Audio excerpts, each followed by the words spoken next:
Ready? Good morning and welcome to the LABC Mayoral Housing, Transportation, and Job Summit.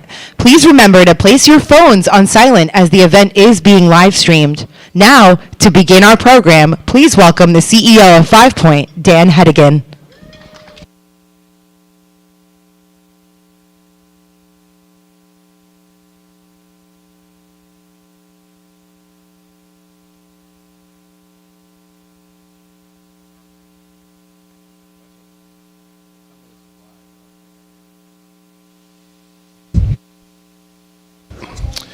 Yeah, there we go. Someone must have turned it on. There's people back behind that curtain. Good morning, everyone. Hope you've all had your coffee, because I want to make sure.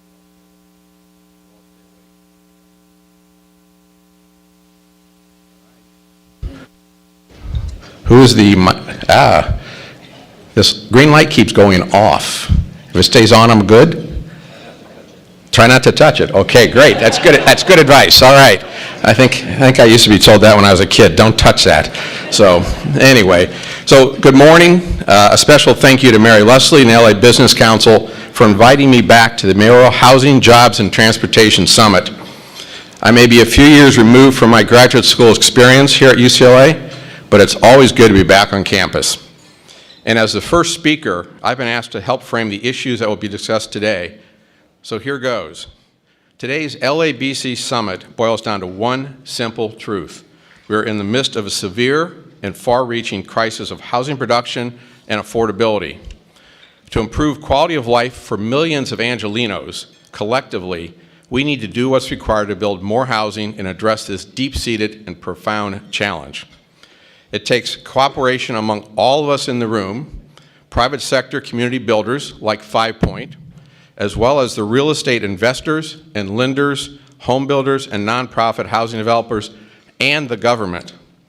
And I think we can agree that the housing problem in Los Angeles has only intensified. A major factor contributing to LA's housing crisis is a lack of supply. According to the new LABC public opinion poll, voters agree with that. Voters also support a number of measures to streamline approvals, to make that happen. Some of those measures will be discussed in greater detail today. My company, 5 Point, is among the largest, if not the largest, single source of future housing in Los Angeles County. We're the owners of Valencia by 5 Point, known by many in this room as the old Newhall Ranch. In all, our community has the underlying zoning and general plan approvals for approximately 21,500 residences. We've already welcomed some 1,300 families in the first phase of our new community, but we'd like to welcome many thousands more. Ours is a story of delay and perseverance. We've had environmental impact reports approved dating back to 1998. We've encountered litigation at every step of the way that set the project back for decades. In 2017, following a ruling by the California Supreme Court that led to us to become the first net zero energy and net zero greenhouse gas emission community of its kind, we were reapproved to move forward, first by the state, then by the county. We started construction and are very proud of what we're building and an diverse group of residents we've attracted. We have received a lot of positive feedback and thanks for persevering through the prior challenges to get this community going. Unfortunately, as we have been trying to get fairly routine subdivision maps approved for the next phase of the community, including approximately 1,500 units of much-needed new housing, as well as additional commercial square footage for the continuation of the existing Valencia Commerce Center, we find ourselves stuck with no end in sight after nearly 3 years of processing.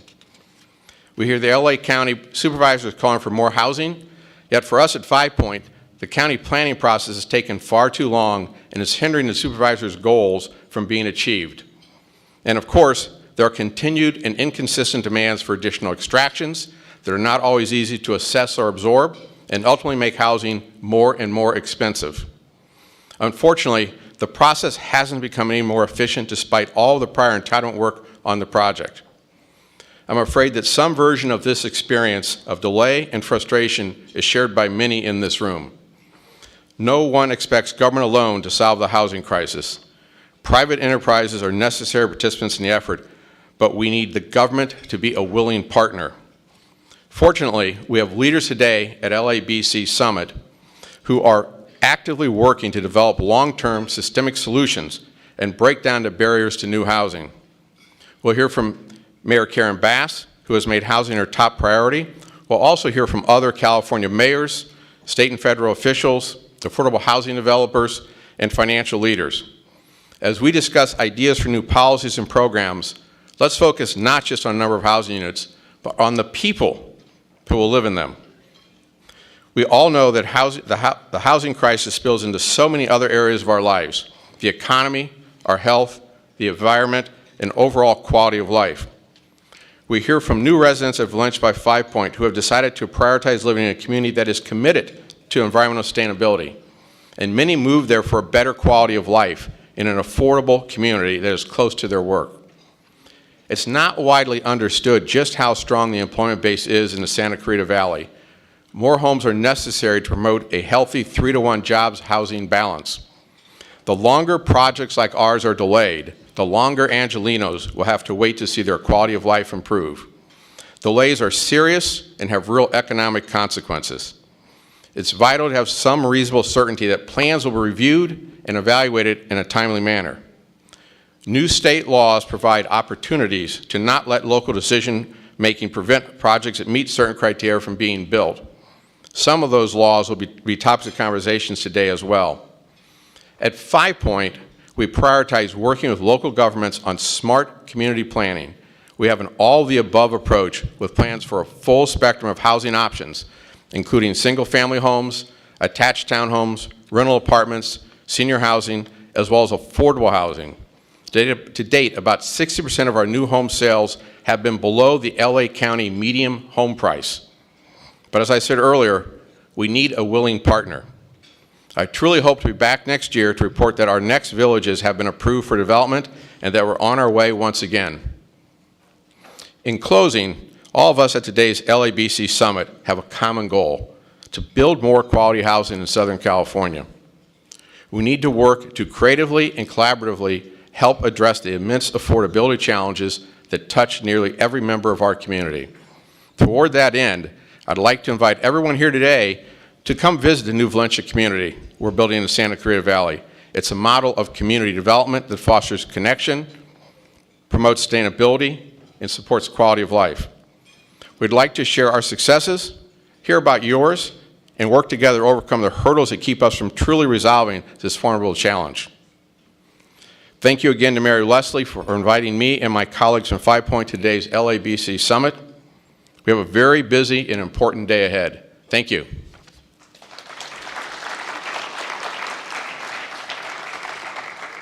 So you can't get rid of me that easily. I have an introduction now. I'm assuming and now I'd like to introduce the next speaker, UCLA Chancellor Block. Under his exemplary leadership, UCLA has not only been heralded as the nation's top public university for 7 consecutive years, but has also gained acclaim for its commitment to inclusivity.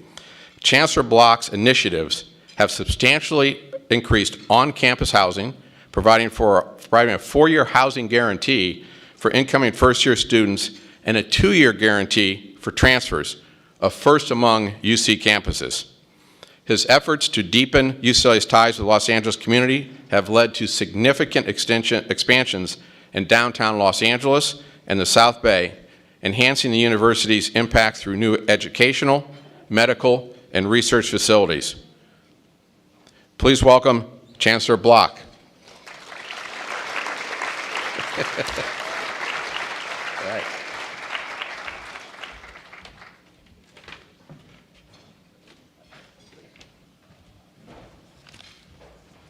Good morning. I was told, don't touch the green button. So thank you, Dan, and thank you, the LABC leadership, for 22 years of convening this summit, mostly here on campus, bringing together the best minds to tackle the most complex challenges we face as a city. I'm honored to welcome all of you to UCLA, this campus, and in this morning, and hopefully this will be a very valuable session for all of you. But I need to acknowledge the extremely painful several weeks that we've had here. You've all read about it. Right now, our community is reeling from a period of significant violence and division. It's the most difficult moment that I've seen, actually, the entire time that I've been at UCLA. We're taking action to ensure that the campus can be a place where our students, faculty, and staff feel safe, and they're able to focus on their studies and work. This is a place for scholarship, this is a place for learning, this is a place for protest, but all that has to be done within the boundaries of the university's appropriate guidelines. We've made some changes recently, a major change in the structure of our campus safety operations, as well as the launching of criminal investigations into specific incidents of violence that have taken place here that we're all aghast about. Well, this is one of the most difficult chapters, as I've said, that I've seen at this university. I'm grateful that much of the important work of UCLA continues, and that events like this, important events like this, are still taking place here. For this morning's discussion focused on housing and homelessness, absolutely just the problem we face in Los Angeles, we have the privilege of being joined by two dedicated public servants, and I'm honored to introduce them. First, it's my pleasure to welcome Neera Tanden, a UCLA alumna who currently serves as the Domestic Policy Advisor to President Biden. Tanden has played a significant role in the Biden-Harris administration's effort to tackle the country's homelessness crisis.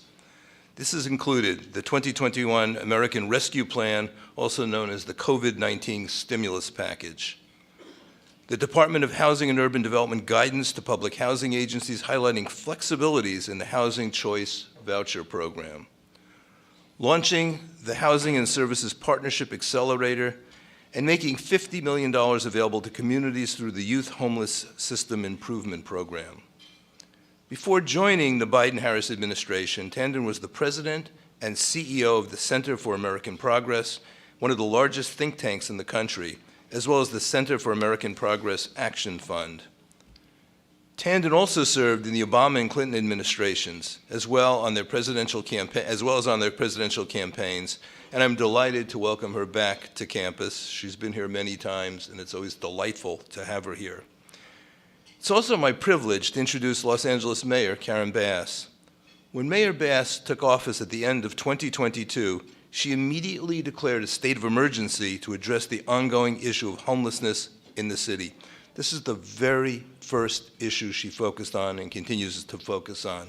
She's continued to make this one of her administration's top priorities, and I believe she's making progress. In order to immediately begin bringing Angelenos off the street, Mayor Bass launched Inside Safe, a bold, citywide, voluntary, and proactive strategy to connect unhoused people with needed services. Additionally, she has taken several actions to increase the availability of affordable housing, making it easier to build affordable housing in this city, and providing more temporary shelters for those experiencing homelessness. Mayor Bass has long embraced the mission of service. She served in the U.S. House of Representatives from 2011 to 2022, and in the California State Assembly from 2004 to 2010, including as Speaker during her final Assembly term. I know the conversation between Neera Tanden and Mayor Bass will be enlightening and, I believe, encouraging, and I hope you enjoy it. Thank you very much for being here. Take care.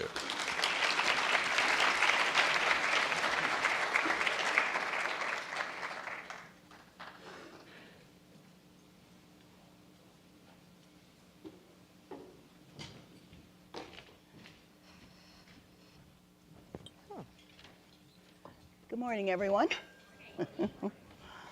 Good morning. It's my great pleasure to be here, and I'm excited to start off the questions for the mayor. The mayor and I have worked together. I would say I became President's Domestic Policy Advisor almost a year ago, and in one of my very first meetings was with the mayor, who was coming to Washington and really wanted us to help address some of the challenges and some of, frankly, the roadblocks the federal government, through sort of inadvertent policies, the roadblocks we were creating for the city of Los Angeles. So I was excited to get to work on that problem with her, and I'm glad to say that we were able to deliver presumptive eligibility for homeless parts of the homeless population, to be able to move people to housing much more effectively and efficiently.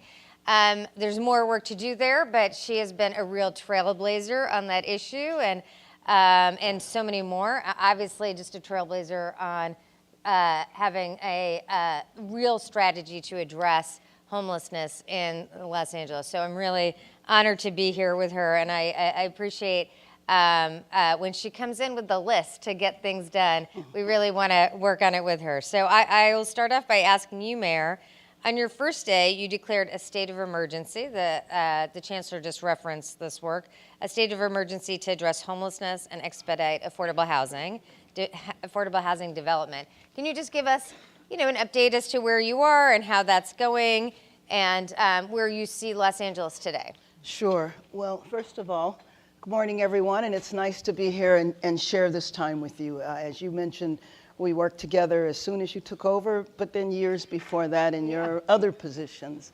So absolutely, on day one, I declared a state of emergency because for those of you here, you all know it is an emergency if you have 46,000 people in your city on tents, living and barely surviving, and sometimes not, on your street. And so what that did was it essentially gave me extra authority to, number one, expedite the building of housing, and I issued an executive directive right after declaring a state of emergency that would allow housing to be fast-tracked. When I was running and talking to developers all around the city, they talked about how they would rather build housing in other cities because it was so easy and that there were roadblocks here.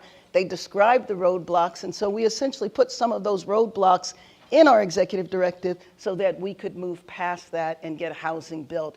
So we have 16,000 units in process now that have been fast-tracked. If you're willing to build 100% affordable, you go to the front of the line. But also it gave me the authority to move people off the street right away from tents into housing, and the interim housing that we're using right now are motels. And we've been, well, thank you. We've been able to move people, and I think one of the most important things that we demonstrated last year, because it was a wide belief that the people on the street were choosing to be there and would not move into housing, and that is just not true. In fact, we've had the opposite problem. When we go to move people from tents into housing, more people show up than we have capacity for. So we've learned that on the day that we're bringing the bus to get people off the street, we usually talk to them 2 or 3 days in advance to plan for 10 to 15 extra motel rooms because additional individuals will show up. Great, great, great. I'll move to the next question I have. We have worked together in your role as the chair of the U.S. Conference of Mayors Task Force on Homelessness, and how has your experience as mayor here really allowed you to share that information with other mayors?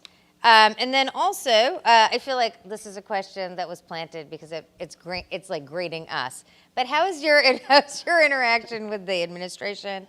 What have been working? What can we do differently, better to be helpful to you? Well, let me start there because I was sworn in December of 2022, and President Biden, I think it was that month or maybe the month before, said he wanted to reduce homelessness in the United States by 25%. And I immediately called up your predecessor, Susan Rice, and said, if you come to LA and address LA, you could achieve almost your entire national goal just here. Yeah. And yeah. And I will tell you that has really played out in my experience participating in the U.S. Conference of Mayors. That's been so helpful to get a sense as to how this problem is impacting other cities. And I often don't talk about our numbers when I talk to people from other cities and large cities, because they will talk about their unhoused population in the hundreds.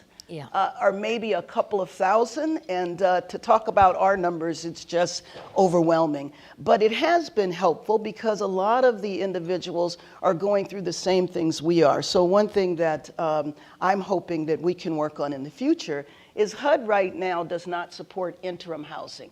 And I'm sure that that was for a very good reason years ago. Probably, I'm guessing, it was because HUD did not want people lingering in shelters. Makes a lot of sense. But today, when we have massive numbers of people on the street, we have to have a system of interim housing where people can go while housing is being built, because that policy that was mirrored here, in effect, results in you stay on the street in a tent until we build a structure for you. And that's just not acceptable.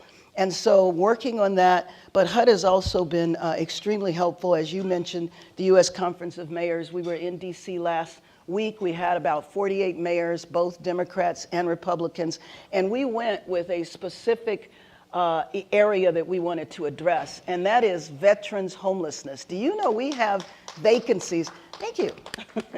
We have. Yeah, it's like they're the sporadic, the sporadic applauders. I'm here. hitting some people's nerves now. We have had vacancies here in newly built veteran housing because veterans don't qualify. Why don't they qualify? Because if you're a veteran and you take all of your benefits are counted as income, and then you are told you make too much, and so you can't get housed. So I will tell you that we got really good news last week that HUD believes that they can actually move the needle on that, so that veterans' benefits are not counted. So Neera, what I have found is that there's a lot of policies that were put in place years ago that I'm sure they all made sense at their time.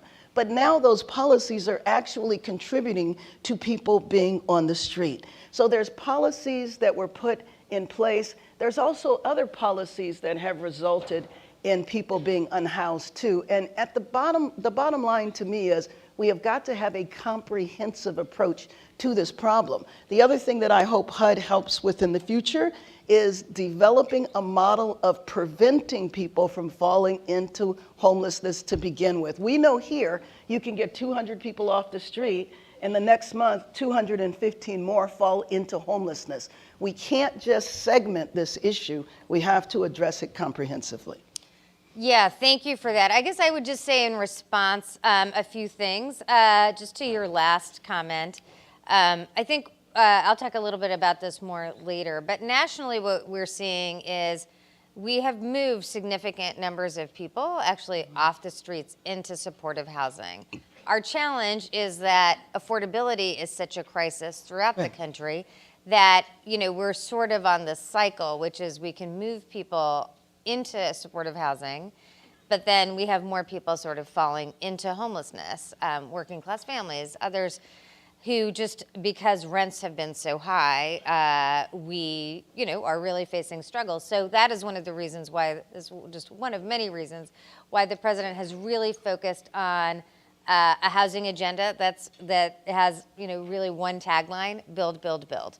We need to build a lot more housing throughout the country, affordable housing. We also need to ensure that we have innovative models.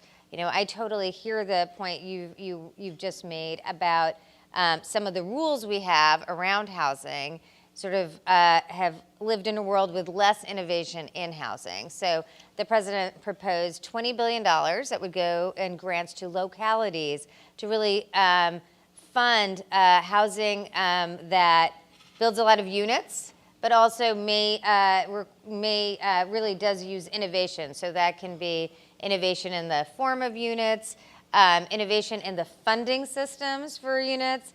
So there are models in throughout the country of innovatively using public capital to build housing and ensure it's affordable, and then can use the private sector to run housing. So it's really a kind of, we're looking for new models that really fundamentally get at this issue of having enough housing in the market. As I'll mention later, the whole country is facing a significant housing gap. One of the reasons why rents are so high is that we're looking at 1.5 million or 3 million units just gap, which is driven, there's just less supply than demand, which has driven rents really in a fundamental way. So that's why it's really vital that we see that kind of that we at the federal level put money down to make it easier, that we can be supportive to ensure that more dollars are going out, but also, you know, communities have to step up, and also, as you are in Los Angeles,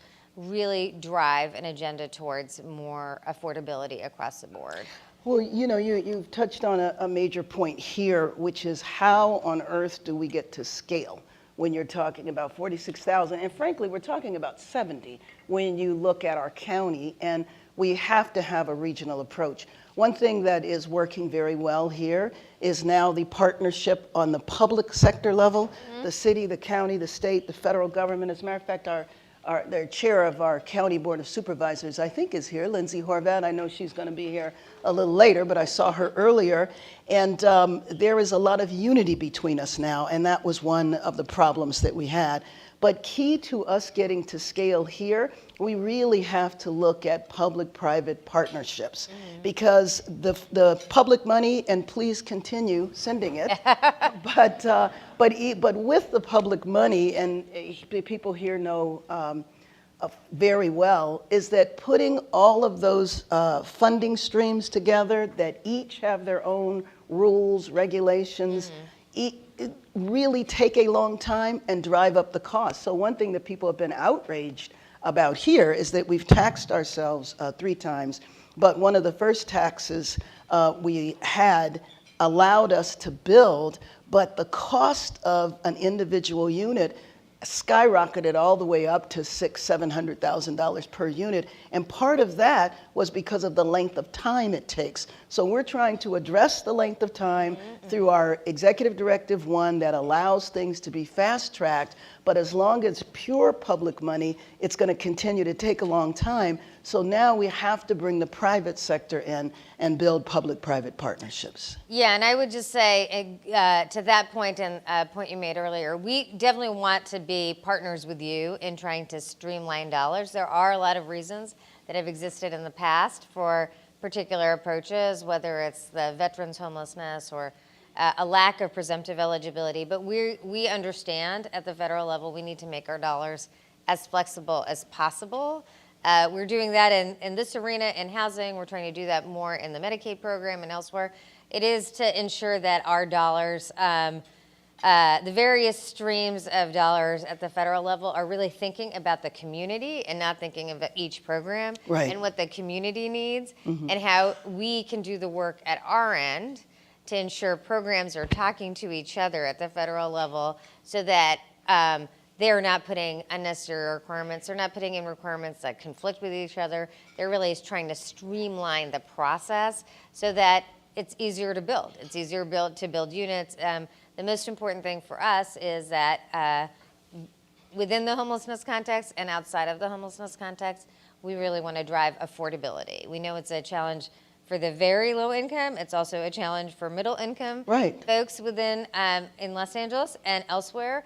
And over the last decade, we haven't built enough, frankly, and we need to ensure that there's a lot more building. And then also when federal dollars are at play, when the public sector is stepping up, that there is sufficient dollars that creates affordability as well. So, the public isn't going to keep funding housing if there isn't enough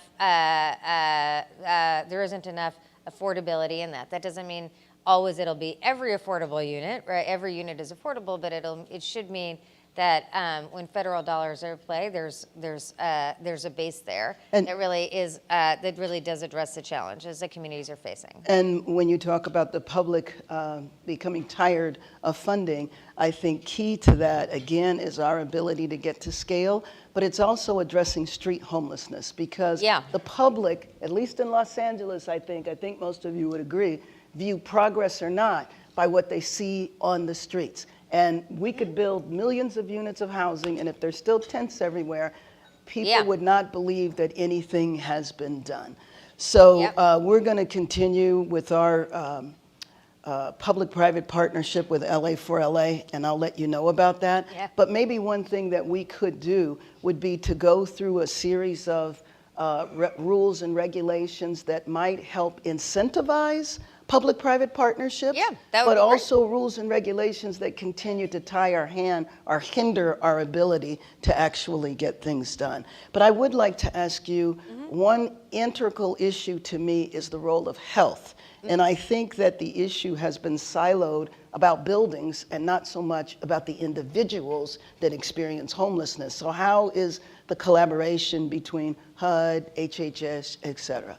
Yeah, so I also really want to thank you for your leadership in driving that issue, even in Washington, and making people really understand the deep connection.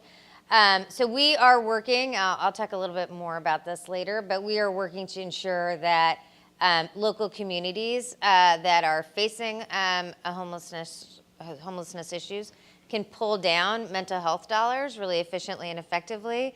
At the end of the day, we want to make sure that people, at the federal level, when a locality is trying to address a homelessness problem, which is, of course, a health problem. It can be a health problem, a mental health problem.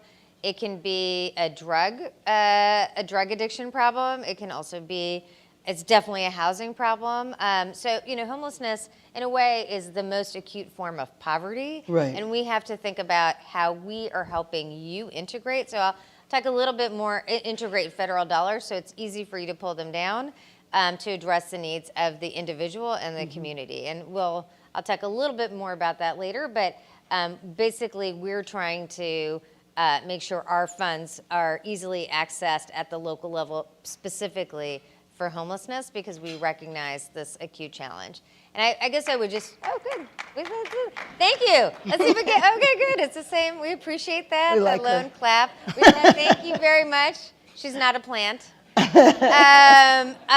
I'd also say at a very high level as well, that in the Biden administration, we also recognize that, people can measure the quality of life they feel by whether they're seeing a lot of people on the streets, and that in a country as wealthy as ours, that we should be able to manage this challenge.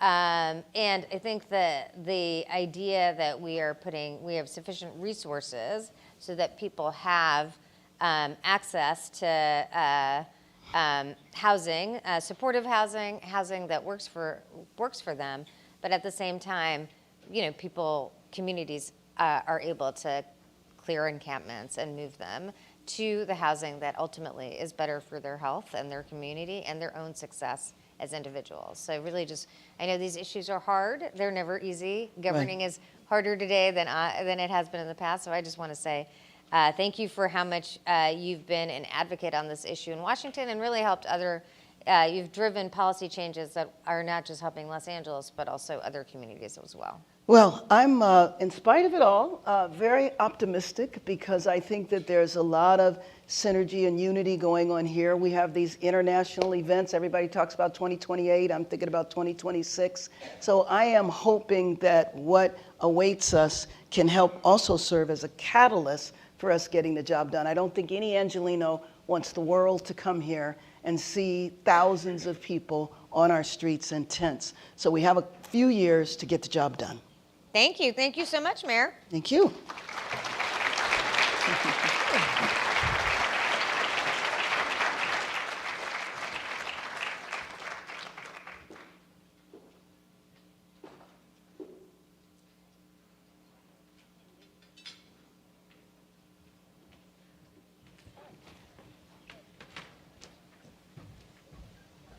Hello again.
Please now welcome our first panel of the day, New Regional and Statewide Tools to Combat Homelessness and the Housing Affordability Crisis, moderated by the President and CEO of the California Community Foundation, Miguel Santana.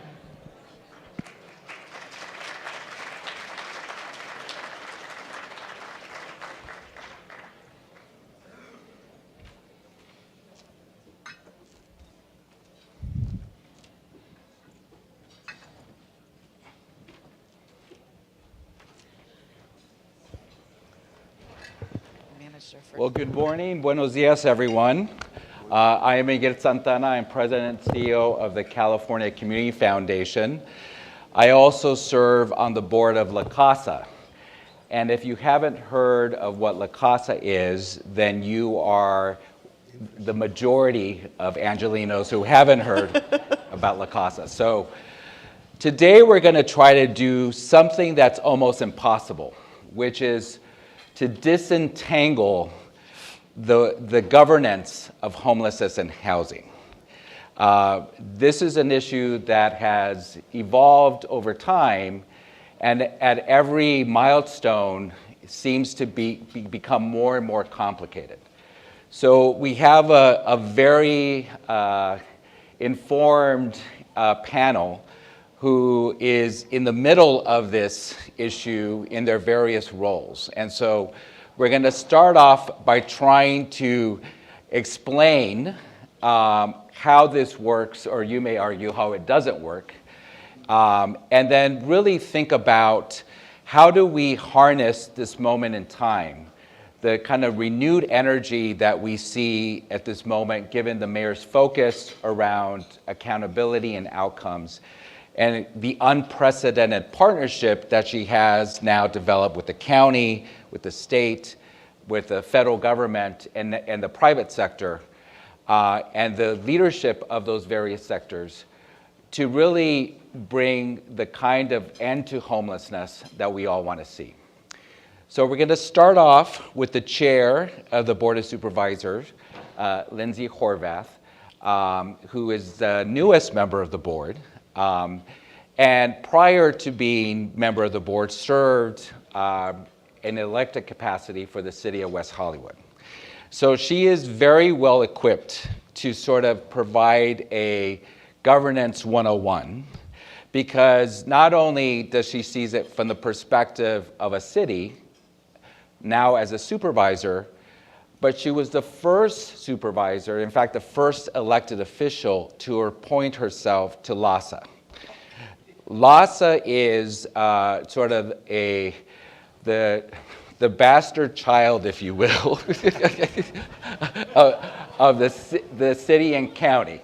And I say it in that way, and I don't mean disrespect to my friend Felicia, is that for many, many years, the county and city fought over who was going to not take responsibility for it.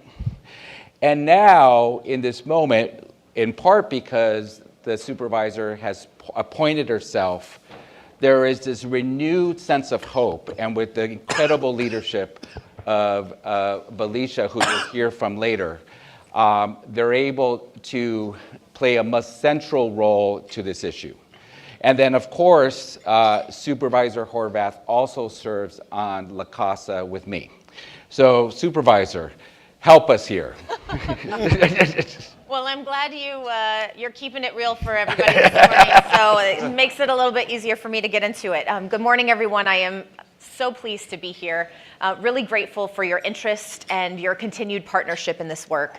As Miguel said, I started in a very small city, and when I was elected to be a supervisor, I thought, great, now I'll have the opportunity to be inside the big level of where it is all happening, to understand what's going on behind the curtain, and somebody's finally going to explain to me how it all works. No, that's not the case. As a mayor and a council member in a small city, we were incredibly frustrated at our inability to access what seemed to be systems that were designed to deliver solutions, but didn't really deliver them for us as small cities. We heard a lot about LABC, which was the court-ordered relationship between the city of Los Angeles and the county of Los Angeles. And it sort of took on all these other duties, but it didn't really have a formal role for us as small cities. So a lot of our smaller cities were quite frustrated that we all were participating in this crisis of homelessness, but not getting access to the resources that were supposed to be available to us. Then I come into the County Board of Supervisors, and I do the daring thing of putting myself on LABC, because I'm like, if I'm going to understand any of this, I have to put myself at the table. Well, as you've heard, there are multiple tables, and now I'm at all of them. So a good portion of my time is spent really trying to dissect how it all comes together. In the county alone, there are probably 4 or 5 different departments that touch homelessness. There's the Homelessness Initiative, which is the lead entity that's based in the CEO's office that coordinates how the county responds to homelessness.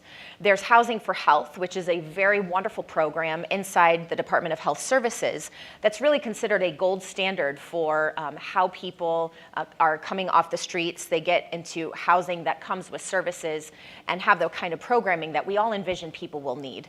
There's the LACDA, the LA County Development Authority, that helps to build the housing.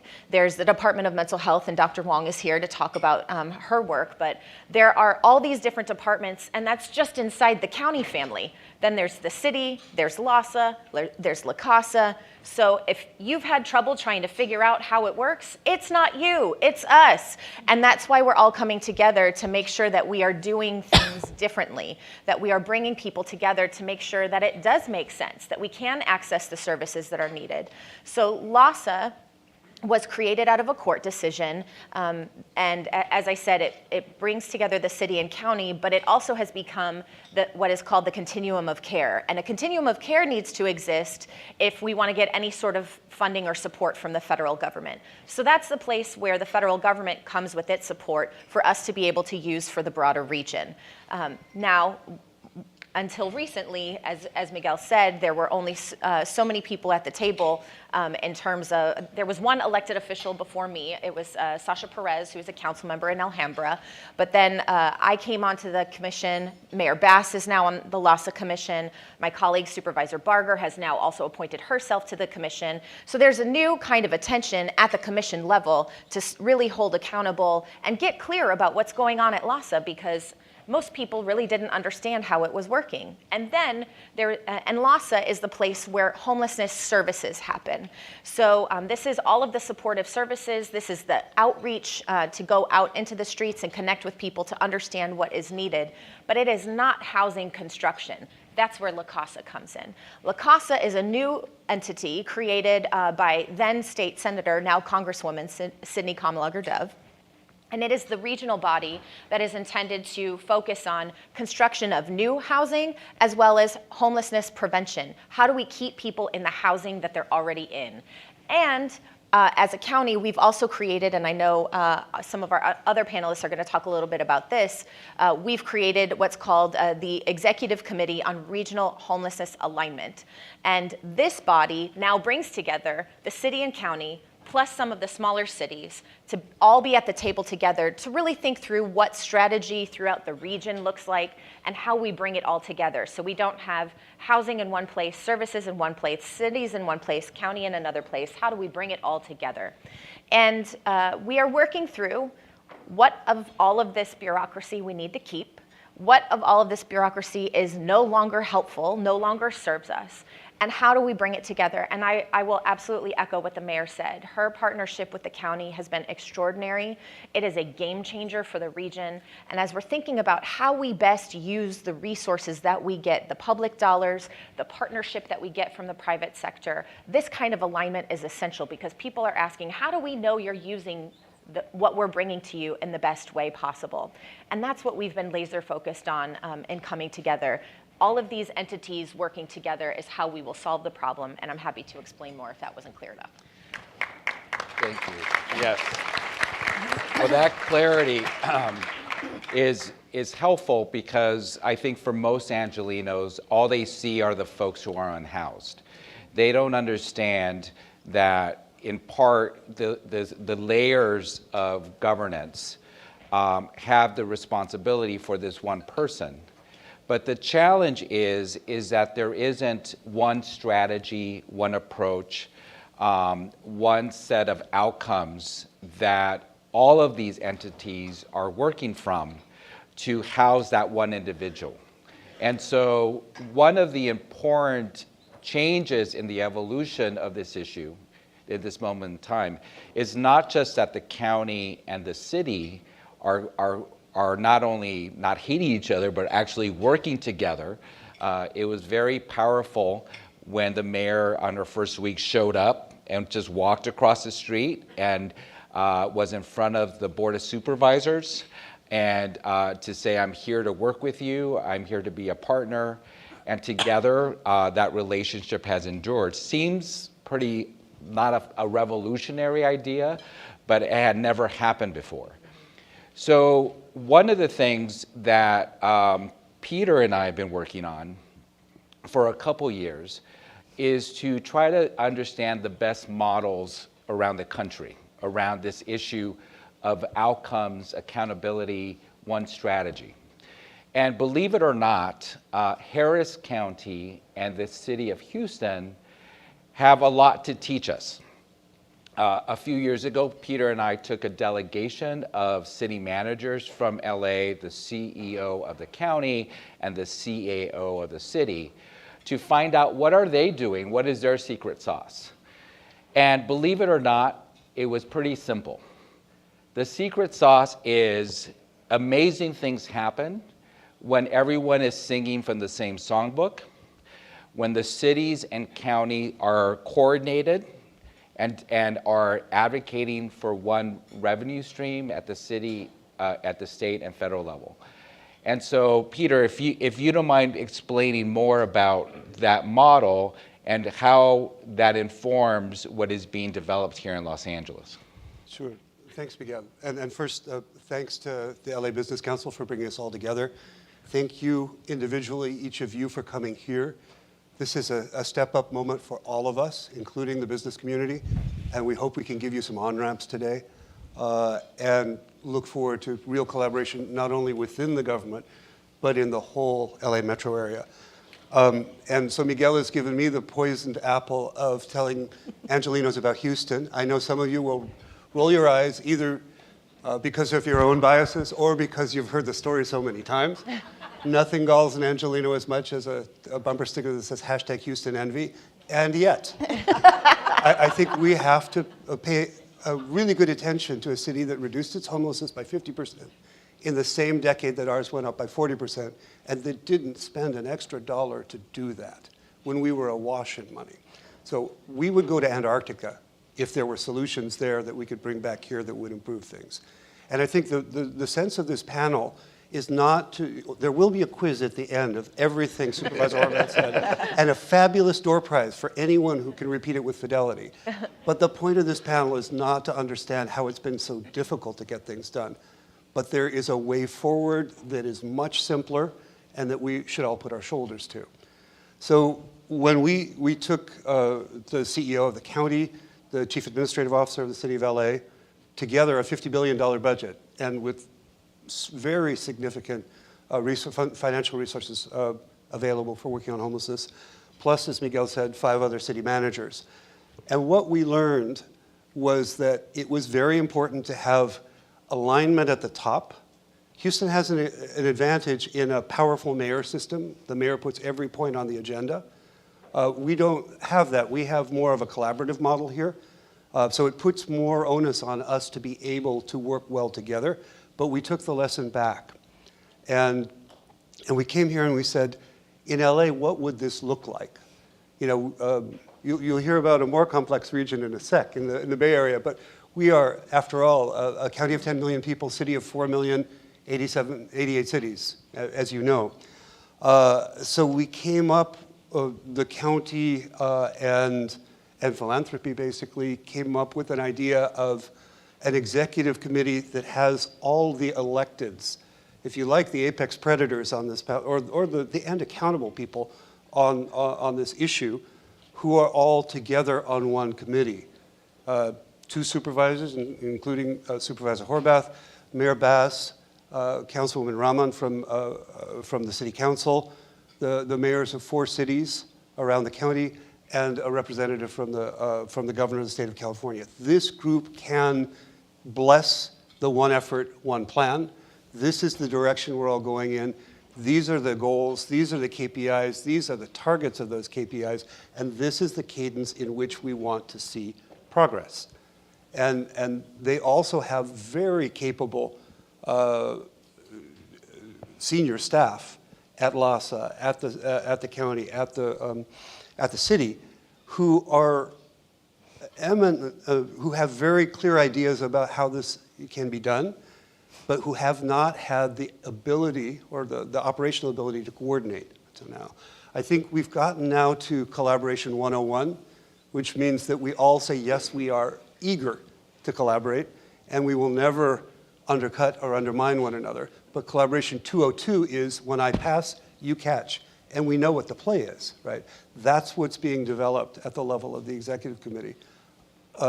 Complementary to that is a leadership table that brings in other sectors than government, that brings in the business community, philanthropy, labor, faith leaders, service providers, people with lived experience of homelessness, who can serve as both truth tellers and ambassadors for all the efforts that are going on. Because, frankly, I don't think people know that 25,000 people are being housed every year. People don't know that we're exceeding the targets on Triple H. And we all need collectively to get our act together communications-wise. And my invitation to you all in the business community is please don't just lean against the wall and say, I wonder how this is going to turn out. This issue calls on all of us to step up in the way that makes sense. And with a unified plan, you will all know that your efforts will complement other efforts. And you won't just be doing your what you can do, but you'll be helping the whole work. So I think that's what we're trying to do, McGill. Thank you, Peter. I think the significant lesson from Houston, as Peter indicated, is that when the region speaks with one voice, when the region defines success in the same way, then it's able to best leverage its political power in the Capitol and in the federal government. And so we have Christina Lawson here, from our friend from up north, who's the chair of the Bay Area Council. And I'll have you explain a little bit about the Bay Area Council, but specifically around this issue of homelessness and housing, and in the way that the Bay Area has really thought about how it leverages its collective power, how it speaks with one voice in Sacramento and in Washington, and as important, how closely it works in the private sector. Well, thank you. And it's really nice to be with you all here in Los Angeles.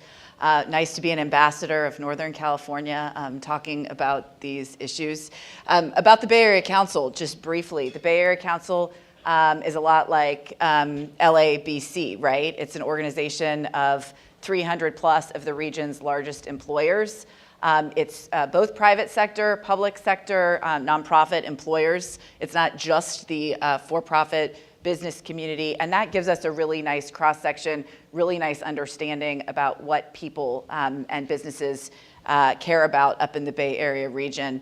Part of the reason why I think I'm here is because I had an opportunity to travel and think about some of these issues with Mary from LABC, and we really had a Northern California, Southern California partnership last summer, and it really exposed for me the need for us to collaborate statewide, right? And that's something we've been forced to do in the Bay Area in terms of collaboration region-wide. The reason why we're forced to do that is because we have 9 counties that make up the Bay Area region and 101 municipalities total. So unlike Los Angeles, where there are millions, millions of residents, both in the city and millions of residents in the county alike, in San Francisco, for example, that's city and county combined. with a population of around 800,000 residents. So really the millions of residents that are living in the San Francisco Bay Area region are living in those 9 counties and in those 101 municipalities. And it requires just an extraordinary amount of coordination and collaboration. That coordination and collaboration, Miguel made it sound like we had it all figured out. We don't. It's a real challenge. Organizations like the Bay Area Council, just like LABC, tend to be the convener of those conversations, and I think have done a really extraordinary job over the years of not just coordinating the business community, but really coordinating the relationships with elected officials. So the Bay Area Caucus, which is our caucus of assembly members and senators in the state legislature, has been one of those tools that's been particularly effective. And that's something the Bay Area Council really helped to organize, dating back a couple of decades now. But it has allowed us to be effective when we need to lobby up in Sacramento, to bring resources, to bring tools, frankly, to decrease the complexity of the regulation up in Sacramento. So that's been really helpful. BAFA, which is a financing authority that's been created to address this crisis that we're all here to talk about today. That's the result of some of that coordinated effort. And I know you've got the same effort going on here, but that's really a preliminary step. But I would urge us, and this is an urgent crisis. It's an issue of paramount importance. Bay Area Council spent all week this week in Washington, D.C. That's where I flew in from last night, talking to our federal counterparts, federal agencies, the administration, Congress, about what the needs of the Bay Area and all of California really are. But I would urge us to look for those opportunities to collaborate across the state, right? Because if you solve this problem in Los Angeles, it's going to continue to be a problem in the San Francisco Bay Area. And if we solve the problem in the San Francisco Bay Area, if we don't coordinate with all of you in Southern California, it's going to continue to persist here. So I know there's been a lot of healthy competition over the years between North and South. Having grown up down here in the South and now being a resident of the San Francisco Bay Area, it's understandable why we each want to tout, the incredible resources that we have here. But I would just urge us to all look for those opportunities to work together as a state. That's how we're going to be most effective in Sacramento. It's really how we're going to be most effective when it comes to needing the federal resources and the changes that we're going to need over time to bring to bear the types of tools we need here in California. So again, thank you for the opportunity to be here and have this conversation with all of you and really connect into your region as well. It's exciting to be here. So thank you. Thanks. So one specific outcome that we're jealous of here is that as a result of that coordination and speaking with one voice in Sacramento, that the financing entity that you described, which is our counterpart to La Casa now, they got a kickstart of $20 million from the state. We're still waiting for $100,000 from the state down here. And it's because it was a collaboration between the counties, the cities, and the private sector. And so it demonstrates how powerful it is when there is an alignment and speaking with one voice. And so imagine how much more effective it would be if the actual delivery of programs and the expansion of housing was done in the same way. So Dr. Lisa Wong is also here with us, and she is the department head for the county's Department of Mental Health Services. Not the easy job at all, probably one of the hardest jobs on the county, and I say that as someone who worked at the county for 16 years, so I have the scar tissue. I think the important thing that the insights that you could provide is in many ways the roles that we think about are from up here, right? Are on a structural level, on a financial level, on a governance level. The work that you do with your team is really the work on the ground. and ensuring that those who are suffering from mental illness have capacity and not only a bed available for them, but the services necessary. Voters in California have expressed that they want to see greater capacity of beds built through the passage of Prop 1. And so help us understand how these issues apply to the work that you do. And as important, how do you think about this moment in time in relation to what needs to be built, both on the capacity of beds as well as an expansion of services? Okay. Thank you, Miguel, and thank you for having me here today to talk about these very important issues. I started my career with the department as a student, and I spent over 20 years working in Skid Row. So this is really a topic that is near and dear to my heart. And I really appreciate bringing together that 10,000-foot view as well as the view on the ground, because that's where things really happen. And we have to have a very realistic view of what's going to actually work for our folks who are experiencing homelessness. I'm very thankful for this sort of new focus on the importance of mental health in terms of fighting homelessness.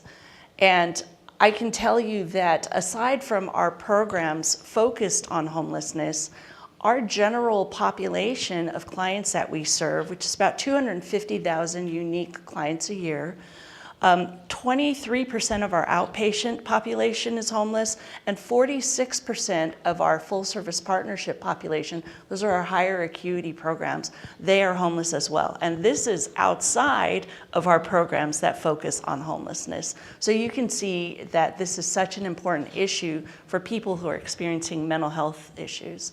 So a little bit about the Department of Mental Health in LA County. We are unique in that we are the largest public mental health department in the entire country.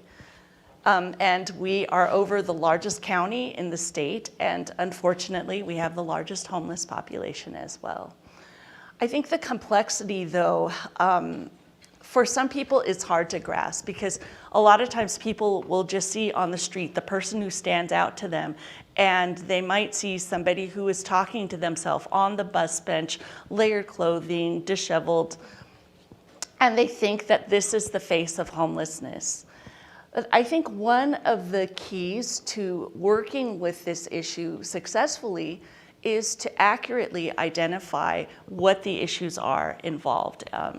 And I think factually, we look at a California Policy Lab study that was recently done, and actually only 10% of the street homeless population has a serious mental illness. And by serious mental illness, that means like a schizophrenia or psychotic spectrum disorder. However, 25 to 40%, maybe even higher than that, do deal with some kind of mental health issue.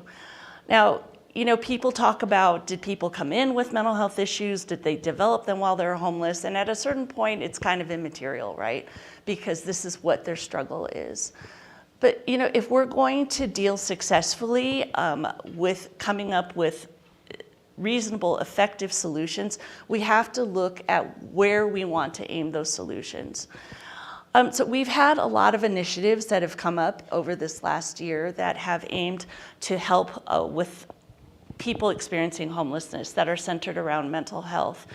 But I think it's important to look at what the actual need is. So of course, very basic, one need in mental health is for treatment beds. This is for our highest acuity population, people who need acute and subacute facilities. And in this last year, we've brought on board, well, not this last year, since June 2022, we've actually brought on about 1,000 new treatment beds. And by the end of the year, that number goes up to 1,200. And we actually have a commitment and a plan to be at over 4,000 by June of 2027. So I think there is a way to move forward in terms of what we need for folks who need to be hospitalized or who need to be in secure settings or who need more intensive treatment that goes along with their housing. I think, though, we also have to look at the system that is around that. You know, mental health recovery is not a linear process. People go through times where they have high acuity needs, and they go through times of stability. And we have to build out, I think, a flexible and responsive system to make sure that we take care of that continuum. So our need is for high acuity beds, but just as much, our need is for permanent supportive housing. Our need is for interim housing that helps people to transition into different stages of their recovery.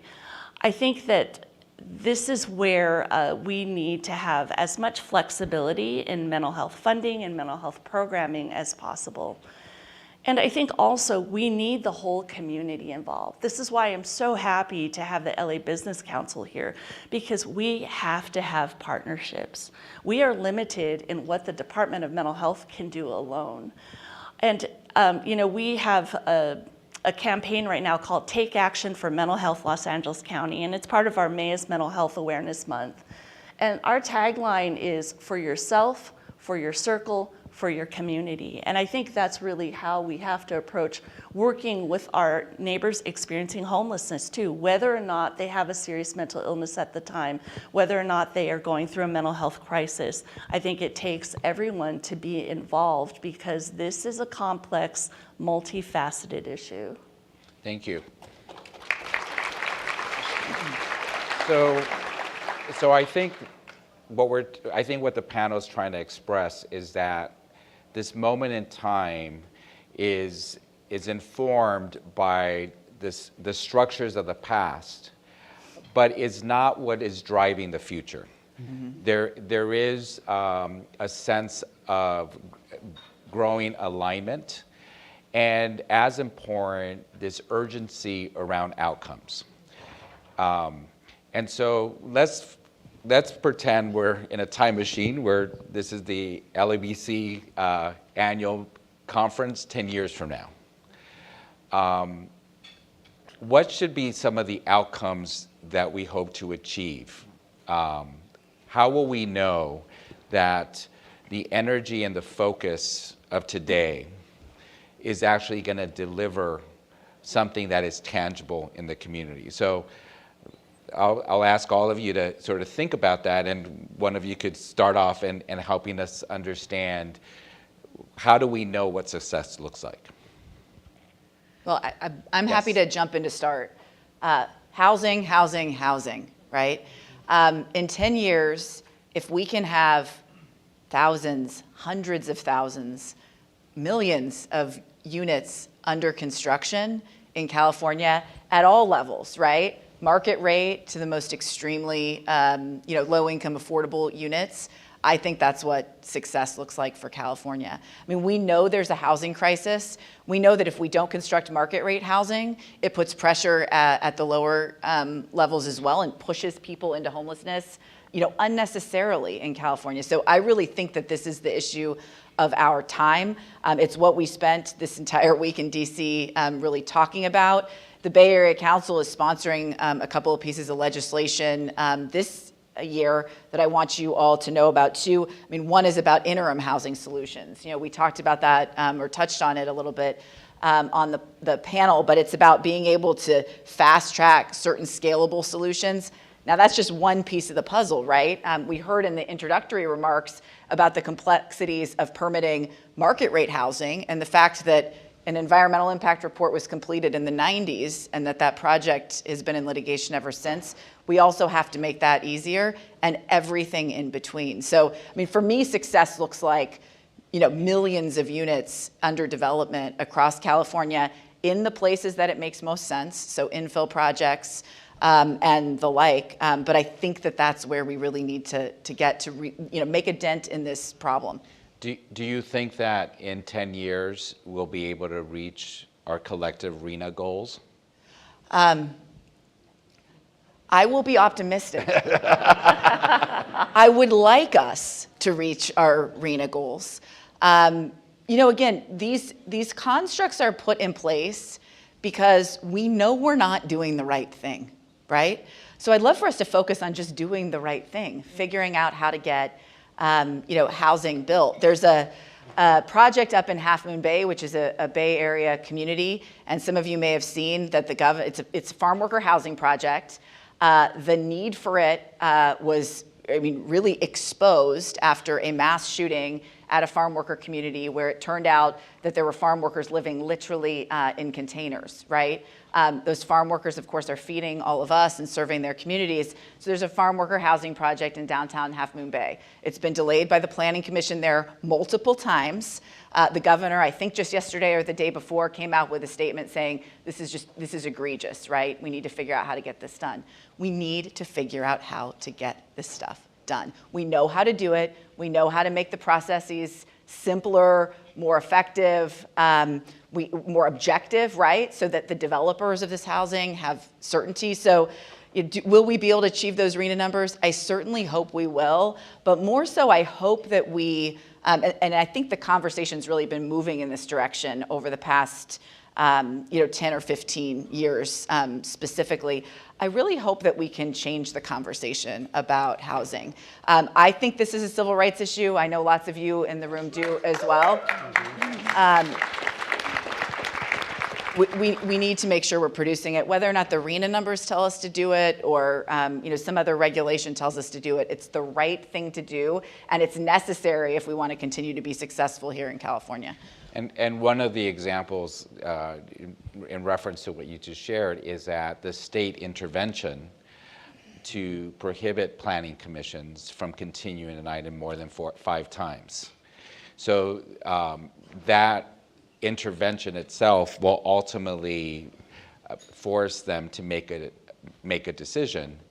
But I think one of the benefits of this type of alignment, both in Southern California, Northern California, and ultimately as a state, is that there could be an introduction of even more profound and impactful interventions at the state level. And using both the carrot and stick approach is often necessary.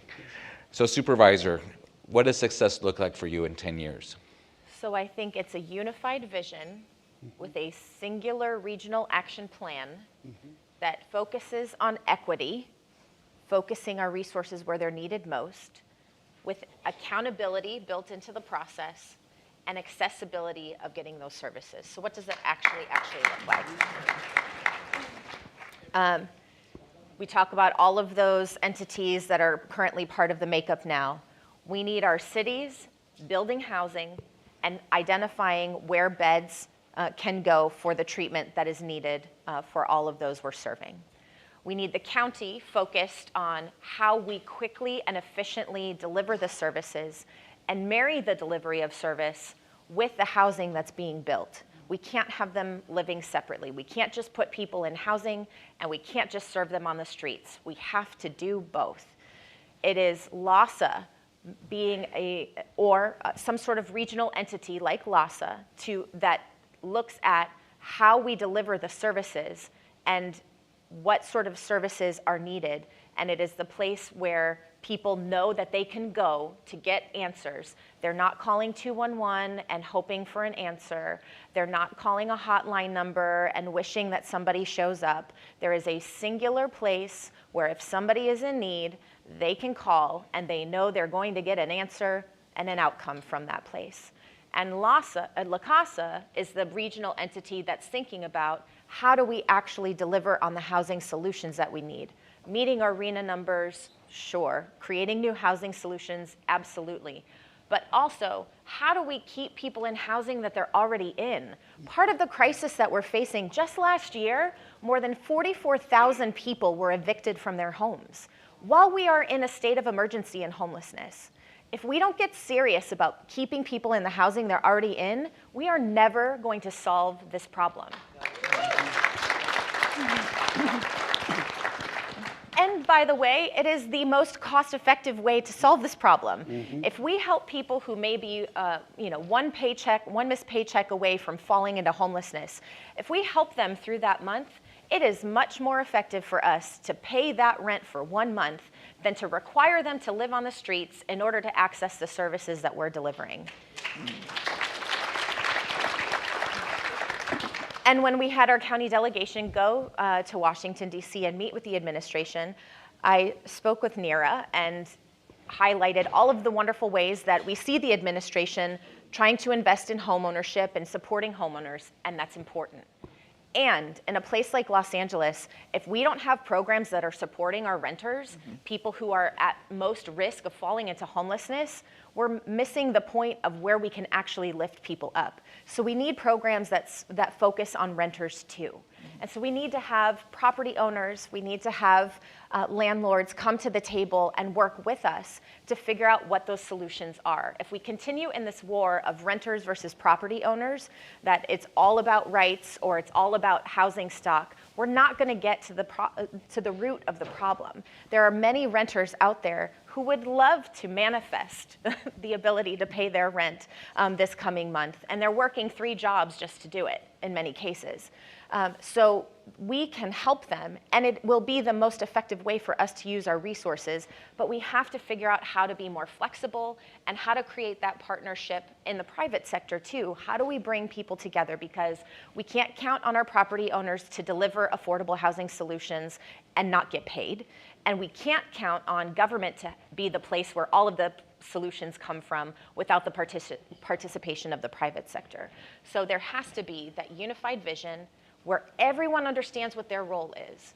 Right now, there's not a lot of clarity, and that leads to the conflict. And eventually, when we get to the accountability piece, that's what leads to the finger pointing. Nobody wants to be left holding the bag on a problem that is the magnitude that we have in Los Angeles County. We have 1/3 of the unhoused population in all of the United States of America right here in Los Angeles County. We have to do something different. Continuing to do what we have been doing isn't going to get us to a different place. Just doing a little bit more here or there is not going to get there. We have to move with a sense of urgency, we have to move with clear change, and we have to make sure that everybody is in. This isn't PATH's problem to solve. This isn't LA Family Housing's problem to solve. This isn't LASA's problem to solve. This isn't county and city saying it's your problem. No, it's your problem. It's all of our problem. LASA isn't some separate entity from our governments. It's all of us. Yes. All of this problem touches all of us, and it's going to take all of us coming to the table to solve it. Thank you. I think what's refreshing about your comment, Supervisor, is that you think about it from multiple layers. And what I'm curious from your point of view, now being at the county for a couple years. Almost. What do you think is the biggest misperception from cities about the county?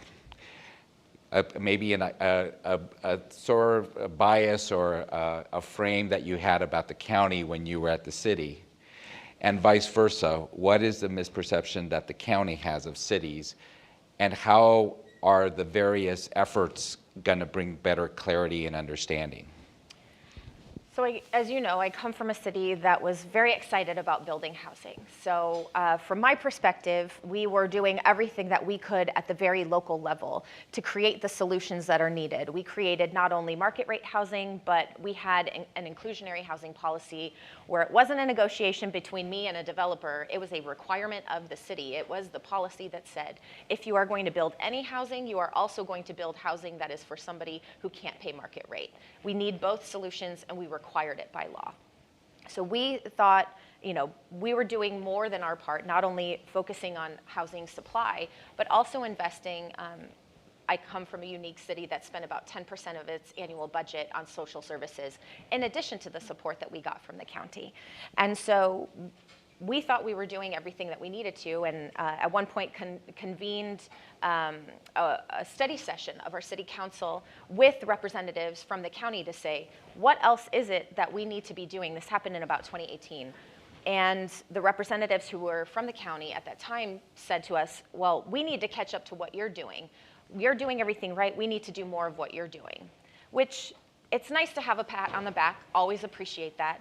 But it was really frustrating to hear we're doing things right, and we're an example of what can be if everybody comes together doing their part, and yet people weren't doing that. We have to have everybody doing that. So I think one of the frustrations we had was you know, if we're doing the work on the ground, why isn't the county making that happen regionally? If we're able to be sort of a laboratory of ideas for the rest of the region, how are we not exporting that to the rest of the region and requiring that some of these solutions start showing up in other places? And so, and we sort of had this sense that there was just resistance from the county and an unwillingness to do that. Being on the inside, I don't know that it's necessarily a fault of resistance. I think it's just because of the siloing inside the county. You know, Dr. Wong, as an example, the Department of Mental Health in Los Angeles County is not responsible for the work that we do on substance use issues. That exists in the Department of Public Health. So while I know Dr. Wong is incredibly passionate about that issue, and we know that people who are struggling with substance use issues probably also have co-occurring issues with mental health, those are happening in two separate spaces. That's just one example. So the bureaucracy gets in the way, and oftentimes it's not a lack of willingness. I know Dr. Wong would throw herself into harm's way to protect people if she could. We have to make sure that we are not allowing the bureaucracy to be the reason we're not delivering services. And that's why we declared a state of emergency in partnership with the mayor, because we couldn't have the city in a state of emergency without the county being in a state of emergency too. And we actually have to use that to the best of our ability and dismantle the bureaucracy that is not serving us, not for a temporary moment, but to use it to see how it must be reconstructed going forward. If we see that all of this bureaucracy has gotten us to this place, we cannot allow it to come back after we say, oh, state of emergency is over, we're gonna go back to the way things were. That cannot happen. And so I think the misconception was maybe there's a lack of willingness on the county's part. I don't think that's the case. And from the county's part, you know, there are cities who are resistant to either providing the housing solutions or citing some of the beds and being partners. And I do know that there are some communities who want to do that, but it's about how. And I recently had a convening of some of my small cities, the Las Virgenes area COG, which includes Malibu, Agoura Hills, Calabasas, Hidden Hills, and Westlake Village. These are not places you might immediately think of as the areas that are going to solve homelessness for the Los Angeles County region. And yet, they are very enthusiastic about finding solutions and wanting to be part of how we solve this crisis. And when I spoke with them, I said, you know, how many housing units or how many beds are available in your communities? You know, we didn't get the answer that everybody was thrilled about. But in the course of the conversation that we had, they said, okay, we can see a path forward here. And I said, we have to have everybody as part of this solution. I'm not going to solve all of Los Angeles County's homelessness in your backyard, but if you help us a little bit and other regions help us a little bit, and then we work regionally together, we can coordinate. But it's got to happen. It's got to take everybody. And they even saw it themselves, because they identified that one of the biggest obstacles to providing service when we hear that people are service resistant, I don't know that I accept that, because I do think that people want to accept services. It's sometimes they're going to be sent to another corner of the county that isn't their community, or they don't yet have the trust with somebody who's coming up to them for the first time as a stranger on the street and offering the sun, moon, and stars. They've been there before, and it's gotten them to where they are now. So we have to build trust, but we also have to make sure that services and all of the support that we're providing them is actually in a community that's familiar to them, which means every community has to play a role in solving the problem. Thank you. I think building on that, it's also important that the private sector weigh in. Very recently, LABC submitted a letter to La Casa and showed up. They were invited, and your representatives presented and offered very common sense solutions to ways of ensuring rewarding those jurisdictions that are actually doing the right thing, like West Hollywood, and acknowledging that there will be barriers. So there's two very fundamental but revolutionary for government ideas that your body recommended. One was to ensure that when La Casa distributes funding, that it actually puts those jurisdictions that are advancing housing at the head of the line, and be intentional to get the money out as quickly as possible, as cost effectively as possible, so that we start building capacity and momentum. And the second is acknowledging that there will be tensions along the way, and it's going to be complicated, and it is complicated, ensuring that there's a place, an ombudsperson, whose job it is to navigate, to be a resource, to problem solve through a process. So I want to thank Mary Leslie and all of you for those ideas, and La Casa is embracing them as the supervisor indicated, how these issues play themselves out, and how all of you play such an important part of that. And I just want to say too, it's not just financial incentives That's that right. will be moving us forward. The incentive is getting people off our streets and into the housing and support that they need. That is good for all of our neighborhoods. It's good for all of our communities. And quite frankly, that should be incentive enough for us to do the right thing. It should be. So Peter, in philanthropy, in many ways, we see things from up here. And because one of the signals that it's not working is that our partner nonprofits come to us and ask us for help.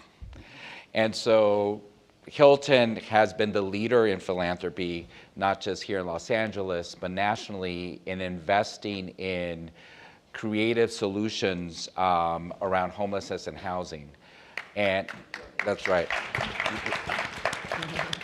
And so from your vantage point, kind of representing our sector, what does success look like 10 years from now? Sure. Well, I want to say first, it excites my policy geek's mind, but it also warms my heart that we're in the moment that we are with the people that we're working with. Because I think we can really do important things together, and I think we can turn this around. In terms of vision, I mean, I think it's really pretty straightforward, and Supervisor Horvath, you said it. We won't see tents on the street. We won't have a son or a niece or a colleague who has to leave Los Angeles because they can't afford to live here, who has to commute 3 hours to come into a job that doesn't pay enough to live, right? I think that is the goal that we're working for, a city that is more affordable, and that doesn't have the moral scourge of homelessness and that we see every day. I agree with everything that Christina and Supervisor Horvath said about housing. You know, I think it is the key pathway here. I think La Casa is terrific, and that's why Hilton, while we're waiting for the state to come up with $100,000 or $20 million, we gave seed funding so we could get the show on the road in terms of capacity building and really being able to do its work in that time. And we're happy to do that with all agencies. We've also tried to give a hand to La Casa when it was useful, and we'll have many other partners in this. So I think that if we look at homelessness right now, you know, we have quite a powerful machine for getting people housed. And I hope that continues, but I hope it becomes less the focus. You know, over time, if we can get a handle on inflow, then really we don't need to be putting all of the money from the measure into homelessness. We can put more and more into affordable housing. And I agree totally with Supervisor Horvath that the point of the emergency declarations is to act as though there is an emergency, right, and to change one's systems and to bring entitlement and permitting down to the minimum viable product that we can use, right, and really make progress. And I think, you know, what I would hope at the end of 10 years is that all of you in this room are going to be able to say, look, we did this. I'm glad I was a part of it. And we don't see what we saw. And we have regained, if you like, our mojo as a city, right? And think back, Mayor Bass talked about 2026, 2028 here as critical moments. Think back to another critical moment for us, 1984, the Olympics, right? The 1976 Olympics in Montreal, bankrupt. Soviet Union didn't come. 1980 Olympics in Moscow, bankrupt. U.S. didn't go. We have 1984, what's going to happen? Why did we do this? This is, why did we set ourselves up for this? And look what we delivered. This city is can-do, this city is compassionate, and this city has a lot of energy. We are 10 million people. We can surely lift this problem. So that would be my vision on this. Thank you, Peter. So I'm a native Angelino. Who else grew up in Southern California? Okay. So as a child of the 70s, I didn't know that there were mountains. Because the air was so bad that we couldn't see the mountains. And how many of you remember smog alerts? Mm-hmm. Okay. So I often think about this issue in the same way I think about air quality. My children never experienced a smog alert, and they grew up in the San Gabriel Valley. And so it is possible when there is an alignment in federal, state, county, local, even to the very individual, we all have to get our cars smog checked. And there are tangible goals and metrics that are established. There is policy and regulation that is aligned with those goals.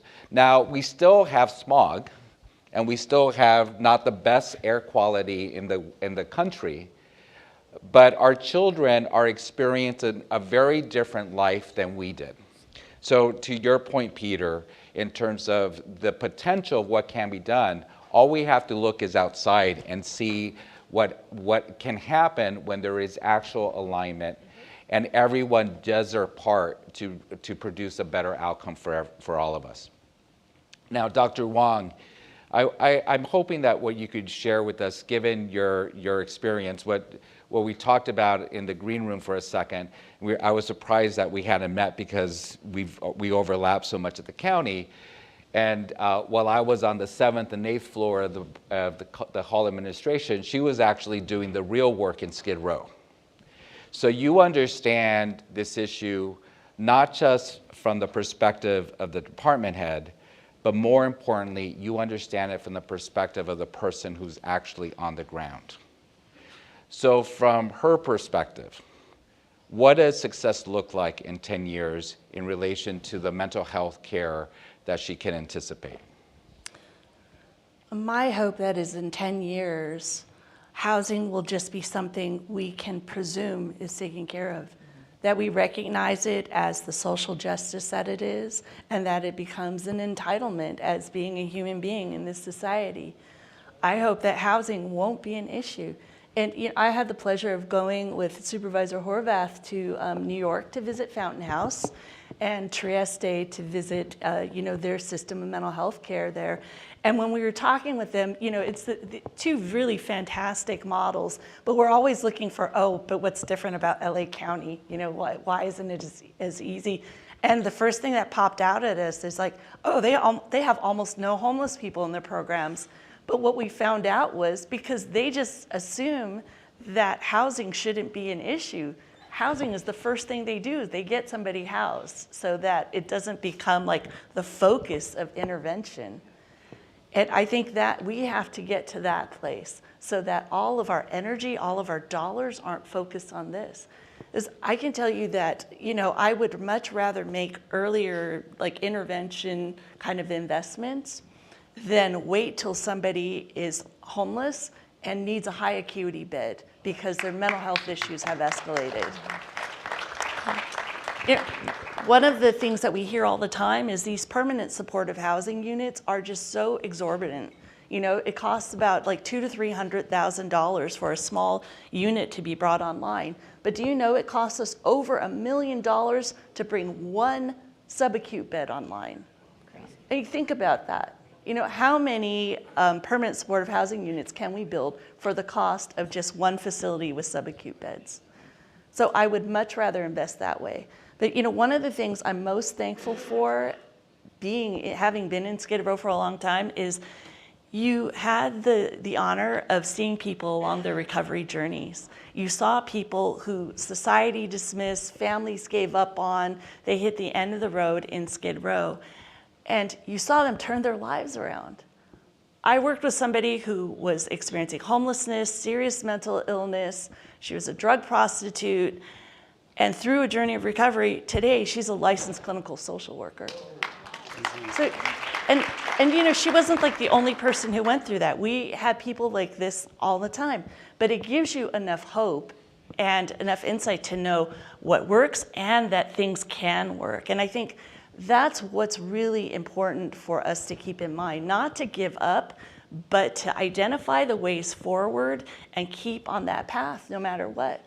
Like, you know, Supervisor Horvath brought up that sometimes, you know, we look at somebody and think they want to be homeless, they don't want an intervention, they don't want to be housed. I worked with a family on the San Gabriel riverbed. I mean, it took us a year working with them, but when we finally got them into housing, within 1 month of being housed, this mother, father, and their son, and they had lost one son to suicide already, they were able to get jobs, a car, and a dog within 1 month of being housed. Now, it took us a year, though, of getting them interventions, getting them into mental health treatment, into physical health treatment, substance use treatment. But doing that in conjunction with having that housing available, that changed their trajectory astronomically in a relatively short time. And I think what gets lost in all of this is the cost of doing nothing and the cost of maintaining the status quo. In a previous life when I was at the city, you know, my office issued a report that 10 years ago that asked the question, how much does it cost just to maintain the status quo, which was to basically leaf blow people from one jurisdiction to the other. And the person who helped me do it was Nithya Raman. She worked in the CEO's office. And it turns out that when you account for law enforcement, for fire, for ambulance, for the additional services required in our libraries and our parks, that the city was spending over $100 million a year just to maintain the status quo, not placing a single person, not delivering a bit of service. And so 10 years ago, the problem wasn't as significant as it is now. So we know that the cost is much greater. And that didn't even account for all the costs at the county side, through the jail service system, through the emergency room system, that all of these individuals who are suffering or who are experiencing homelessness. So as taxpayers, we need to ask ourselves, in what way do we want to spend our investments? In maintaining a system that is basically creating homelessness, or in actually ending it? And I think what's inspiring about this moment and about this generation of elected leaders and business leaders is that there's finally a sense that what we've tried hasn't been enough, a lot of great efforts. What is needed is an aligned system that's accountable, that's transparent, and that places the people at the front, not the bureaucracy. Mm-hmm. So there's an important piece here that often gets forgotten. And I think what is also sort of so significant about this moment is that the mayor and the supervisors understand this, is that government can't do it by itself. At the State of the City a few weeks ago, which you were there, you introduced the mayor, which was alone just a first moment to see the chair of the board get across the street of Grant Park to do that. The mayor introduced a new initiative called LA for LA, which is housed at the Community Foundation. Hilton Foundation invested $3 million to kick it off. And the whole point behind that initiative is to find a very innovative way of involving private investment in the solution. From finding ways to convert market rate housing into affordable housing that's already built, often at the third the cost of the traditional way of building housing. Finding ways to build all of the projects that are entitled currently taking advantage of the state incentives, but don't have access to capital to actually build. So I'm interested in hearing from our friends up north as the Business Council and the Bay Area. In what ways are you harnessing the business community, private investment, for-profit affordable housing developers as part of the solution? Yeah. Well, again, I wish I had the secret sauce to just share with you in a document and you could implement it here in Los Angeles. It is a work in progress for us, for sure. But one of the things the Bay Area Council, I think, has done really effectively, and it really was exemplified actually on this trip we just conducted to Washington, D.C. this week. We were there not only with business representatives, we were also there with transit agencies, so government representatives. We had a recovery advocate from Salvation Army who joined us, and we also had labor there with us as part of the delegation. So really bringing to bear all of the various stakeholders who have their own set of individual interests, realizing these are collective problems. We were fortunate in the Bay Area, of course, to have just the significant number of technology companies and innovation that's taking place that has generated tremendous wealth, right? And to have some of those interested parties also very interested in these issues. So they've been funders of some of the initiatives. And that's, I guess, given us that seed capital we need to help solve these problems. The YIMBY movement up in Northern California, right, which we're all so familiar with now and is helping drive the creation of the housing that we all know that we need, that, was funded with some seed capital from one of those folks who was the beneficiary of a technology company, really soaring to great heights. So those collaborations are important. It's important to have the right people in the room and to have a conversation that is open about what all of their interests are, right? And I think what's been missing in this conversation for, 20, 30, 40 years, maybe even more, and frankly, what's going on as part of the national discourse is this real polarization. I'm just gonna sit over here and focus on my issue, right? And if I use the carpenters who are with us on this trip to DC as an example, focusing on getting people back to work. Well, they weren't talking to the housing developers who really wanted to put their people to work, right? About how we can create those solutions. So we're all on our way. So it has been a real dialogue. I think organizations like LABC and Bay Area Council can be the conveners of those conversations, so everybody's not just in their own corners of the proverbial boxing ring, if you will. But again, I want to reemphasize or amplify what I said at the outset, that this Northern California, Southern California partnership is equally as important, in my opinion, that we all work together to solve these problems, work together to request from the state government and the federal government the tools that we know that we need. Because these problems are solvable, right? We know why we got ourselves, or we know how we got ourselves into this problem. And to focus in on something the supervisor said about the bureaucracy, again, this is about having conversations across departments, conversations from industry to government to labor and all sectors. It's also, you touched on affordable housing developers as an example. It's also having the affordable housing developers talking to the market rate developers. And this is something, in terms of the solution to the homelessness crisis or the housing crisis more broadly, there has been this,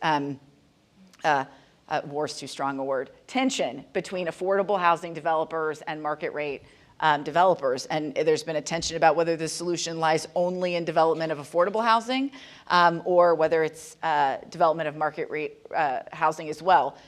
Look, it's everything in between, right?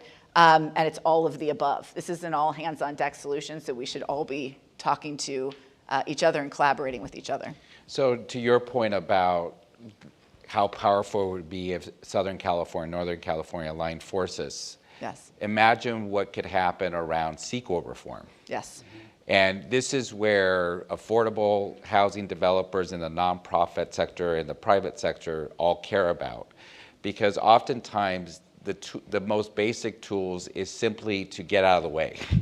and to allow private investment to fully flourish by providing predictability for investment. And barriers like the cumbersome CEQA process is a challenge for all developers. So predictability around that as one tangible outcome would be amazing. Yeah, and just on that point, earlier this week, the Little Hoover Commission released, I forget, it's points about how to focus on housing development, SEQA reform, especially eliminating SEQA review, or significantly streamlining it in the context of infill development is one of their tenets. And so I would just commend it to all of you to take a look at that, because that's an area where Northern California and Southern California could really come together in support of those recommendations and be a statewide force. And frankly, give our elected officials in Sacramento and at the local and regional levels the support that they need to advance those really meaningful reforms. Thank you. Supervisor, from your perspective, what is one thing that that you believe could be very helpful from the private sector, from private investment as part of the solution? And then what is the one thing that you think the various entities that you described can give up or grant to ensure predictability for the private investment?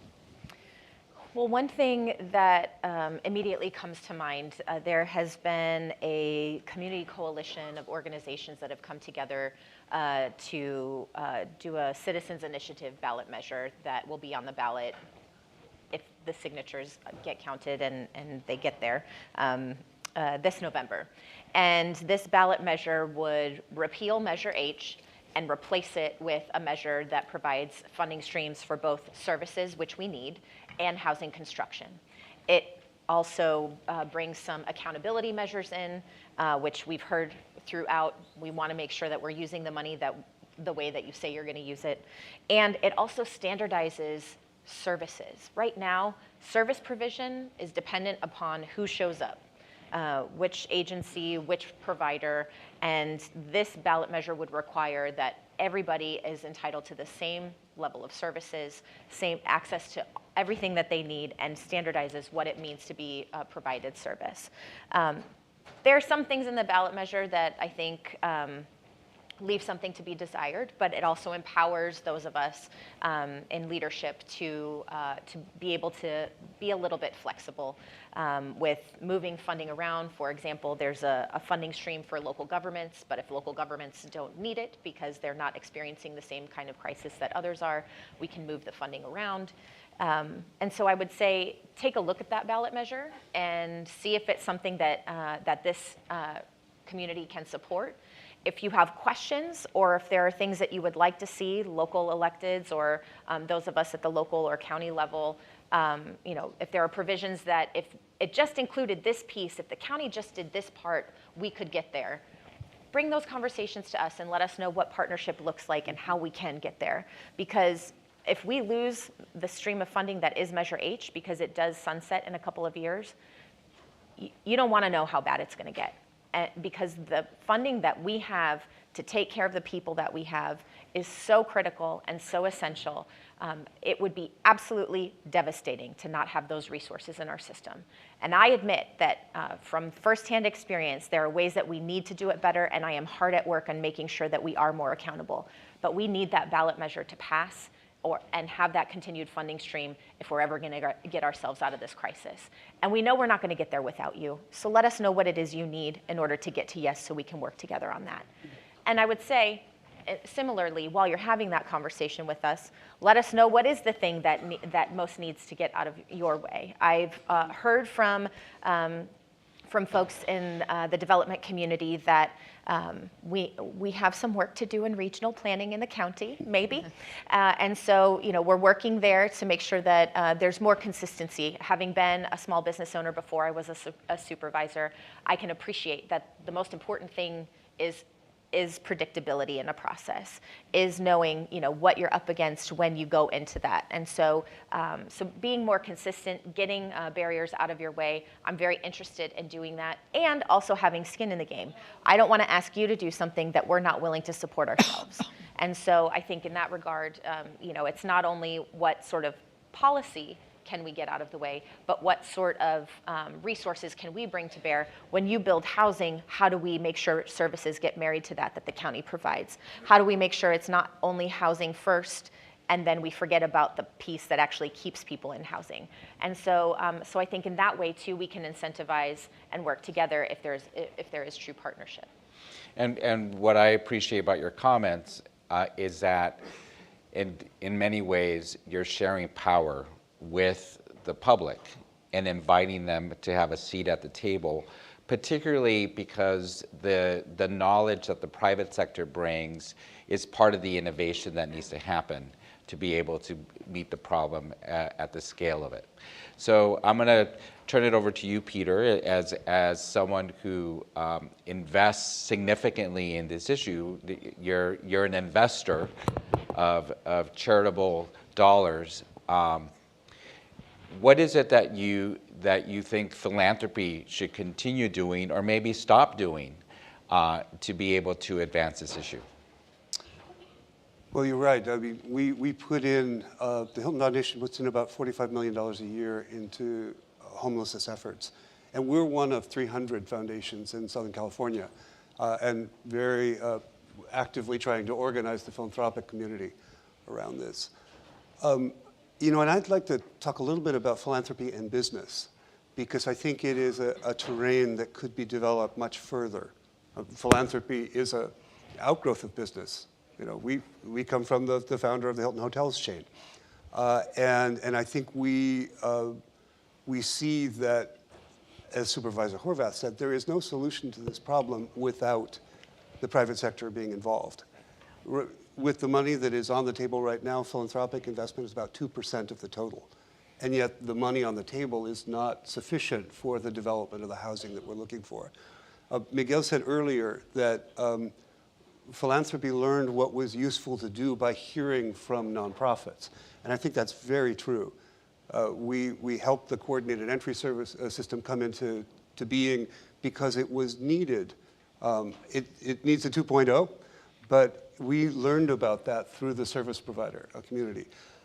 Likewise, we're learning a lot from government, from the relationship with LASA, from the helping to set up La Casa, and from this governance work.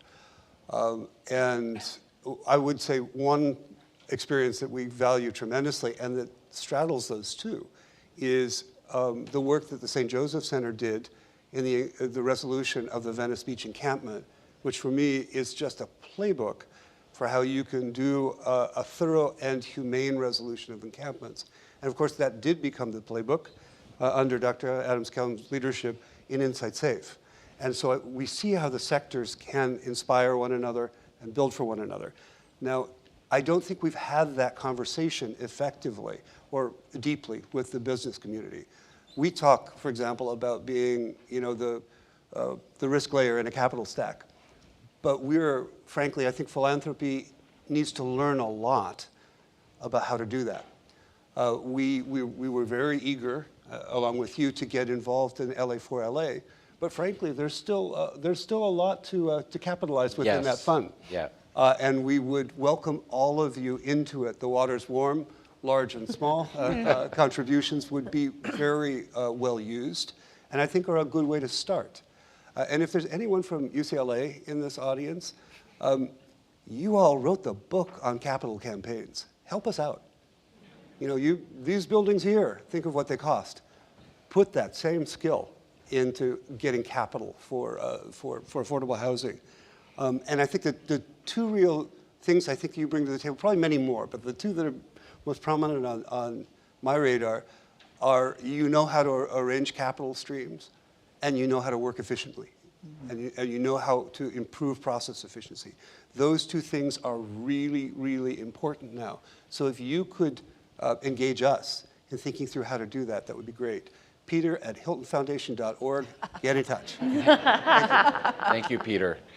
I think an important point that you made, and I really appreciate you specifically calling out Dr. Adams-Kellum, because what has been revolutionary in her approach is that she comes from a service delivery system. and actually had to roll up her sleeves to get people housed, figure out logistics, figure out funding, figure out politics, figure out not just the short term of where you place somebody, but where is that person going to end up for the long term? And so we're very fortunate to have her at the helm of LASA today, because like you, who didn't grow up at the county, like the mayor who didn't grow up at the city, it is coming from an outside perspective that is going to ultimately change a system. And so that's why the need for the private sector is so important. It's not just your philanthropic support or your contributions, but frankly, it is really your thinking and your problem solving and your intuition and your outcome-driven metrics that is going to help us move this issue forward. We have a few minutes left. I'm going to turn it over to you, Dr. Wong, to share just a bit about how the system, your department doesn't do all the work. You partner with organizations throughout the county to deliver these services. So what do you need from those organizations, both private and nonprofit, to be able to have a robust system? Well, I think the partnership is very important because, like you said, we're not alone in the problem or the solution. And what we need is the support to be able to have this, emphasis on not just the housing, but also the services. They have to go hand in hand. We can't separate them out. And there are a lot of solutions that create new problems. And we have to look at what's going to be both effective and sustainable. And again, this involves everybody in this room, everybody in our communities, because if I ask this audience, how many of you have ever struggled with any kind of mental health issue, or maybe a loved one or a neighbor or your child? It impacts everyone. And I think when we can bring all of that to the table, then we can see that this has to be something that we all own and that we're all a part of.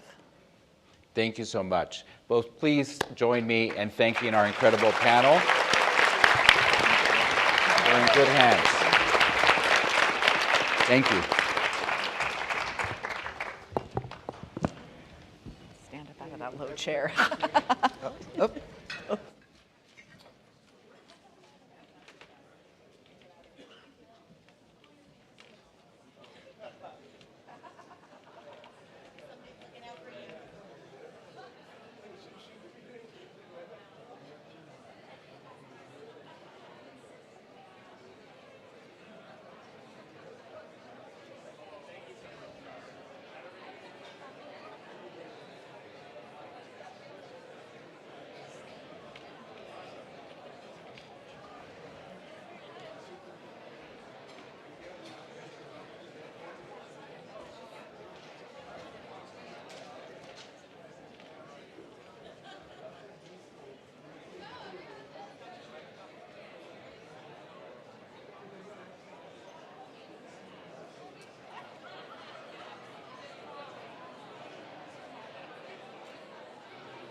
Everyone, please take your seats. The program will begin promptly.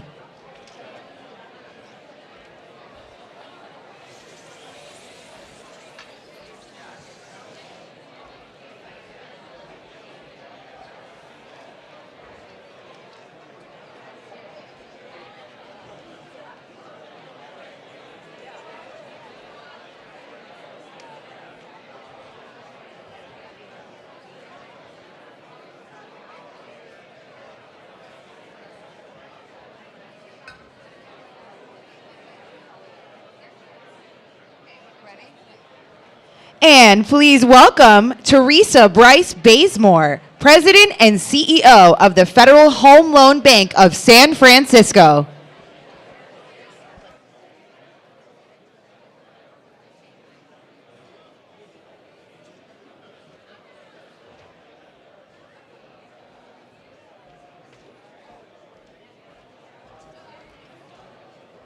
I know. Everyone, please welcome Ms. Teresa Bryce Bazemore. Good morning. Good morning. I want to thank LABC and especially CEO Mary Leslie for convening this summit focused on the livability and competitiveness of Los Angeles and of the region. In my role as President and CEO of the Federal Home Loan Bank of San Francisco, but also as a Los Angeles resident, I have enjoyed participating in these summits over the last 3+ years. Before I begin, last August, I announced my planned retirement, and this week, the bank announced the exciting news that Elena McCargo will succeed me starting on June 10th. Elena resigned her position as the president of Ginnie Mae 3 weeks ago, and she will bring a wealth of experience around housing finance and affordable housing from both the private and public sectors. I'm thrilled to be handing the reins over to Elena and confident that she will build on what we have accomplished during my time partnering with our members and other stakeholders to maintain a healthy financial sector and to contribute to housing, affordability, and community development. Mayor Karen Bass's conversation with White House Domestic Policy Advisor Neera Tanden, whom I have the pleasure of introducing today, got this event off to a great start. And I'd like to applaud Mayor Bass for her bold leadership on these issues. The Federal Home Loan Bank of San Francisco is a privately capitalized cooperative wholesale bank with a congressionally mandated dual mission. Our primary mission is to support our member financial institutions, which include community banks and credit unions, CDFIs, and insurance companies, by being a reliable supplier of on-demand liquidity. For our members, access to funding, the funding we provide day in and day out, enables them to meet the credit needs of their communities, to make mortgages, finance multifamily development, and lend to small businesses. We serve this purpose in all economic cycles, and this makes us an important source of stability in the financial system. The Federal Home Loan Bank system, with 11 regional banks across the country, is a key reason that this country, unlike many others, continues to have a diversity of local lenders of all sizes. By statute, each of the banks contribute 10% of our net income to our affordable housing program, or HP. And because of the business our members do with us, the Federal Home Loan Bank system is one of the largest private sources of grants for affordable housing in the country. This year, the Federal Home Loan Banks collectively expect to make about $1 billion in grants from their affordable housing programs, combined with our other voluntary targeted community support programs. Since 1990, the San Francisco Bank has awarded $1.3 billion in HP grants alone. This year, our bank's 10% HP contribution totals $63.4 million. One of our top priorities with this program is reducing homelessness, and a significant amount of HP funding goes to projects that create transitional or permanent supportive housing for vulnerable people in our communities, including here in the Los Angeles area. We are also focused on expanding equitable access to homeownership, especially in California, where the supply shortage is so severe. The even bigger challenge is that when people are paying such high rents, it's impossible to save for down payment. There are a lot of families who can afford to pay a mortgage, but the down payment is a huge barrier. This year, our bank is making $33 million available to assist first-time home buyers, including middle-income families who really need this kind of support to put down roots in our high-cost region. Everyone deserves safe shelter and a place to call home. These are just two of the ways that our bank works to help make that a reality. You can learn more about our community programs at FHLBSF.com. We want to continue to collaborate with the affordable housing industry and with city, state, and federal officials to make progress on these difficult problems. And now I'm delighted to introduce someone who is making a difference every day at the federal level, working inside the Biden-Harris administration to unlock powerful new resources while making existing tools work better. As President Biden noted when announcing her appointment, Neera Tanden's policy work is informed by her own lived experience. Growing up, her family benefited from the safety net program she now oversees as assistant to the president and chair of the Domestic Policy Council. This administration is taking action to deliver a housing market that works for all Americans with a clear focus on ways to cut costs, boost supply, and expand access to affordable housing.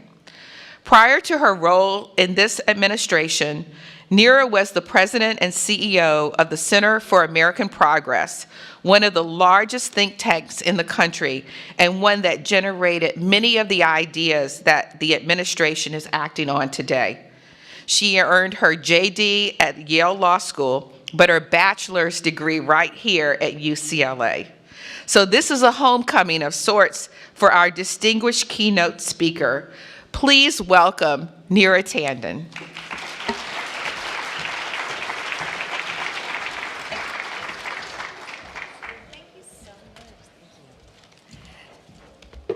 Good morning, everyone. Oh, you can do better than that. Good morning, everyone. Good morning. Thank you.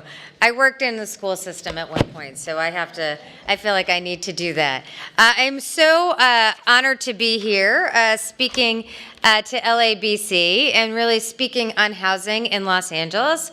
Because it really is at the forefront of both opportunity and challenges. And so it is a great honor to speak to you today, and I'll be speaking both really on housing overall and how it intersects with homelessness and how we can, at the federal level, are trying to be good partners in trying to address the challenges that Los Angeles and other cities across the country are facing. And as the Chancellor noted and as Teresa noted, I am a proud graduate of UCLA and lived here in Westwood several decades ago.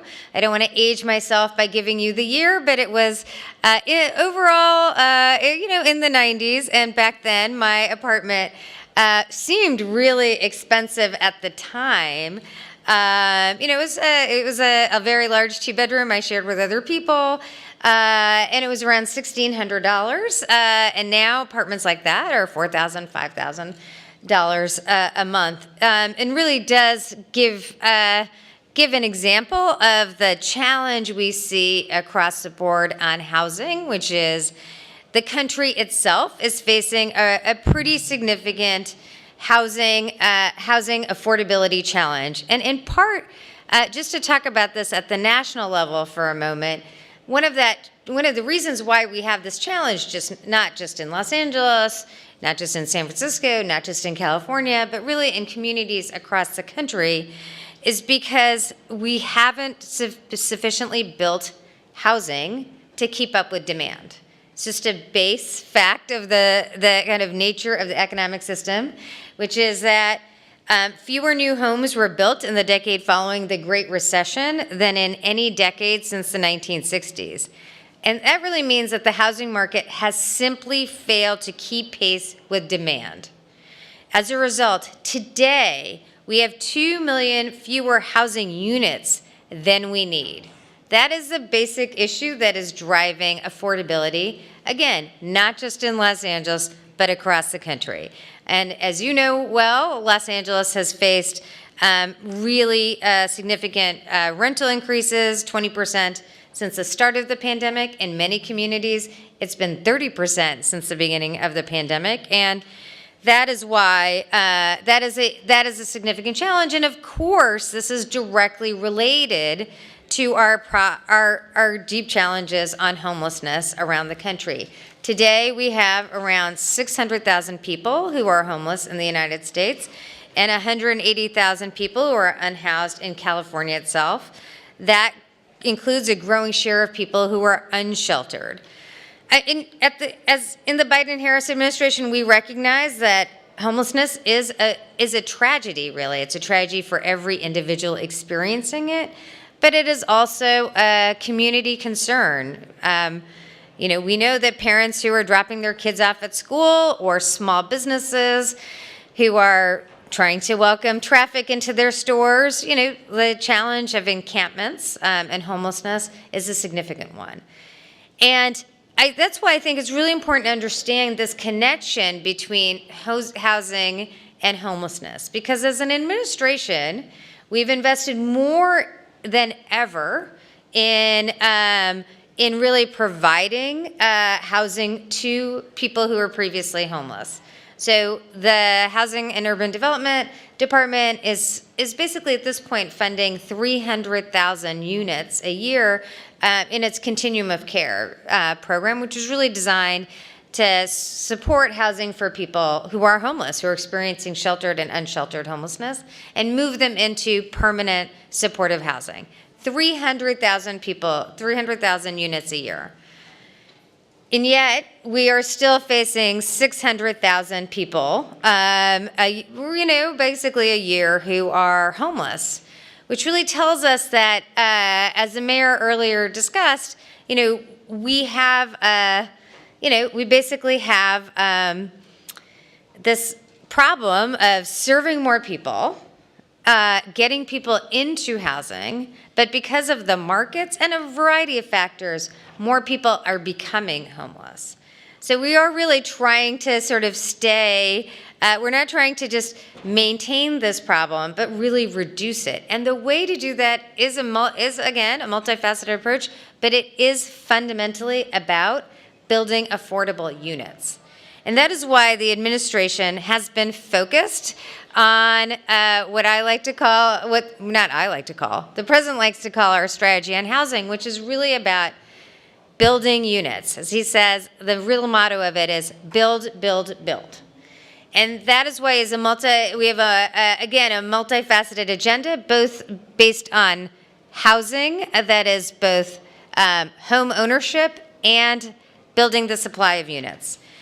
This is critical in communities like Los Angeles, where there is just a huge demand. And of course, I would like to applaud the mayor for her leadership in recognizing this challenge and ensuring that Los Angeles is doing what it can to build units and to really speed the pipeline of building construction.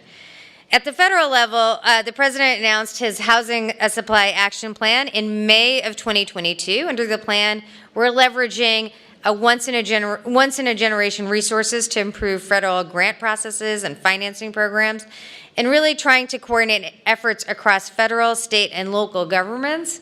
The mayor referenced this in California, in Los Angeles, how we're really working at the city, county, state, and federal level in every locality to try to build more units.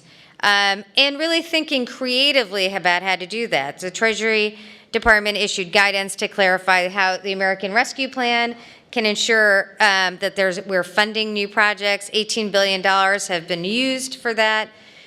And we have an overall agenda that's designed to fill this gap. As I said, we have a 2 million housing unit gap, 2 to 3 million housing unit gap.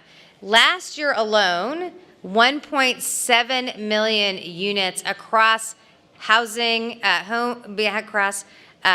housing, apartments, homes were created. 1 million rental units were created. So we're making some progress in this strategy around building, but we have so much more work to do. And that's why the president laid out in his new budget a $20 billion innovation fund that goes to communities to build more units, increased investment in the low-income housing tax credit to build units, a new program to ensure affordability for mortgages for 2 years. So basically a $10,000 credit because so many people are finding it difficult to afford new homes. So it's a strategy across homeownership and housing and rentals that really tries to address the significant challenge, because we understand essentially that there are families today who are homeless, who are experiencing short-term homelessness, longer-term homelessness, simply because they are finding it difficult to afford a place to live, often near their work. And that is why we need this overall concerted strategy. But we also recognize that we need to take very specific steps to address homelessness itself. We can build more units. We need to build more units, but there are particular challenges amongst veterans, teens leaving foster care, and real challenges around mental health. And so that is why we are taking specific actions to address those problems. For example, we have ensured that we, working with Mayor Bass and her team in LA, we've been working to help provide support for her as she's focused on moving encampments. HUD is issuing new guidance that will help cities basically create presumptive eligibility. So people who are homeless, who are on the streets, are presumptively eligible for housing. It seems like a very obvious thing. We've done that in Los Angeles at Mayor Bass's request, and we're really moving that across the country. We're also today trying to make clear the connection between housing, healthcare, mental health care, and other issues. And at the federal level, we're really trying to do everything we can to streamline supports for homeless people who are in need of services. So I'm proud to announce today that Medicaid is issuing new guidance to states on how they can better leverage waivers for additional support for people experiencing homelessness who have mental health or substance abuse problems. So many times we've heard that it's difficult to make these programs work together. Obviously, there's a significant challenge with mental health and mental illness, and so we want to make sure the federal government is providing those resources quickly and at the local level. We've also innovated in ensuring that Medicaid can pay for health-related social needs, like housing. That is a significant innovation over the last few years. Thank you. This woman is just wonderful, okay? I just want to say, I would like to applaud you, okay? I don't know what it says that you've applauded us and no one joins, but when I'm applauding you, everyone joins. I'm not really sure what that means, but I'll just take it as a tribute to you, not a complaint about us. So just to say, the social determinants of health are really critical. This program is an innovation that will allow states like California to use Medicaid waivers to cover certain case management and housing navigation services, as well as housing support costs for folks who meet certain clinical and social risk factors. And this will go to things like rental assistance, utility assistance, security deposits, and application fees, because at a high level, we do recognize that being homeless can contribute to health problems. And so to actually reduce our costs over the long term, spending this kind of money can actually help us save money at the federal level. We're also, the Administration for Children and Families is providing funding for childcare, which provides funding for childcare, is streamlining services and eliminating co-payments for families experiencing homelessness. And earlier this year, the Department of Agriculture has proposed a new rule to exempt people experiencing homelessness from SNAP benefits to time limits for work requirements, due to time limits for work requirements. But we're at a high level, what we're trying to do at the federal level is really a multifaceted approach. First, we're trying to build more units and more affordable units, and really work as a partner with last dollar investing or just really putting money down at the local level to build more units. We also recognize that communities are facing struggles with a growing homelessness population.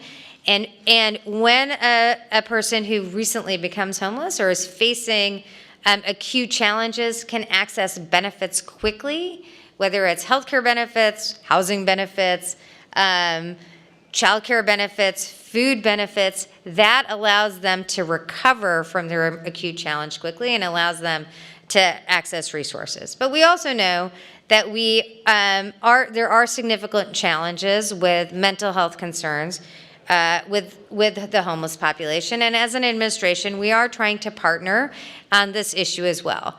Mental health is a growing challenge, not just in the homelessness population, but obviously across the country. And the administration has invested roughly $90 billion in resources to help communities build better crisis care systems, open more clinics, train more providers, and put more prevention programs in place.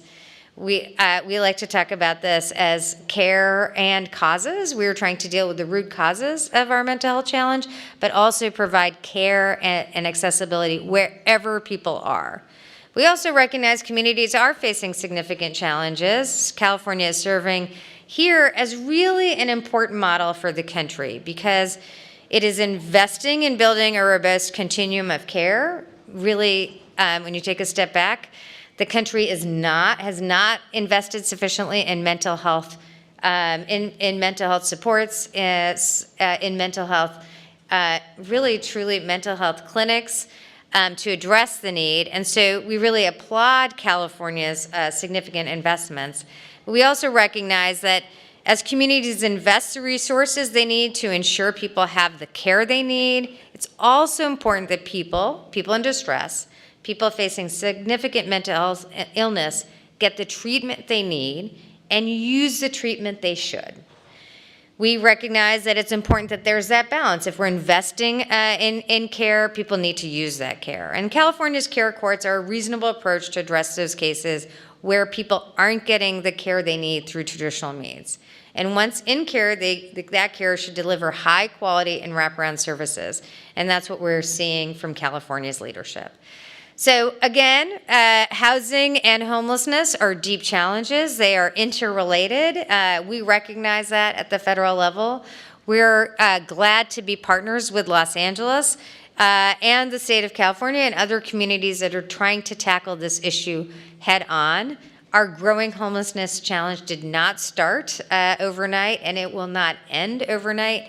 But it is an example where we know that when we work on these problems, when we invest and really drive innovation, we can really reduce the number of homeless people. And I'll just say and give an example of a recent success for that. During the pandemic, we actually, obviously, our economy was under tremendous strain. There was a range of issues across our economy, but we actually did not see a rise in homelessness. It actually stayed still. In some places, really declined. Now, why did that happen? I think in part is because the federal government invested a lot of resources. We limited evictions. We provided direct support for rental assistance. So there was a significant social safety net there that really stopped this cycle of actually supporting people coming out of housing, who need housing, but also really stopped a cycle where so many people were falling out of housing. So I think that's an important lesson that we can actually make progress. These programs don't have to grow. These problems don't have to grow. We can actually address and tackle this, but it takes concerted action at the federal, state, and local level for us to do that. And that is our commitment to the people of Los Angeles. And on behalf of the president, we are grateful for the leadership of the leaders here, the leadership, the political leadership, the business leadership, the not-for-profit leadership to tackle this problem together. Thank you.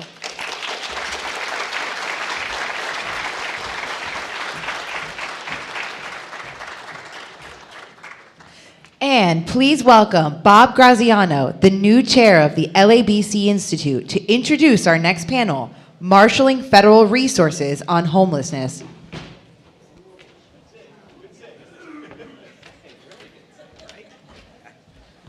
I just learned how to walk. Ladies and gentlemen, distinguished guests, it's really an honor to gather here today to address one of our city's most pressing challenges, which is homelessness. At the forefront of this battle, we have leaders who not only envision a better future, but also propel us towards it with their unwavering commitment to innovative strategies. Today, it's really my privilege to introduce the moderator of the Fireside Chat entitled Marshalling Federal Resources on Homelessness, Dr. Valicia Adams Kellum, whose name you've heard about 65 times this morning already. She's a remarkable leader whose first 100 days as CEO of the Los Angeles Homeless Services Authority, LASA, and I will not refer to it in the same way Miguel Santana did, have already brought transformative changes to our approach to homelessness. Dr. Valicia Adams Kellum, a visionary and a pragmatic problem solver, has taken the helm of LASA with a clear focus and a strategic vision. Under her leadership, LASA has honed its efforts on key strategic areas, including the enhancing of the efficiency of the rehousing system, improving transparency and accountability, and upholding equity at the core of its operations. Her work supports vital city programs and integrates crucial services, making a profound impact on our community's approach to homelessness. Please join me in welcoming the next panel, Marshalling Federal Resources on Homelessness, moderated by Dr. Adams Kellum and joined by Ann Oliva, CEO of the National Alliance to End Homelessness, and Jeff Olivet, Executive Director at the U.S. Interagency on Homelessness.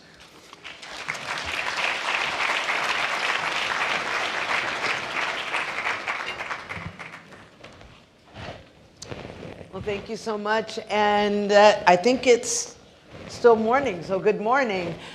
I wasn't sure how to introduce myself because you've heard my name in many different contexts this morning, but I'll just leave it right there and say how pleased I am to be here. And I was in this setting just last year as I started at LASA, and so I'm really happy to have made it through my first year. We'll see how we do in year two. There has been some good news, not maybe about LASA in the news lately, but just all kidding aside, there's been some good news about the decrease in homelessness in several key communities. And we've learned that a lot of that is related to investment in housing, because we know we can only end homelessness by investing in housing. But we've also seen an important theme of close coordination. With the election of Mayor Bass and the powerhouse Board of Supervisors, we are in an extraordinary moment. And I get to experience that every day. The locked arms image is real. And it has inspired innovation. Yes, it inspired me to leave the love of my life, St. Joseph Center, to come to LASA and tackle it out to create a new model and system change. We are making progress, but there's still so much more that needs to be done. And to help us address the question of how we can expand the efficacy of our work and to decrease the number of people on our streets, we want to partner more and more with the federal government and to see how we can improve the results on our streets. And I'm joined today by two of my friends and very distinguished guests, Jeff Olivet, the Executive Director of the United States Interagency Council on Homelessness. Thank you, Jeff. And Ann Oliva, my mentor, CEO of the National Alliance to End Homelessness. And I'm going to start with you. And as I mentioned, several localities have seen some progress in their work. And, you know, we've talked a lot about Texas, and we've also seen some work in pre-pandemic Bakersfield. There's other communities. We were just at Long Beach, their discussion of their pig count, and it was quite amazing. I think the mayor will be here to speak. So I'm wondering, you know, Anne, what actions those communities are engaged in that you've found to be effective, that we can learn from? Yeah, it's a great question, and thank you for having me, and thank you for being here, and I think you overstated it when you called me a mentor. I think it's mutual, my friend. So I tend to think about how well communities are doing and what the ingredients to success are in 3 buckets. And the first is leadership.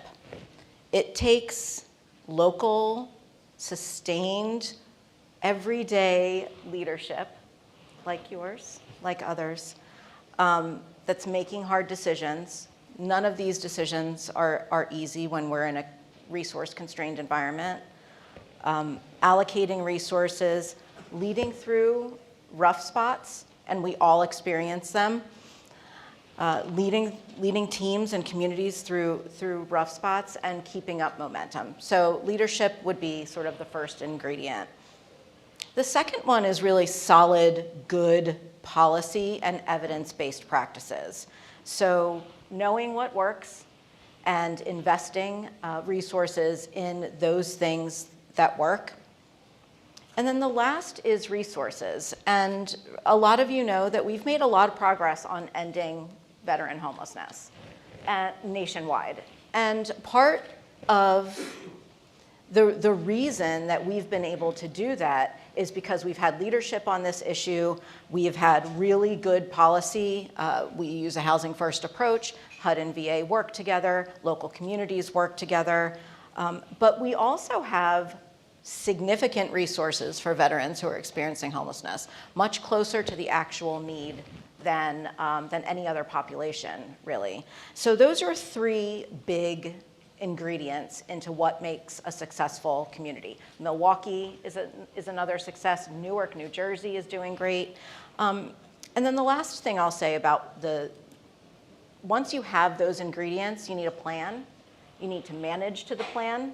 You need to manage every day to that plan. The plan has to include housing that is affordable to the lowest income people in that community, and that means preservation, it means rental assistance, and development. You also got to take a few risks and figure out how to innovate in your community. That's good. All of that resonates. And I wonder, Jeff, if you could talk about how the Biden administration is helping communities access resources like what we heard from Anne and what you're seeing. Well, first of all, Felicia, congratulations on your first year. Thank you. And you haven't just survived it; you're thriving. And I see you doing so much to lay the groundwork for long-term success here in Los Angeles. I've survived my first 2 years as a federal bureaucrat. I just hit that mark a couple of months ago, and I joined the Biden-Harris administration in January of 2022. And one of my earliest site visits out to communities was here in Los Angeles, and I've been here several times since then, including right after Mayor Bass took office. I was out with her on Skid Row, going out with outreach teams, meeting with people experiencing homelessness, stopped by the Downtown Women's Center, worked with PATH, some amazing provider organizations here. And I have incredible reason for hope in this community. And I know homelessness is a massive crisis here. I know the headwinds are strong. I know it's very easy for folks in the general public to see visible, unsheltered homelessness and get disheartened, get discouraged, get cynical. But what I heard this morning, I was sitting down here listening to the first few speakers and the earlier panels, and I think you've got all the right people in all the right places. In government, at LASA, at all of the other agencies that are working on this. We've got the great fortune of having Ann Oliva leading the national movement outside of government with the National Alliance. So I think there's a lot of really good pieces in place. One thing that we see as we travel around the country is the collaboration really matters. And I think, Ann, you were talking about places like Newark, like Milwaukee. I think we could add Long Beach to the list on that. The work that's happening there is showing meaningful, measurable reductions in homelessness. What is common across all those communities is deep collaboration across sectors. It's not just government, it's not just the nonprofits, it's not just the faith community or the business community, it's everybody.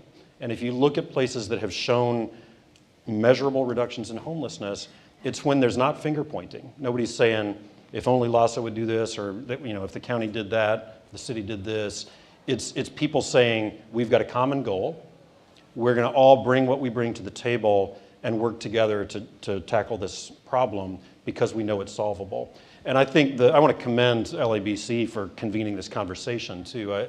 It's critical that the corporate sector, the business community is part of the solution. I mean, obviously we need more money, more resources to do everything we do, but the corporate sector also brings incredible creativity, innovation, speed, accountability for outcomes. We need that technical assistance because government and the nonprofit sector cannot solve this without you. And I think that's the lesson I take from a lot of these communities. Thank you. And I'm not sure I answered your question at all. You did. We'll get there if there's anything left out. And let's bring it on home, if you will. Yeah. We've heard about, again, what's happening in Houston and Austin and other areas, but LA is unique. We feel like we're unique. We know the magnitude of the crisis, and we are facing it head on. And we have often said we cannot build our way out of this crisis. So what are your thoughts about LA? What can we do? Thoughts about LA is a very big topic, but what I will say is that everybody in the country says that they're unique, and most of the time it's not true. LA actually is unique. Oh, we are? Okay, good. I say that every time I present. Yeah, I think it's actually true here, not just because of the scale of the problem, because of the geographic area that is covered by the continuum of care here, by the number of small cities that are within that geographic area. There's a lot of moving parts here that other communities don't have. So I would definitely say that LA is unique. And Neera said something that I think is right. That is, well, she said lots of things that I think were right, just to be clear. But we didn't get here overnight. This is not a problem that happened in 2020 when the pandemic started. We've actually been seeing unsheltered homelessness go up nationwide every year since 2016. So, and housing policy has not kept up with the needs, especially for the most extremely low income people, for decades. So we are not going to build our way out of it overnight either, but building affordability is a big component of the work that we need to do, and I think you've heard a lot about that from other speakers. Because when you don't have affordability, it actually squeezes the homeless services system in two ways. It creates additional inflow into the system. So I'm just gonna say this in the most simple terms that I can.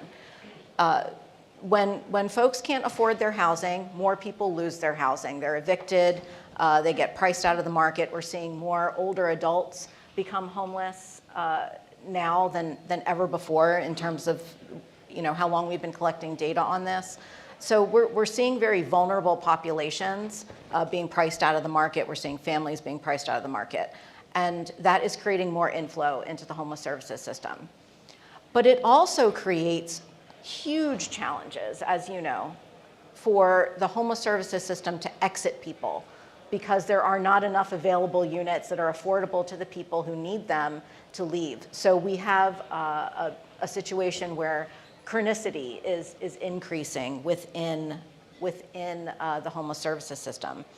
And so the answer has to be that we have to deal with both sides of this, right? We have to create enough affordable housing that folks can exit, and that we also are sort of turning off, I've heard Jeff say this before, turning off the tap of people who are coming into the system because they're being priced out of the market.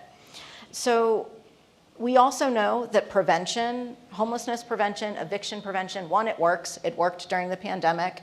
We had policies in place. We had emergency rental assistance funding in place. And for those of you who maybe don't know the details of all of that, we had a $50 billion, with a B, billion dollar emergency rental assistance program during the pandemic. The largest homelessness prevention program that we have on a regular basis is $290 million for the whole country. So, we have to figure out some scale here.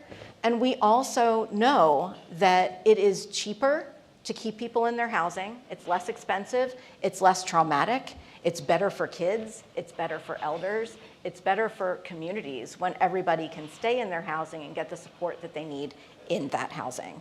And then the last thing I'll say is that it's not just about affordable housing as an inflow. We also see people being exited from systems like the criminal legal system, like the child welfare system, like behavioral health or healthcare systems directly into homelessness because there isn't enough affordable housing. And we have to be able to work to prevent that inflow into homelessness as well.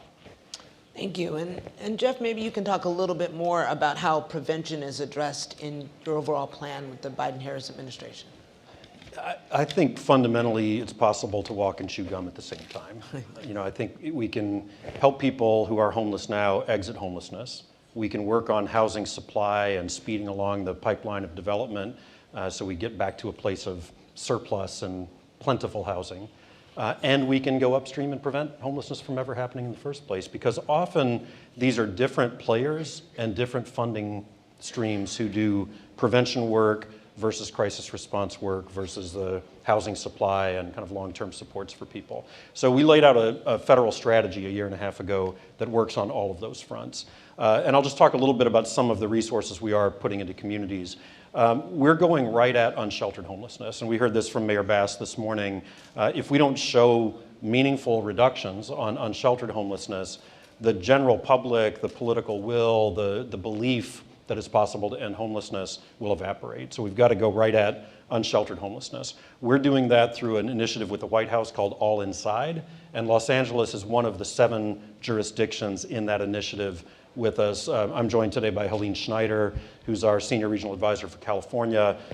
She's a great resource to anyone in this room on things related to homelessness here.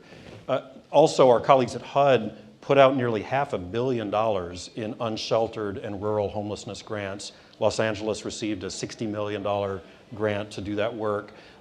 We are also looking upstream, and we're really beginning to look at public-private partnership. That's another topic that the panel talked about a few minutes ago.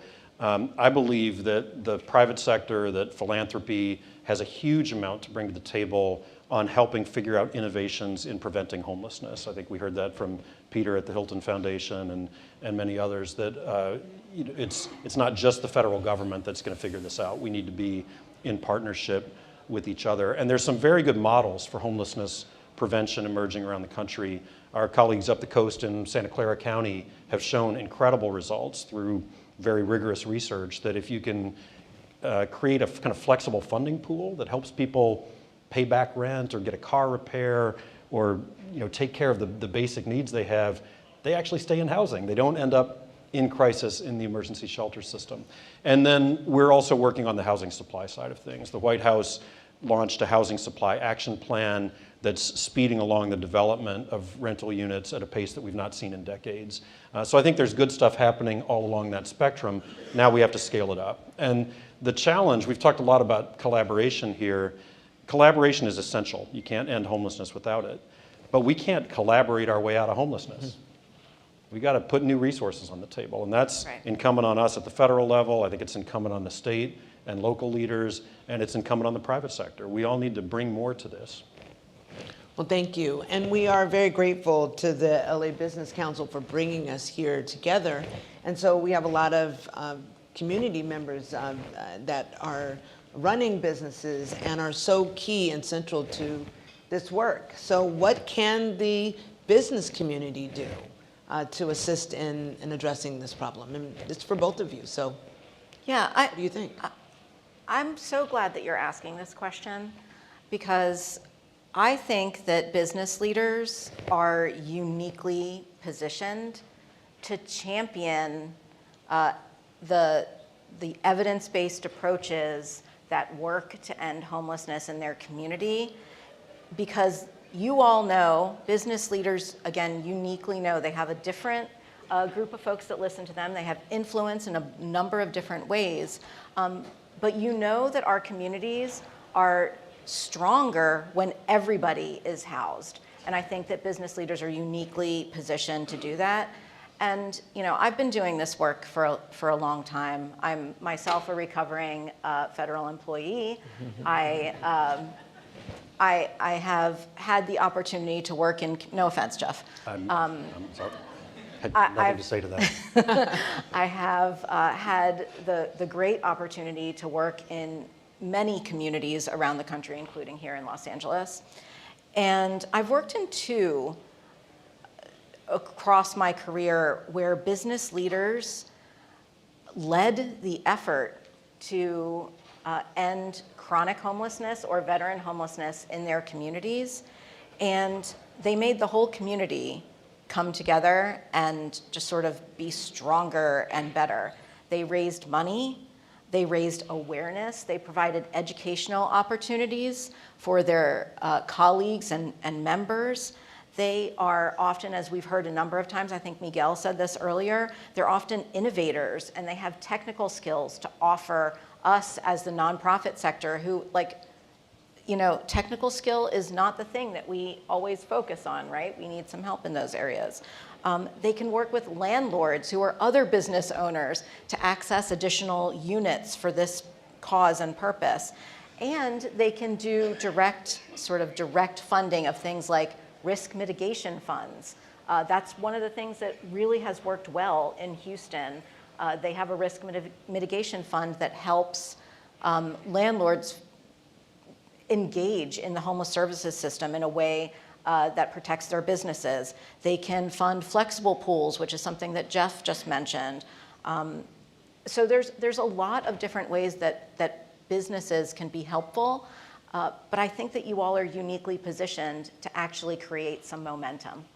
That's great. And businesses hire people. And the 100%. Way to change someone's life is to offer them a job. And we have so many youth who are unsheltered, unhoused, and in great need of a job. And so the business community can make a big difference in hiring someone with lived experience. Yes, exactly. It's amazing to change someone's life and family by hiring them and giving them a living wage. So my mind was going to employment too, and among other things, I loved what Ann said too, but there are great models for how you can hire people who have been homeless. There are supported employment models, even for people with pretty serious mental illnesses and physical disabilities. But I think what's important to remember is when we're talking about people who are homeless, we're talking about a huge range of life experiences and educational and job experiences. And we're meeting people at often the lowest, hardest, most traumatic moments of their lives. And their homelessness does not define them. It's a housing situation, not a type of person. And so I think once we kind of get to that mindset, it helps us think in a much more human way. I think those of you in the corporate sector, in the business community, bring so much. You bring intellectual capital, some of the things I talked about earlier, just around creativity and innovation and a push for real outcomes. You bring political capital. People listen to you in Sacramento at the State Assembly and in Washington, D.C., where I live. They listen to you in a way that they don't always listen to the nonprofit community, local government, people experiencing homelessness. So I think aligning your voice as a tool for change is really important.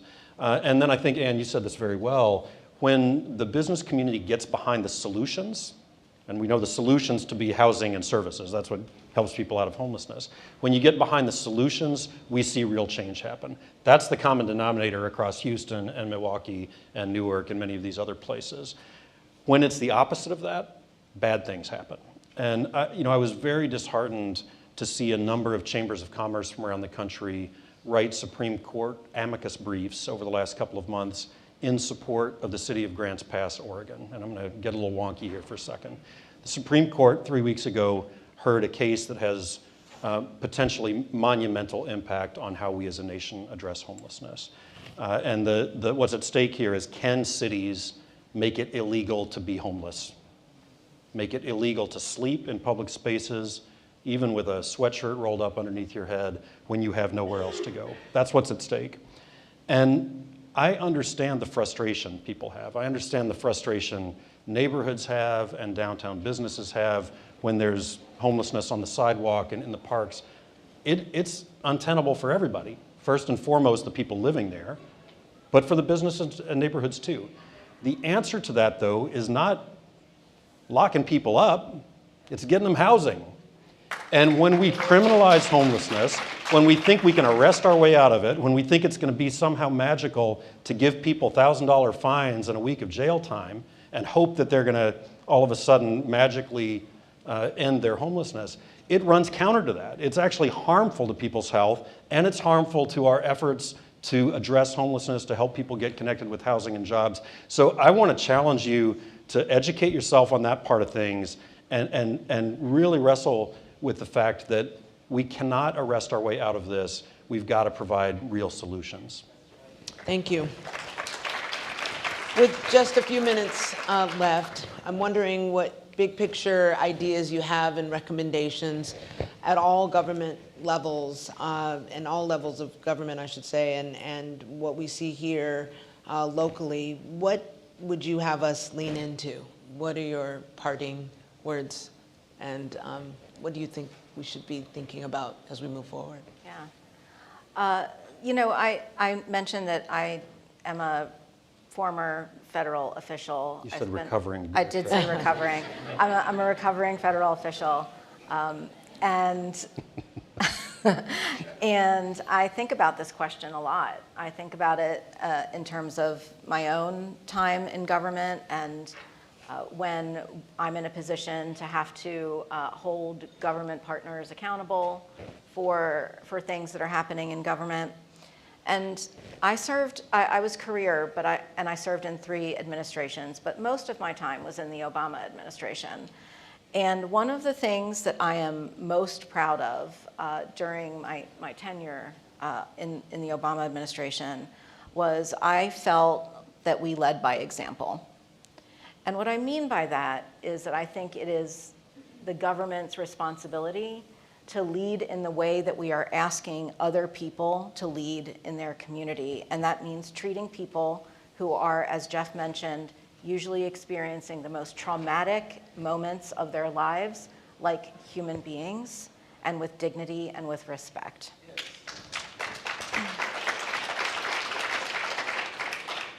So that's the first thing that I think is imperative at all levels of government.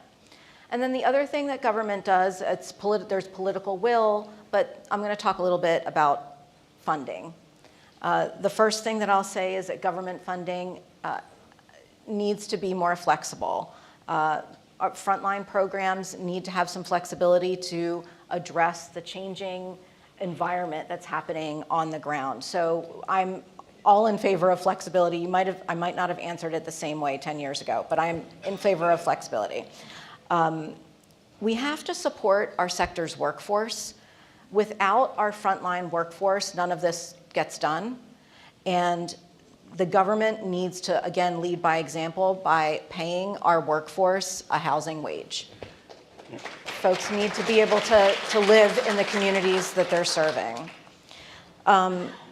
Making funding permanent. I heard, I can't remember who it was, it might have been Miguel, talked about predictability and how important it is for businesses who are doing business to have predictability so that they can plan.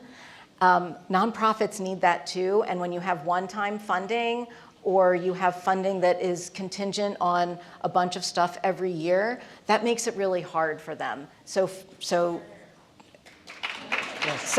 Permanent funding. Helping to develop capacity for nonprofits to access service dollars from the federal government through Medicaid. And I think the last thing is really about data. You have a lot of data. Government has a lot of data. Use it to help communities really focus their efforts. Thank you. I think pragmatically, we're trying to put resources into communities. This administration has put more money into communities over the last couple of years on homelessness than has happened ever through the American Rescue Plan, through our budget proposals on the Hill. The president's now proposing guaranteed housing vouchers for every young person aging out of foster care and every extremely low-income veteran. Those would be transformative policies. We need Congress to fund those. We've got a lot of other things we're proposing in the budget process. I believe there is potential for bipartisan support on housing and homelessness on Capitol Hill. We need your help in raising your voice and in getting your delegation really championing this stuff. You've got an amazing champion in Representative Maxine Waters, who I know you're going to see here in a few minutes. She's as good as anyone in the nation on this. From a more, I want to say, soulful point of view, this is a fundamental question of our humanity. It is a question of what kind of Los Angeles do you want to live in? What kind of nation do you want to live in? What kind of society are we trying to be for one another? And all of us in this room have incredible power. Doesn't matter what seat you're in, doesn't matter if you've experienced homelessness, if you're running a massive publicly traded corporation, if you're in government. You have immense power to change the circles you run in, however large or small or local or national those circles are. The question becomes, what are you going to do to use that power? And there are a lot of things folks in this room could do. Educate yourself, get on a nonprofit board, support the work of LASA, get engaged at the national level in policy work, use your financial resources, use your intellectual firepower. We got to be in this together, because that's the only way we're going to develop a country that takes care of everyone, that believes that everyone deserves the dignity of a home. Thank you. Thank you, Ann and Jeff. This has been a great conversation. I heard you say something that, as a provider, I said a lot. Deep collaboration is needed. Alignment is needed, a singular vision that we can believe in. We know that this crisis is solvable. It was mentioned. We actually know that. Yeah, it's mentioned earlier, the work my team and I at St. Joe's did on Venice Beach, and then with the mayor and Inside Safe. People want to get off the streets. When you kneel down and you connect with someone in a tent and you have a resource that they will say yes to, and it's usually a safe place that has a door, has a place where they can get food and a shower, they say yes. I've been a witness. It's profound. It's extraordinary. And with folks on the federal level like Ann and Jeff with us in this fight, we can do it. And with all of you, so let's lock arms and get this done. Thank you.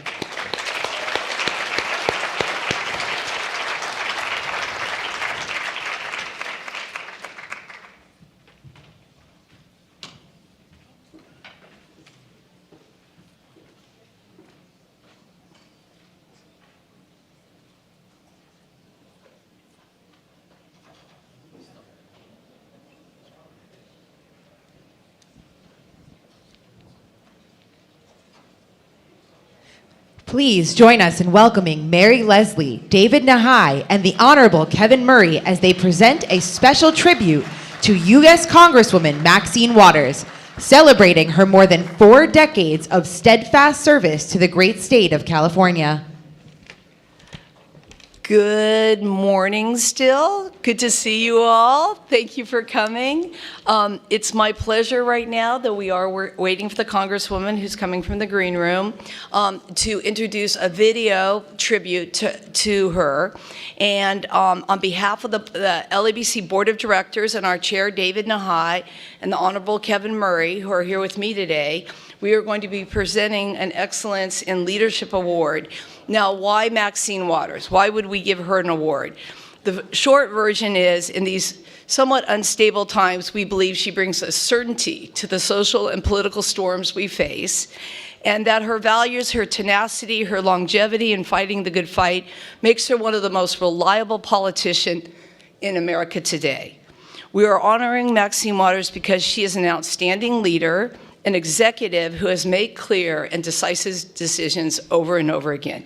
She first served, as you know, in the California State Legislature, and she now sits as one of the veteran members of Congress and has risen to the highest levels of power in Congress, first as chair and now as member of the House Financial Services Committee. She is trusted and valued by her colleagues and a leader to many of us, known for her commitment and integrity to fight for underserved communities, working tirelessly to create pathways to economic opportunity and forging alliances of peace to aid our national defense. She knows that you can have civil rights and lack economic equity. You know you can have rights as a woman and be denied decisions about your body. You know you can seek social justice and be denied your civil rights. You know you can want peace and happiness, but be disquieted by the homelessness that surrounds us and wonder what happened. Maxine Waters has fought to provide solutions and close the gaps that make our society fair and just. She fights to make it fair and just. This is the hard work, and it never ends. So we are particularly grateful that she is our Congresswoman, and she fights for the issues we care about, and we want to thank her. And now we're going to show a short video, hopefully capturing just a small part about who she is and what she has done and the reason we're honoring her today.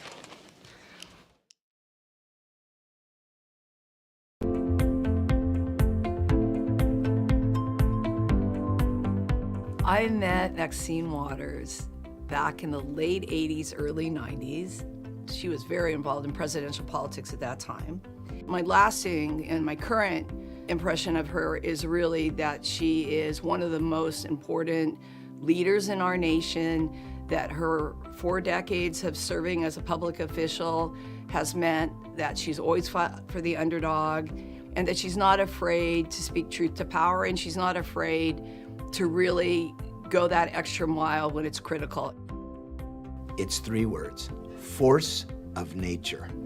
I have never met anyone who, when she walks in a room, she commands the attention of all the people in that room, because she's passionate about seeking justice and defending the rights of people often left behind. She is formidable. You have to take her seriously. She commands respect because she's proven over and over again she's going to get it done. The first woman, the first African American to chair the Financial Services Committee for the U.S. Congress. She succeeded Barney Frank, and Barney Frank had been a legend for 2 decades. So everybody knew the power of this job. She was going to be in a position to really make a difference. When she walks in the room, if they've done something wrong, tremble in their boots. Everyone is aware of the gains African Americans made in the civil rights movement, where we got rights. Opportunity, however, is driven by the economics, and from the Congresswoman's perch as the chair of the House Financial Services Committee, she can direct the economic activity that can add to the civil rights. In this case, we created a new award for her, and that's Excellence in Leadership. Why Excellence in Leadership? Well, in her case, longevity and impact. And at the Los Angeles Business Council, we're keeping track. And we know what she's doing, and we know the impact she's having, and we know she gets up every day and does it. You could not have picked a better recipient of your Excellence in Leadership Award. She is beloved across the country because everyone knows that she will not compromise her principles. And she is able to do that and still negotiate successfully moving bills through the House. Maxine Waters, on behalf of the Los Angeles Business Council, I want to congratulate you on today's award. Congratulations, Auntie Maxine. You continue to be an inspiration to the next generation of leaders. Felicidades, Maxine. Congratulations. I couldn't be prouder to participate in this event because I know what it takes to lead, and you have what it takes.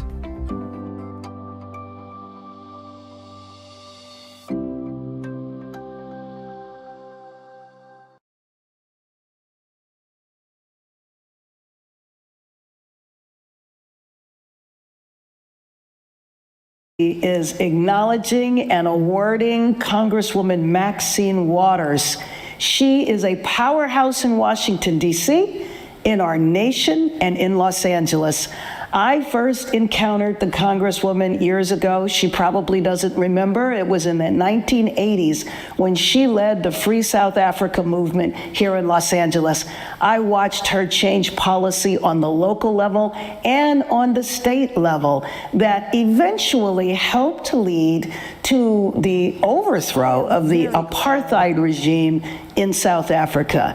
And I never would have imagined then that one day I would actually be serving with her shoulder to shoulder in the US Congress, where I had an opportunity to see how she goes about bringing change. And I just want to recount one of many examples. When the world was experiencing COVID and none of us really knew how to respond because we didn't understand the epidemic, she led the charge to make sure that when we were sending resources out to communities around the country, that resources would be sent in regard to housing. She knew that people were going to lose their housing because they weren't going to be able to work. She also knew that those Americans that were unhoused were not going to have support and would be left on the street to essentially become victims of COVID. And so she led the charge, putting those resources into the COVID relief. She also led the fight to make sure that our small businesses, and especially minority businesses, did not go under during the COVID emergency. Anybody that worked shoulder to shoulder with the Congresswoman in Washington, D.C., and saw the leadership role that she plays day in and day out in the U.S. Congress would completely understand why she is receiving this award today. It's an honor for me to contribute to this tribute and to just say thank you, Congresswoman Maxine Waters, for all that you have done for our nation. Congresswoman.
Hello, everyone. I was watching from the rear that video with all of these wonderful things that were being said about me. I'm overwhelmed, and my first thought is perhaps I should not do a speech of any kind. Just let it rest with all of the wonderful remarks that were made about me. Please give Mayor Leslie and the council a big round of applause. You know, Mayor Leslie and I have been friends for many, many years, and I've tried to be here at this conference every year. And so she reminded me earlier this morning that perhaps I'd been here more than any other speaker. Every year, she didn't say quite how many years, and I didn't want to hear it, because every time I hear how many years, it reminds me of a lot of things. But I saw Viragosa on the screen, and I think he thinks he's been here more than I have. But I think Mary Leslie will straighten all of that out. But give Mary another round of applause. And also David, give him another round of applause also. I appreciate him so very much. And of course, I've known Kevin Murray since he was but a young thing. His father was Willard Murray, who was a deputy to several mayors in the city of Los Angeles and a key individual in the politics of South LA. So Kevin has been reared and has grown up in the whole world of politics. And so he has converted all of that knowledge into what he's doing now, and that's housing, dealing with the homeless, and as I understand it, he is creating a whole new facility with over maybe 2,000 beds for the homeless in downtown Los Angeles. Give him a big round of applause.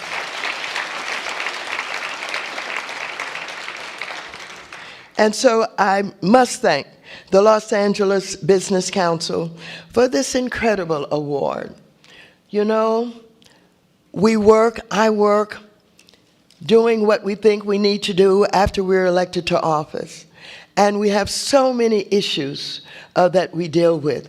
As the ranking member now on the Financial Services Committee, having served as chair, not only are we concerned about what happens at HUD with housing, but we have the SEC, the FDIC, we have the Treasury, we have the Fed, we have the World Bank, the International Monetary Fund, on and on and on.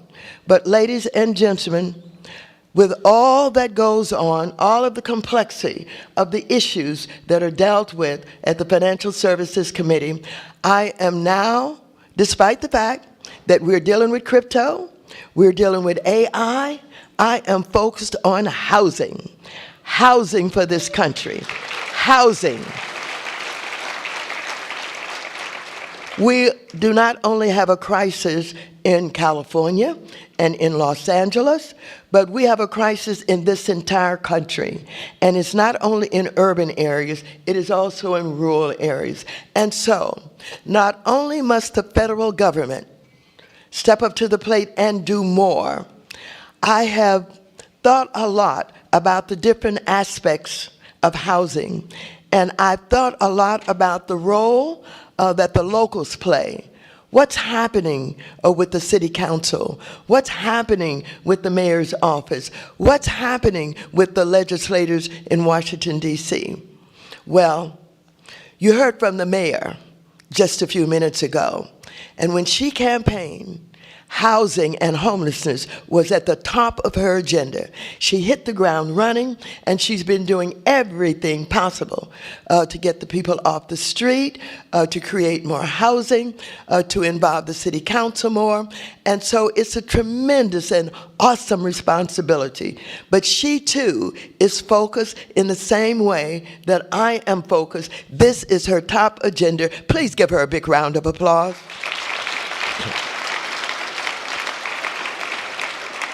The Business Council is very special, not only concerned about housing, but also concerned about small businesses. And this is so very important because many of you know the stats, and that is the job creation as a result of small businesses. We have a lot of issues dealing with small businesses, trying to get them access to credit and the resources that are in need, trying to understand what goes on every day in a small business when you've got to, meet the payroll, when you've got to be dealing with all kind of inspections, you got to pay the taxes, on and on and on. And I want you to know, because I know that bankers are in the room, and oftentimes they fear what I'm going to say about a lack of access to capital for small businesses and that they can do more. Today I'm not going to dwell on that, but I welcome the opportunities for all of our financial institutions to make access to capital for small business top of their agenda so that not only we can get all the services that we need that are offered by different kinds of small businesses, but they will have the money the money that they need in order to do what they want to do and what their talent dictates. So bankers, if you're in the room, I'll be as nice as I can when you come to Washington, D.C., and we're asking you what you're doing, if you can lay out to us how funding for small businesses is at the top of your agenda. If you clap, I'll know who you are. Thank you so very much. In Washington, D.C., as you're watching, these are some very troubling and difficult times. I don't need to go into them because you are watching what is going on. And while you're watching that, you're thinking about the 750,000 people that are on the streets here in Los Angeles unhoused. You're thinking about the fact that the housing costs have increases, that the inventory is not available in order to house that affordable housing, the construction, the development of affordable housing is very, very difficult because the cost of supplies. So supply chain has not revitalized itself since COVID, and we still have a supply chain that is costly and creates more costs for the development of housing. And we're doing everything that we can about getting down the cost of the supply chain, but we can only do it if we get rid of inflation, if we deal with the issue of inflation. And it bothers me so very much that people are paying exorbitant amounts for food and clothing, etc. And I'll share a little secret with you. I love Oscar Mayer bacon. I was in the grocery store when I got off the airplane, went straight to the store to pick up a few things. My Oscar Mayer bacon had gone from $11 a pound to $13 a pound. I can't afford it anymore. Probably didn't need to be eating it in the beginning. But it is so costly. The cost of food is so high. And so these issues we're trying desperately to deal with in the middle of all the other things that are going on. And so I want to tell you about some legislation that I'm pushing. I push this legislation under Build Back Better. And of course, we got it through the House in the last Congress, but it was killed by two people on the Senate side. One was Manchin, if you recall that, and Sinema from Arizona. Neither of them are going to continue to be in the Senate, and I'm so pleased about that.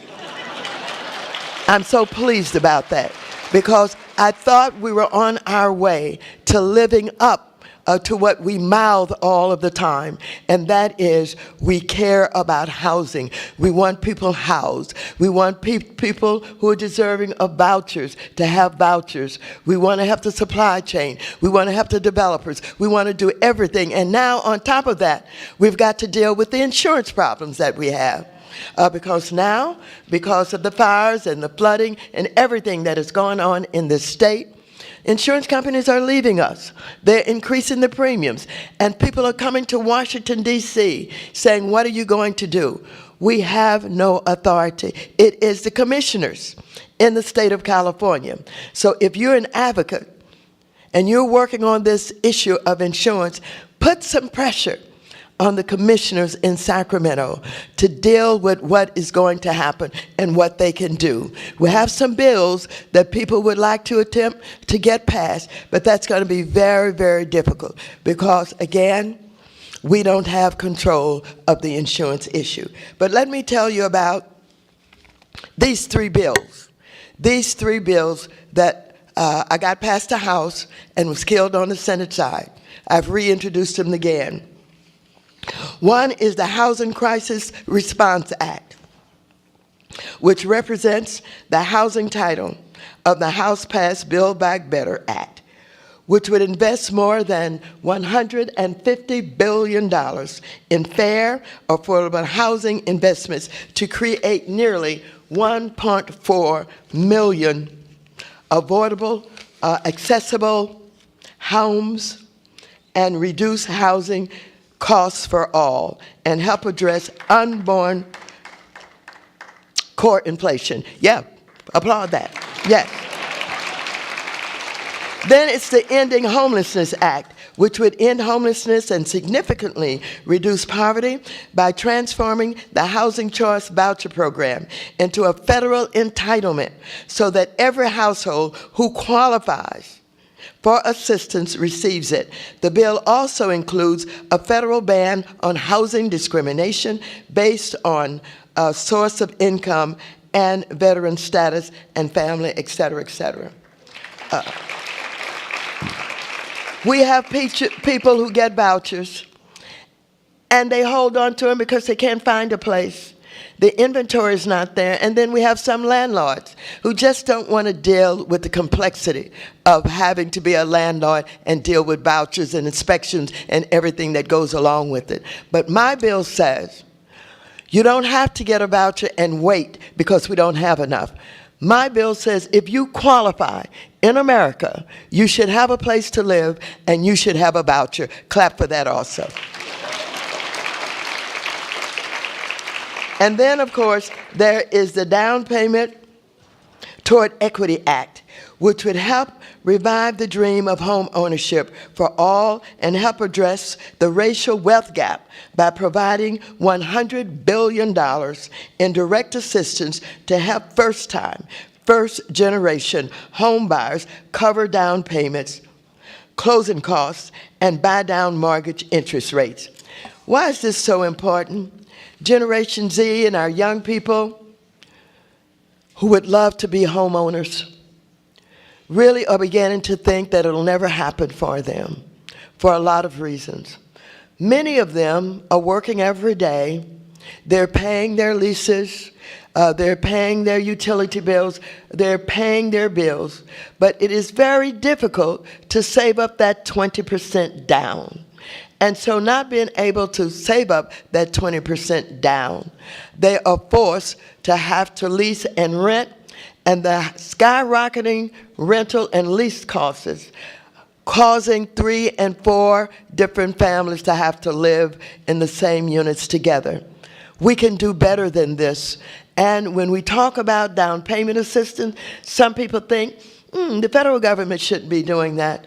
But yeah, I believe the federal government can be of assistance, and we're going to do everything that we can to help the younger generation, the first-time homeowners, get into ownership. Give that a big round of applause.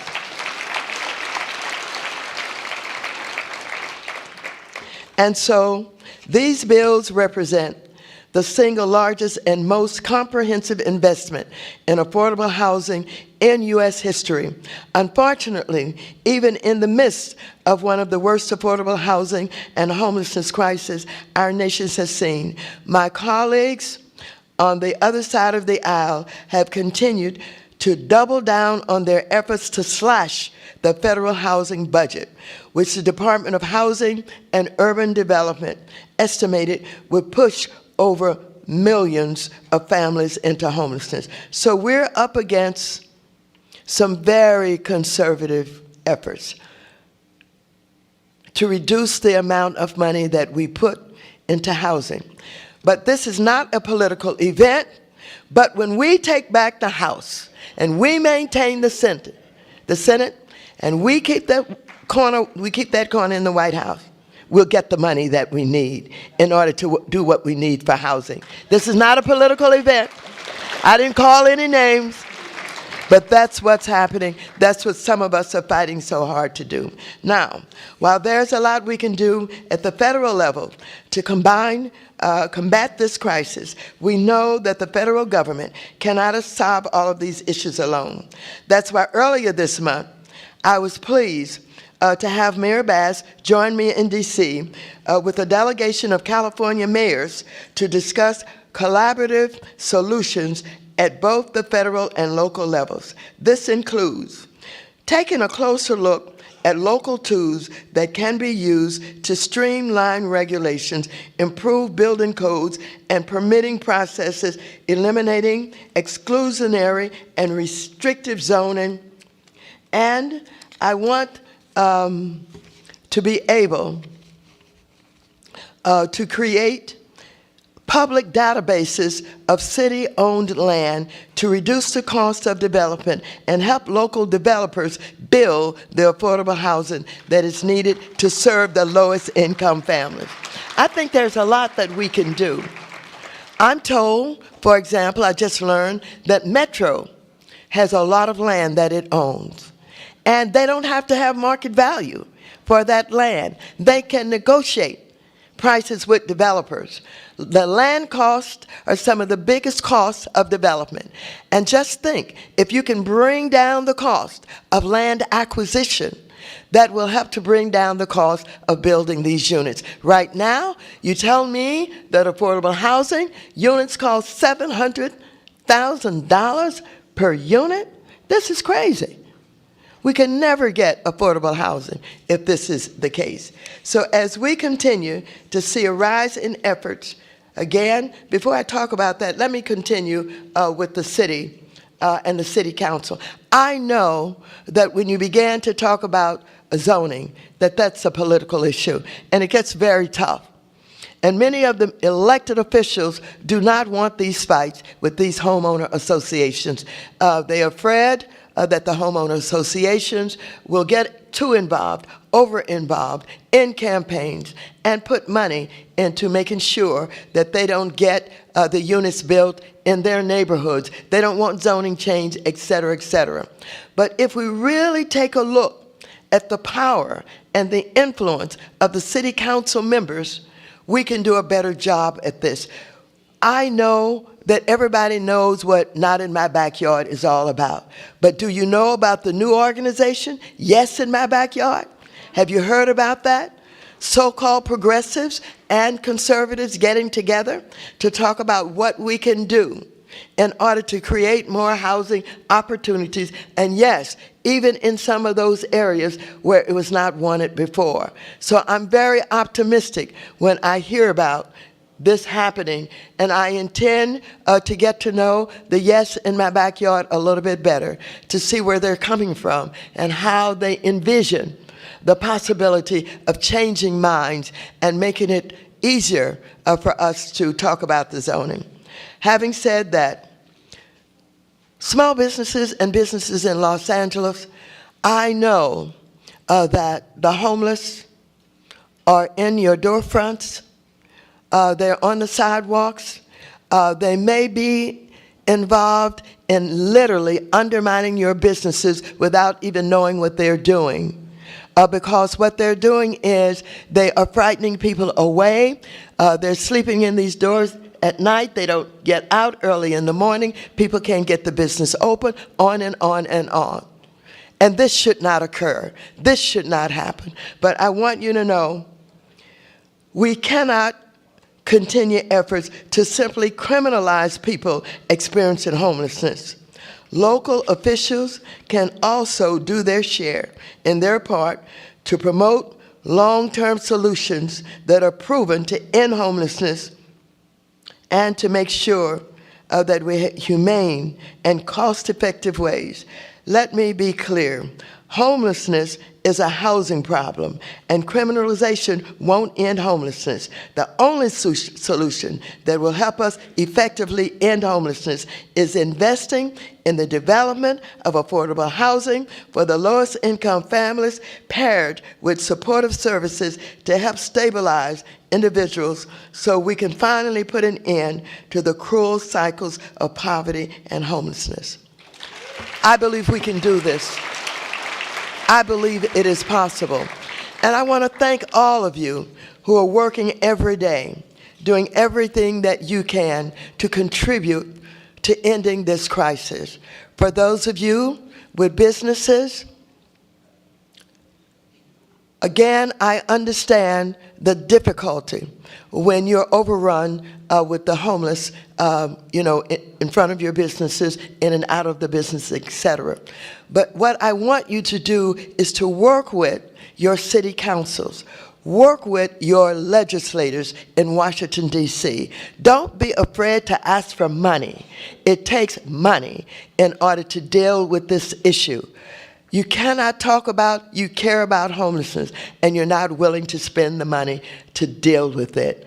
For the bankers, let me take care of them because I intend to make it very difficult for them not to be able to put more money into those small loans that are needed by our businesses, and they can help us with homelessness in the ways that they give these mortgages, in the ways that they deny mortgages, in the ways that we still have some of those mortgages that we tried to get rid of when we had Dodd-Frank legislation. That's still out there, and inflation is causing those interest rates to go up and up and up.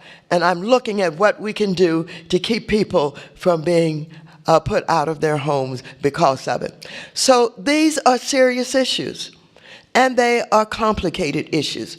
But that's why we're all interested. That's why we're whom we are. Whether you're a legislator or a business owner, whether or not you're a nonprofit, whether or not you're a for-profit, we all have a role to play in making sure that homelessness is not something that continues to plague us year after year after year. In this wonderful space that we live, in this democracy that we love, while our democracy certainly is at stake in many ways, we cannot allow homelessness to be dropped off of our agenda because we're so worried about other things. Yes, we worry about other things, but homelessness must be a #1 top priority for all of us. We cannot be safe or sure or comfortable stepping over bodies on the sidewalk. We cannot feel good about the fact that we have a decent place to live if you see people on the ground in the rain. We cannot be comfortable that our children will understand why we didn't do more than perhaps we're doing to deal with homelessness. Children really don't like it. Children will ask you questions about it. Why? Why are they outdoors? Some of you have gotten those questions already. But anyhow, I won't go on and on and on except to say, I'm grateful for this award. I'm so thankful for the recognition. It certainly makes me feel good. It inspires me even more to do what I have to do in Washington, D.C. And I thank you all for being a part of it. But I want you to know this does not put me in a place where I think I've done my job. I have not. My job will only be done when I can no longer breathe. Thank you very much. Thank you, thank you, thank you. Thank you.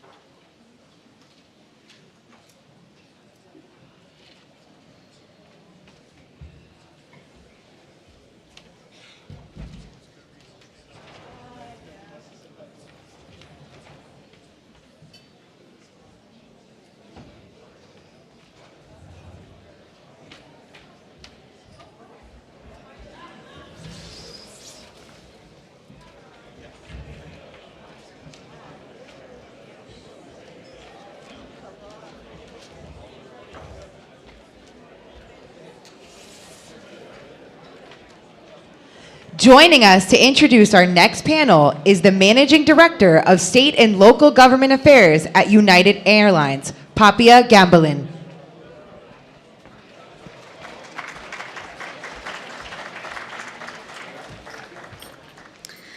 So excited to be here with you today.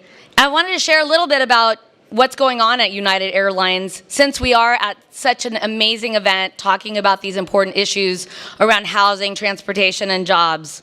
As we look at United Airlines' future, we're really looking at innovation and investments. Those investments are around technologies that are going to improve how we participate in the aviation space. They're also going to create the jobs of the future. What are those technologies? They're similar to things like EV tolls, which are also known as electric flying taxis. They are coming. We're also investing in hydrogen engines for our planes. And you're going to see a lot of that coming in the future. As we look at those jobs and those opportunities in the transportation space, the other thing that we are really focused on is sustainable aviation fuel and fierce advocates to creating that important asset for us so that United and the other airlines, frankly, can meet our carbon neutrality goals by 2050. So, thank you. So with that, on behalf of United Airlines, all of you are welcome to fly the friendly skies. I am delighted to be here to introduce to you the next panel.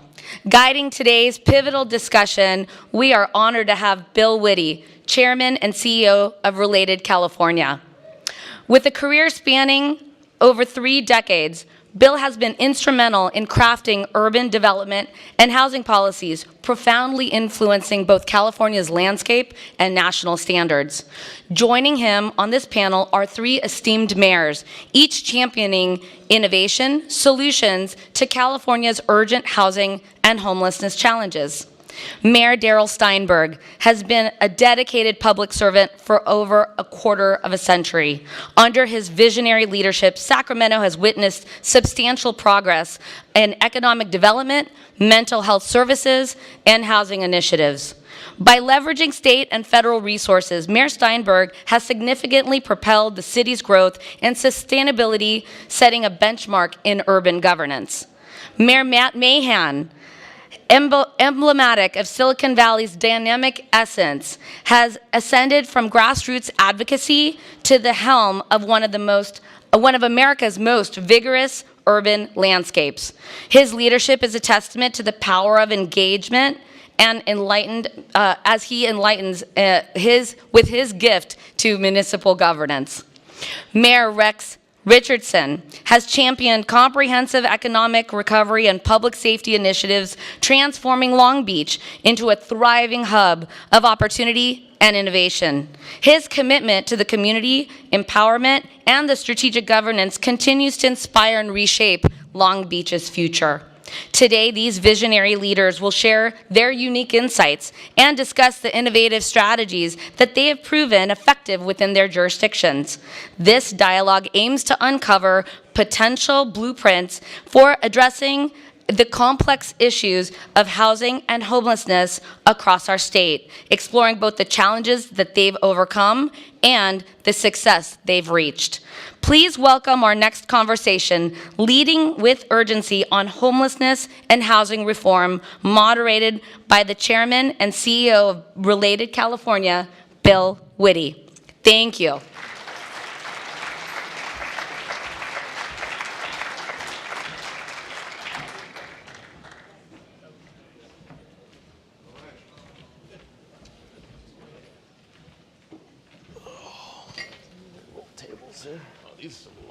So I think that LABC thought you might be tired of hearing just about LA.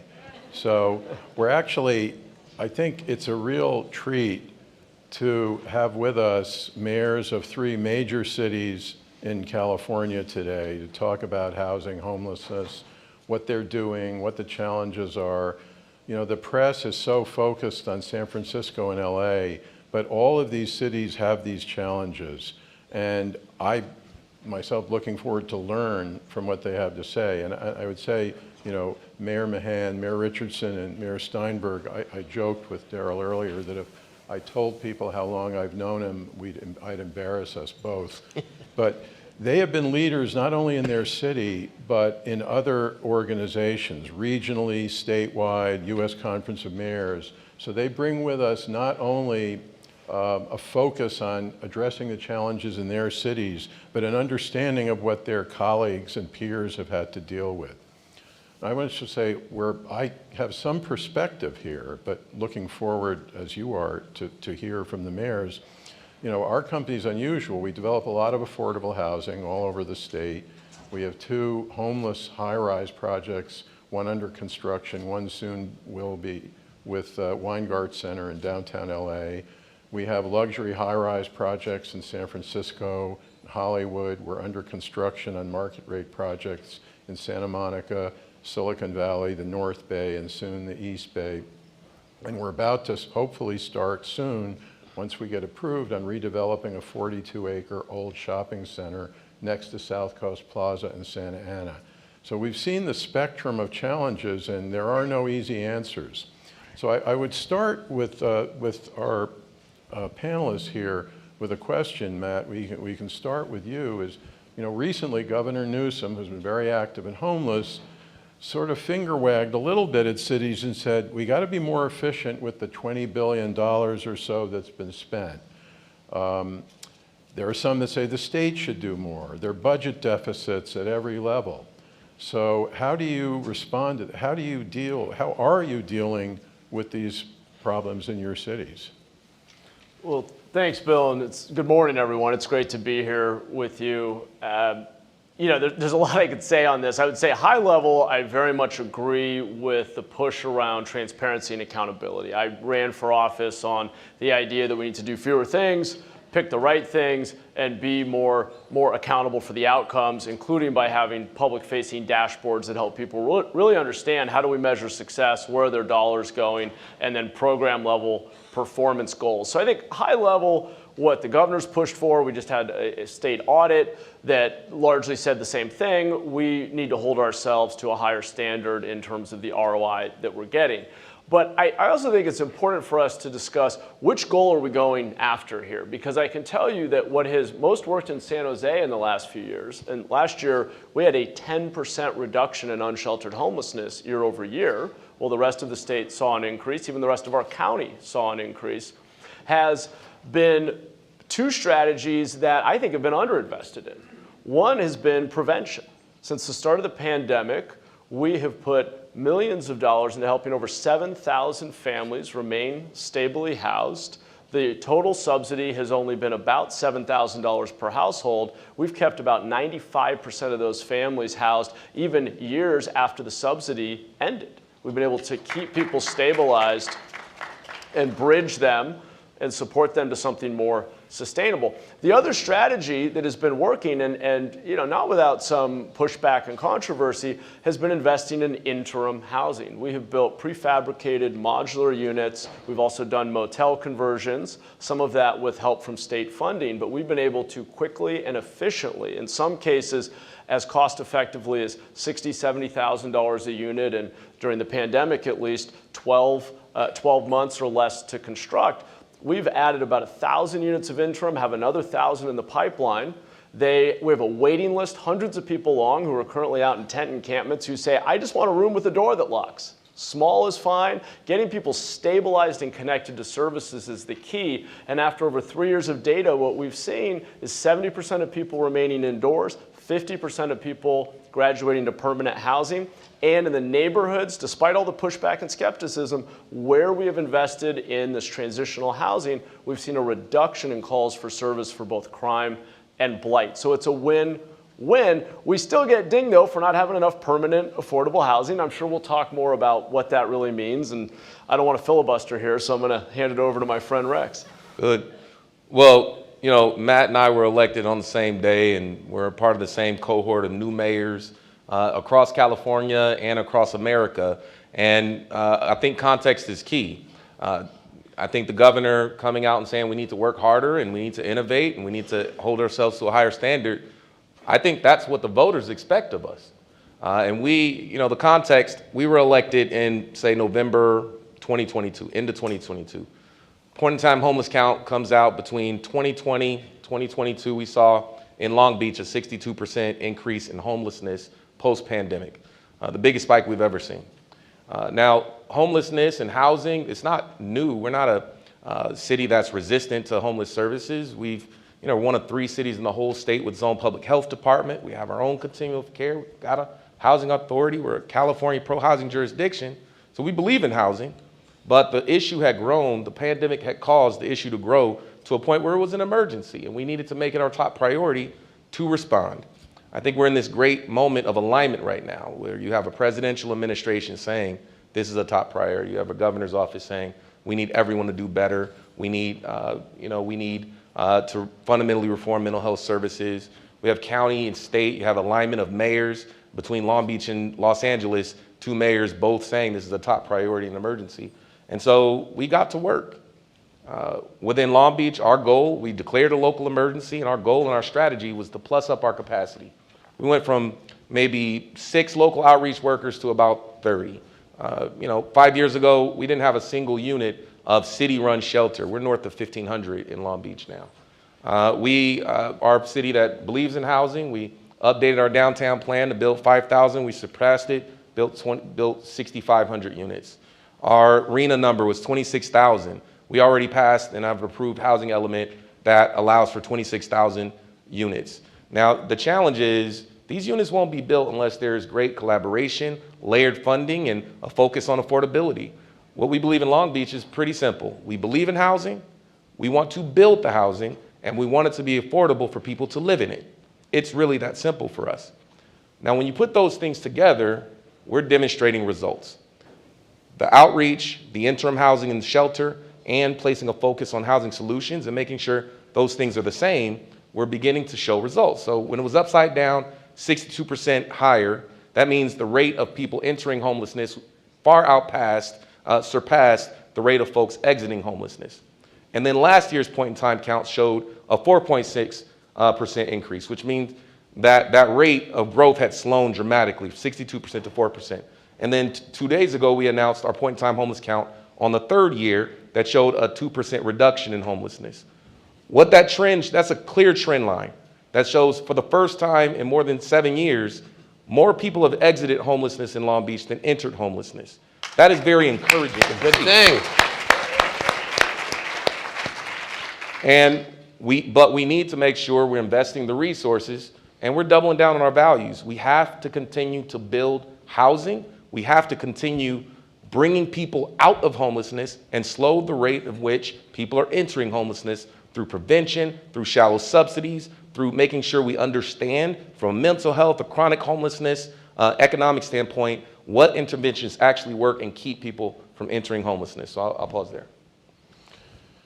Agree with my fellow mayors. There's a lot to be hopeful about. I've seen this now for 30 years at both the state level and at the local level, and certainly in California. There has been an unprecedented effort, both financially and programmatically, to try to make this problem better. But Mayor Mahan, I think, alluded to this. What problem are we trying to solve here? Because if I told you that in Sacramento, over the last 7 years, we've gotten 25,000 people off the streets from unsheltered to housed, if I was able to share with you truthful numbers similar based upon population size for all other major cities in California, we would hold ticker tape parades in all of our cities to celebrate that success and the helping of human beings and what that means. And of course, we're not holding parades because though the trend is hopefully changing, in my city and county, 13 people become homeless for every 10 we get off the streets. And so the public wants one thing. They want people to be helped, yes, but they also want to see their streets cleaner and safer. And they have a right to feel that way.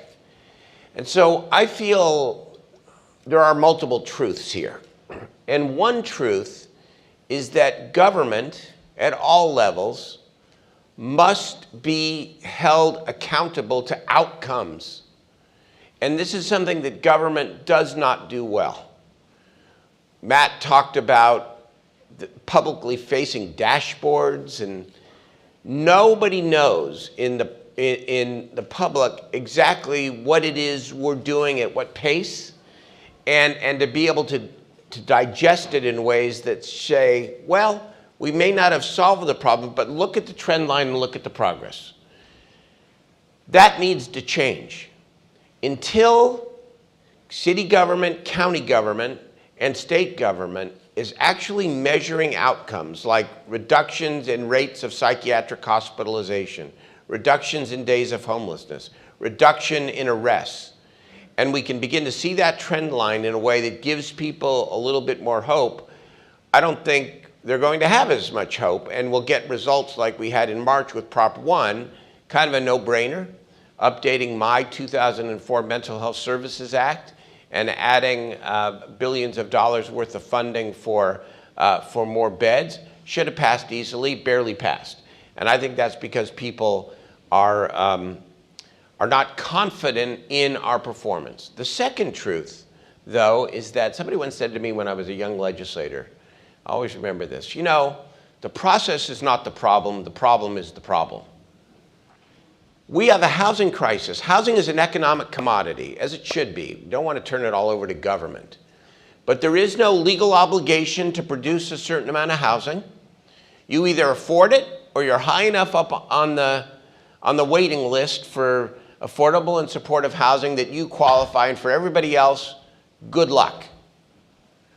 And until we hold ourselves accountable to some form of a legal and human rights standard that says everybody needs some form of dignified housing, maybe more manufactured housing, as Mayor Mahan talked about, as a matter of efficiency and cost, then we're going to continue to have this dichotomy between those we successfully get off the street, but more people who are fragile becoming unhoused because the cost of living in California is far outstretches their means. And so there's a lot to unpack here. So you've all touched on this, and that raises a very salient point. We've heard Mayor Bass, certainly before, but this morning, talk about the challenge of the voters expect you, the visible sign of homelessness is encampments. That may or may not be the bulk of the numbers, but that's what people see, and they're going to hold you accountable to making some progress there. How do you reconcile at the local level with, you know, limited resources? We can talk in a bit about future bond measures, because I have some questions there as well, about the interim housing, the Project Home Key, the getting people off the streets as quickly as possible so the problem doesn't metastasize any further, with providing permanent affordable housing. Daryl, you make the point. It's both. We talked to Mayor Mahan earlier about in Silicon Valley, there's almost a separate category of people living in, they have a job. They're living in a van on the street because it's just too expensive unless they commute 2.5 hours to work. So how do you guys reconcile that? You have to deal with both, but you only have so much under your control financially. Well, you want me to start on this one? Go for it. One of the, and Mayor Richardson City, as he said, is one of 3 that has a public health department. But in general, this is one of the tough things. The problem exists in the urban centers, and cities are not health and human service agencies. We don't have, we're not homeless service agencies. It's not an excuse, it's just the truth. When I wrote the Mental Health Services Act in 2004, little did I know I was going to run for mayor of a big city 12 years later. Might have written it differently, because all the money goes straight to the counties. And the counties aren't bad. They do a good job, but here's the real truth. They have not focused intensively on chronic homelessness, especially those with serious mental illness. And one of the reasons why Prop 1 was so important and hopeful is it requires 65% of the money to be spent on the people who are the sickest of the sick, with a real focus on chronic homelessness. Now it has to be implemented with those outcomes that I talked about earlier in a way that provides real relief, because cities can't do it alone. As we sit here today, the governor just released his May revision. Because of the state budget deficit, there is no commitment yet for another round of homeless assistance money for cities. And if we don't get that, and I'm not crying, you know, I never cry, poor here, but if the cities don't get this, the bottom will drop out of all of the assistance that we have been able to provide. So the big city mayors are going to be fighting real hard in Sacramento over the next month to make sure that there's another round of homeless assistance money, because it's the only direct allocation from the state to cities to be able to at least have some control over building the bed capacity to get more people off the streets. You know, I would say the role, I would agree, and the role of local government is changing. There's more pressure being placed on local government. You know, if you were to talk about Grandma's Long Beach, they weren't picking up 5,000 mattresses a year in Grandma's Long Beach, right? We didn't have this degree of demand for social services. And so it's an entirely different social compact you have to propose to your residents that, you know, local funds, local taxpayer dollars now need to go to things that the federal and state government previously showed leadership on. And so there is a lot that is within our power, our power as cities. Not every city has a public health department or a continuum of care. Long Beach, Pasadena, and Berkeley are the only three, outside of San Francisco, which is a city county. So we receive some of those resources, but we do have great power as cities to do what we can do. Land use is under our control. You have to create an environment of ease, speed, and predictability for development, particularly if you prioritize housing developing your city. In Long Beach, we are updating land use across our city.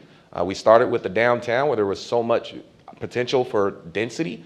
And like I mentioned, the initial goal was 5,000. We hit 6,500. And now we're taking it to 10,000. And we're going to beat that goal. Midtown area, areas of town that traditionally have been resistant to housing. They have, like high-risk communities, have to do their part. We had a lot of pressure when we adopted inclusionary housing policies in our downtown and midtown area, a few years back. Development didn't slow down. It didn't stop the pace of development. In fact, we're breaking records. I mean, in Long Beach, we've had more housing starts over the past year than the next 9 largest cities in LA County combined. So having these policies didn't slow down production. So now we're scaling it citywide, inclusionary housing. We're getting 100% affordable housing approved in 60 days. That's one of the provisions similar to what Los Angeles is doing. And the way EB1, whatever it's called in LA, we did the same thing through an ordinance in Long Beach because it works. Streamlining works. So there is great power in what we need to do. But I think overall, we have to begin to talk to our residents about shifting the culture. The expectations have to change. We need housing of every affordability level. We need interim housing in our communities. We need permanent supportive housing in our communities. I hear so often, I don't have a problem with affordable housing, but this isn't the right place. I think everywhere in LA County has to be the right place for affordable housing. Because the reality is, when people say, I want workforce housing, not affordable housing, what do you think workforce housing is? We're all working poor here, right? Our city council makes $40,000 a year. Guess what? That's workforce affordable housing.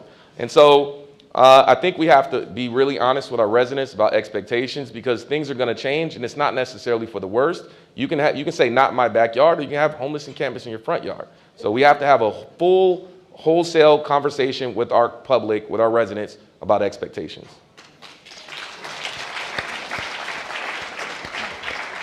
So, Mayor Richardson, you raised some interesting points.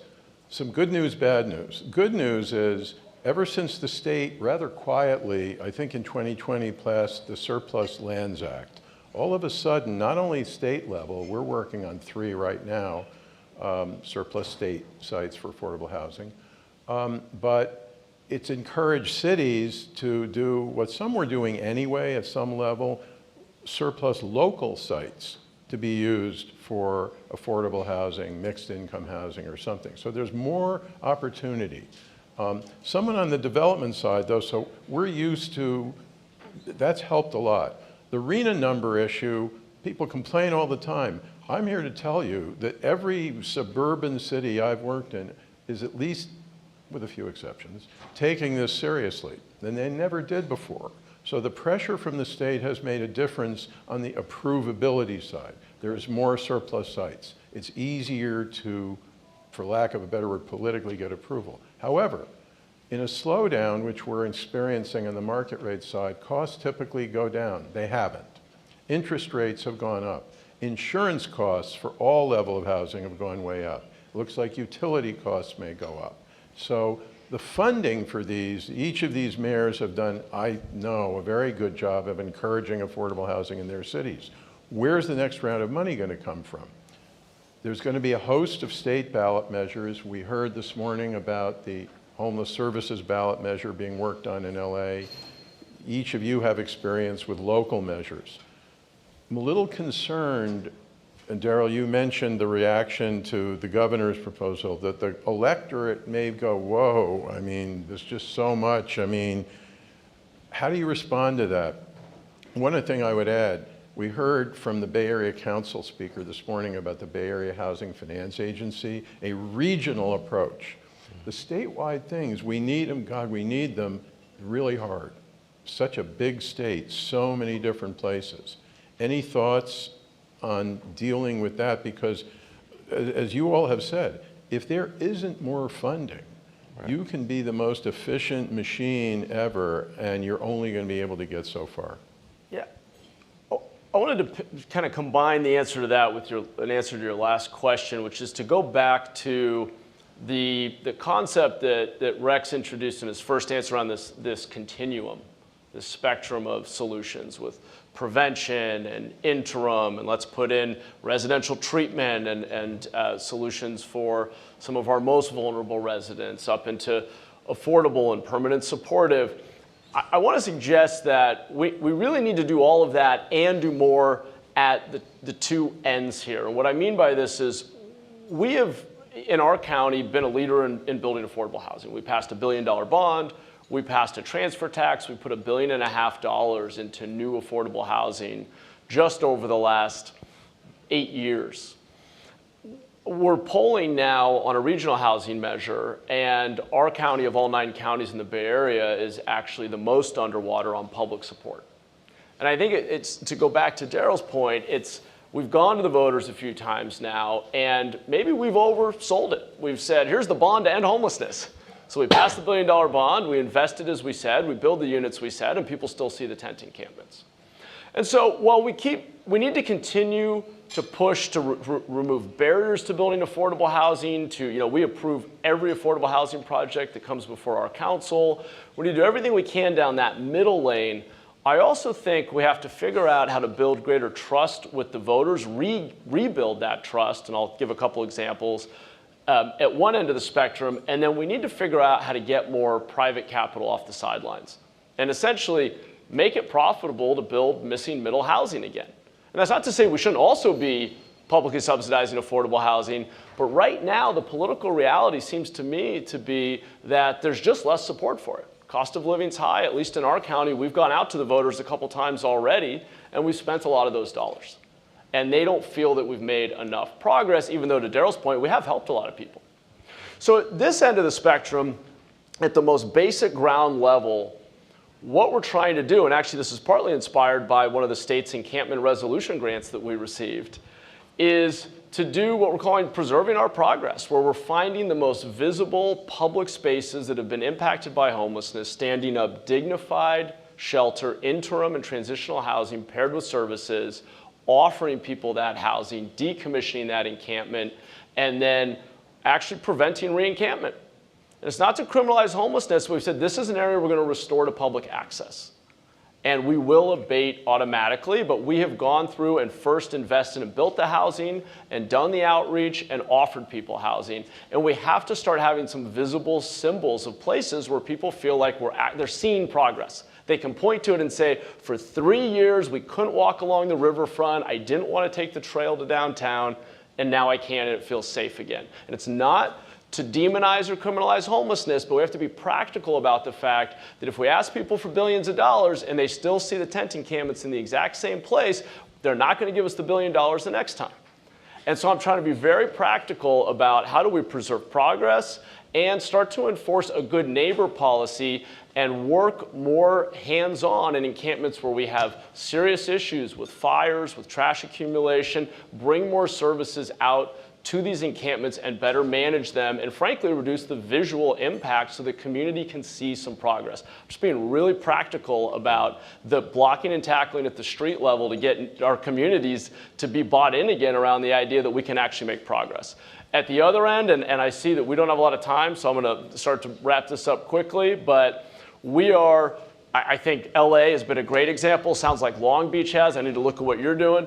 Just streamlining, more ministerial approvals, capping fees. Our fees are still too high on housing. We have got to get more private capital into the marketplace to build housing. There's no way we can tax ourselves enough to fill this $1 trillion plus gap around housing supply. So another interesting question as you move up the housing continuum, post-COVID, San Francisco, where we're very active, and downtown LA, both places were very active, both suffered this fate. Before COVID, strongest rental market anywhere. 2 years later, among the weaker rental market. And yet, in downtowns, Mayor Rich, I'm particularly interested in the Long Beach experience in this regard, a struggle to get feasible housing built. And yet, these are the areas that can be zoned comfortably for high-rise, high-density housing. Daryl, I know Sacramento's had some success. Mayor Mahan and I talked about the challenges in San Jose. The places where it's easiest to build a lot of housing, make a move on your arena numbers. Most of our housing has been mixed income. Our Santa Monica project is mixed income. But those are the areas that have been most hurt by COVID, with remote work, people not moving there, not working there as much. How do you overcome that? It's fine to say we're going to build housing everywhere, and I certainly agree with Mayor Richardson. This isn't just for a few neighborhoods. But where you can really make a dent is sometimes the most economically challenging in this environment: high costs, high interest rates, and fewer workers. So I'll jump in. I think we have to be entrepreneurial as a city. We have to be hungry. Cities have a finite amount of space for commercial, industrial. Be selective about the companies that you're attracting. In Long Beach, we are going after companies that, we have a strategy called Grow Long Beach, right? And it's 5 key growth sectors that already have a good anchor in the city. So you have obviously the port, right? We just overtook New York, New Jersey as number 2 again, and we're on pace to be number 1. Don't tell LA. And then aerospace and advanced manufacturing. Space Beach is the fastest growing space cluster in America right now in Long Beach. Obviously, we're a college town with Cal State Long Beach, education, healthcare. Now, what they all have in common is companies that locate here, they want quality of place. They want access to talent.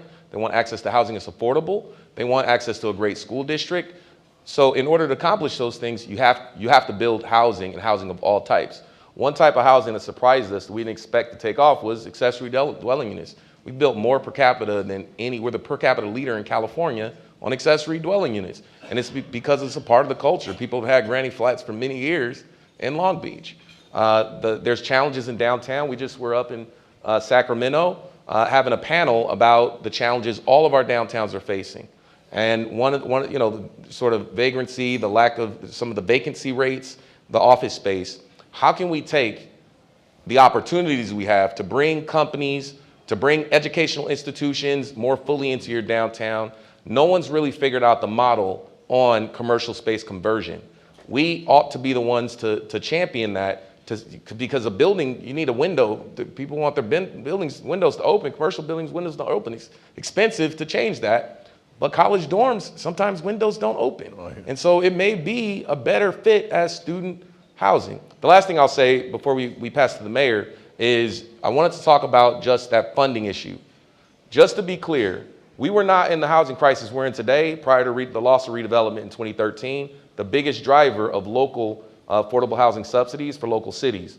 When that ended in 2013, 5 years later, California was in a housing crisis. It takes 5 years to build affordable housing. You all are developers, you know that. 1 + 1 = 2. Like Clinton would say, this is arithmetic. You have to have that local source of revenue in order to boost housing that's affordable. Otherwise, you're only going to build market rate premium housing in the premium communities. Daryl, you were a leader in the state Senate. You're a leader at the local level now. What is your advice to your successor to deal with these issues? Take a long vacation. Look at cities, in some sense, have to get out of the way and make sure that we are following by letter and spirit some of these new state laws that provide by right opportunities, especially for workforce and affordable housing. We need to do everything to mitigate fees and regulation and make sure that within our bureaucracies that we have people who are absolutely committed to getting projects done quickly. Because implementation in public life is everything. We set the policy, but then it is how it is implemented. On the funding side, let's not forget one thing, and I think it was really significant that Congresswoman Maxine Waters was here. Because we were back in DC 2 weeks ago with Mayor Bass leading a delegation. And Maxine Waters is heroic because she has been pushing this envelope, but truth be told, housing is not a federal priority. It is not nearly on par with transportation or water or other infrastructure. And it needs to be seen as infrastructure because without a federal housing and federal funding policy, the states that don't print money, neither do the cities and counties, are not going to be able to necessarily be the consistent funders of the gap that is needed with cities that are entrepreneurial, that are trying to get out of the way to minimize the burden and the regulation. It's still going to require that gap financing to make a difference. And so a lot of effort back in Washington, D.C., especially post-election, knock wood, that housing rises as a federal priority. Well, we are overstaying our welcome here a little bit, but you can see we've just scratched the surface. But these mayors are all doing really interesting things that we can learn from. And as I told them, it's okay to complain too. It's not just, well, this is a good story. Where do we need help? And I think we all need to keep working together in these. So I want to thank them very much for taking the time. And we'll look forward to a continued dialogue. I'm particularly heartened that these guys all talk. And they talk to each other. Every 2 weeks. They work together. There will be strength in numbers is the only way these things will really get attention. So thank you. Thank you. Thanks, Bill. Okay. Nice job.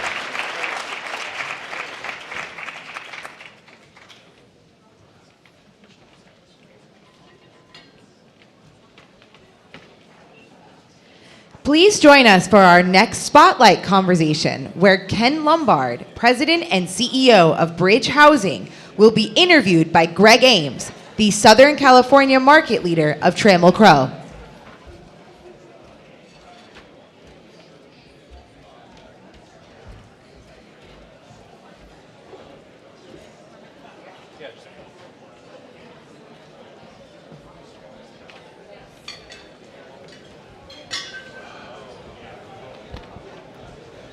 Well, they are so efficient on the reorg and the move here. It's always so impressive. But it's not every day that you get to interview a legend and spend a little bit of time having a great conversation about one of the most important things facing all of us. And clearly, Ken Lombard is the right guy to talk to you about that.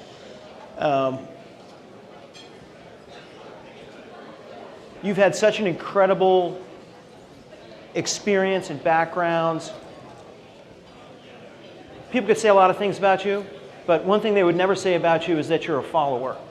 You are a leader in everything that you do, from your time at Johnson Development Corporation to moving into the music industry with Starbucks to an extent and bringing services to urban environments and then moving on into the investment world.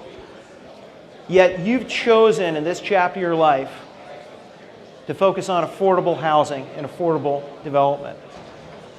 And you've got a tremendous amount of insight on the commercial sector and investment, and with your experience as a commissioner board member. Thank you.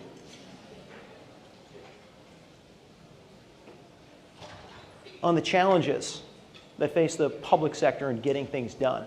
And so now you're putting all of that knowledge together, Ken, to deliver affordable housing. You did it eyes wide open. So what do you see as the greatest challenges to providing affordable housing in the West Coast and more specifically in California?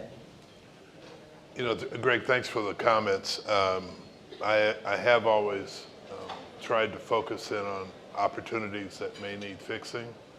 I've tried to figure out areas that I could add value, but as much as anything, a real focus on getting things done. And I think this commitment to execution is what I've tried to instill as we look at Bridge, because we've had some soul searching to do within our own organization, but going in eyes open, it's a pretty chaotic marketplace out there when you look at all aspects of affordable housing. And I think that what the biggest challenge is a feeling that there is alignment amongst all the groups that are working towards a solution that treats this as mission critical. And because it is. I don't think that in any way, shape, or fashion anyone should be satisfied with our production.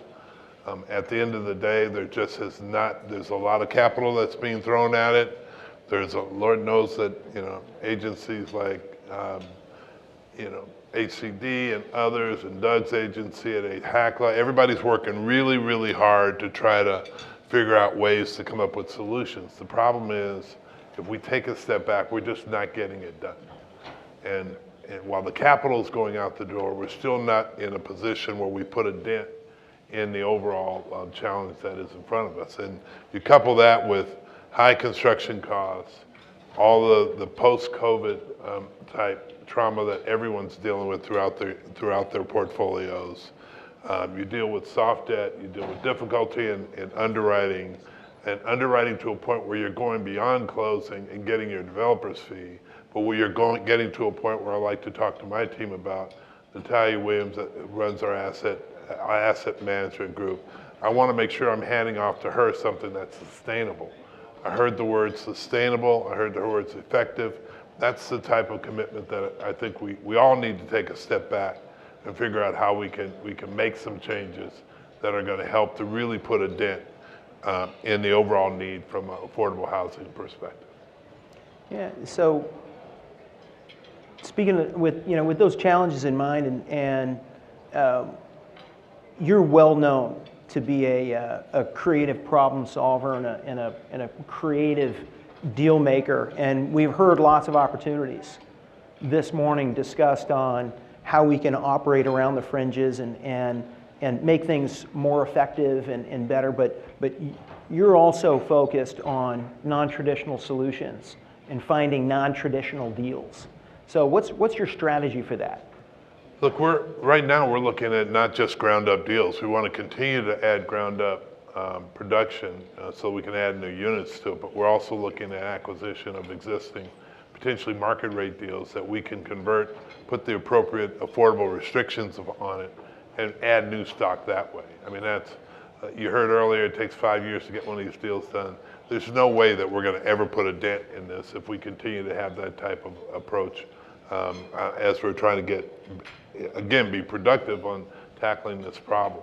So acquisitions is one. The other piece you heard about earlier is really alternative means of capital. I mean, we're going out looking at a lot of different options. We've had a great supporter in Morgan Stanley. They've provided us with both $100 million in GO bonds on top of a $250 million debt facility that's exclusive for our acquisition. So we're trying a number of different things. We're getting ready to launch a capital initiative that we're going to raise up to $350 million in alternative capital so we can continue to do the work that we know is important. But we still can't do that with each of the agencies that are working towards and have capital available without them beginning to take a look at what it's really going to take to provide capital in an effective, efficient, and a way that underwrites and can help us be sustainable. So it sounds like it's a combination of different capital sources, different kind of product types, acquisitions, repositioning, et cetera. And you mentioned working with the agencies. And that's clearly something where you have got some experience and unique knowledge. Most specifically, it seems like that's uniquely here in Los Angeles. And so Bridge operates, of course, fully up and down the West Coast. But if I understand correctly, you have a focused strategy right now on expanding specifically in Los Angeles. Could you We- tell us about that? Yeah, we think, look, we're from Seattle down to San Diego, so we have about 14,000 units. Right now we have about 14 projects under construction up and down the coast. And we're adding another 9 to go under construction this year. But our focus, we see the need in LA. There's a tremendous need in LA. I think we enjoy working with Hackla and Doug and his group. I see John King out there, who's been really instrumental in our Jordan Downs project. But I mean, we like working with all the various agencies, HCD and the like. We just have to have a different kind of conversation that says, as we access the capital that you want to provide us, here are some of the things that we need you to think about. We're not asking you to give it to us, but understand that if I take capital that has the restriction on it where you're going to sweep cash flow, then I'm in a difficult position when it comes time to maintain the quality of that building and do the right types of things. And it's across the board. It's not just bridge. Everyone's saying the same thing. And I know that they're doing everything they can to try to address it and come up with some means of being flexible, building some flexibility into it. It's just not a feasible approach. That's what, as I come from the market rate side, there isn't a market rate developer here that would walk into a capital stack like affordable housing that developers have to address. So it's going to take both sides. We have a responsibility at Bridge. We ask the agencies to have some flexibility and entering into a conversation that we can try to find a win-win type of proposition. And in the meantime, we will ramp up acquisitions. We will ramp up alternative means of capital as we try to do it. But it's all of us coming together and acknowledging that we've been talking about this for way too long. I mean, I'm 3 years into it. It's almost like you age in dog years when you're in affordable housing. It's one of those things that we just have to begin to put accountability around. How many units are we actually bringing into the marketplace to help solve this problem? If we continue to dance around it and continue to talk about it, it's just, we're going to be 5 years, 10 years from now with the same types of problems. Only it will be worse because, as we all know, the affordable housing population is continuing to grow in multiples. You're a well-known straight talker, straight shooter. You got 30 seconds on the shot clock. What do you got for us, Ken? Tell us what we need to do. Look, I said it earlier, I think we just have all got to take a step back and acknowledge that there's a lot of work that needs to be done. And we need to be willing to not accept the status quo in terms of how things have been done in the past. Too many of the nonprofits are in a position where we're just underwriting to get that developer's fee and worrying about how we're going to maintain our portfolios. So, I mean, we've all got to be willing to roll our sleeves up and really go to work to try to solve this problem. Don't accept the status quo, roll up your sleeves, solve the problem. That's it. Great advice from a legend, Ken. Thank you.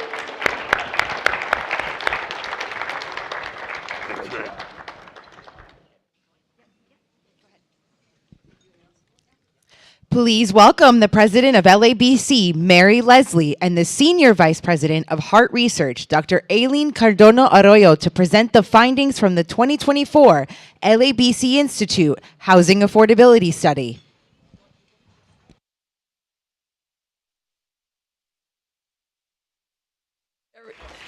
Everyone's getting their lunch. So, good afternoon. It's a pleasure to be back out here, and I am very proud to say that I have the pleasure of introducing a very important pollster from Heart Research. Dr. Aileen Cordova is with me, and we're going to talk a little bit about the survey. You probably saw in the LA Times, I had my LA Times, yesterday and today. Yesterday was really about all the problems facing our region, and today was really about solutions. So I should say this, that the LABC Institute, for those of you who don't know, we run a C3 research and education institute. We do a lot of research, and we do some polling. And we basically entered into a partnership with the LA Times 3 years ago. Well, that's not true. In 2019, 5 years ago, and we've conducted 3 surveys together. And I think This year is different than the prior 2 years because we focused exclusively on the city of LA, 600 registered voters, 2 focus groups. And in the past, we had focused more on LA County. And the difference in the topic was the first 2 polls we did, which I think many of you saw in 2019 and 2021, was focused on homelessness exclusively. But this poll we did in April was focused only on the city of LA and only on the issue of affordability. And within that, we looked at really what renters and owners, the difference between renters and owners' opinion. And spoiler alert, basically, and this was the headline today, voters of all ages, incomes across LA felt squeezed by housing costs, and a large majority favor policies to accelerate housing policy. So honestly, with that, I think that's a very positive outcome. I'm going to let Dr. Cardona discuss the specifics. Thank you.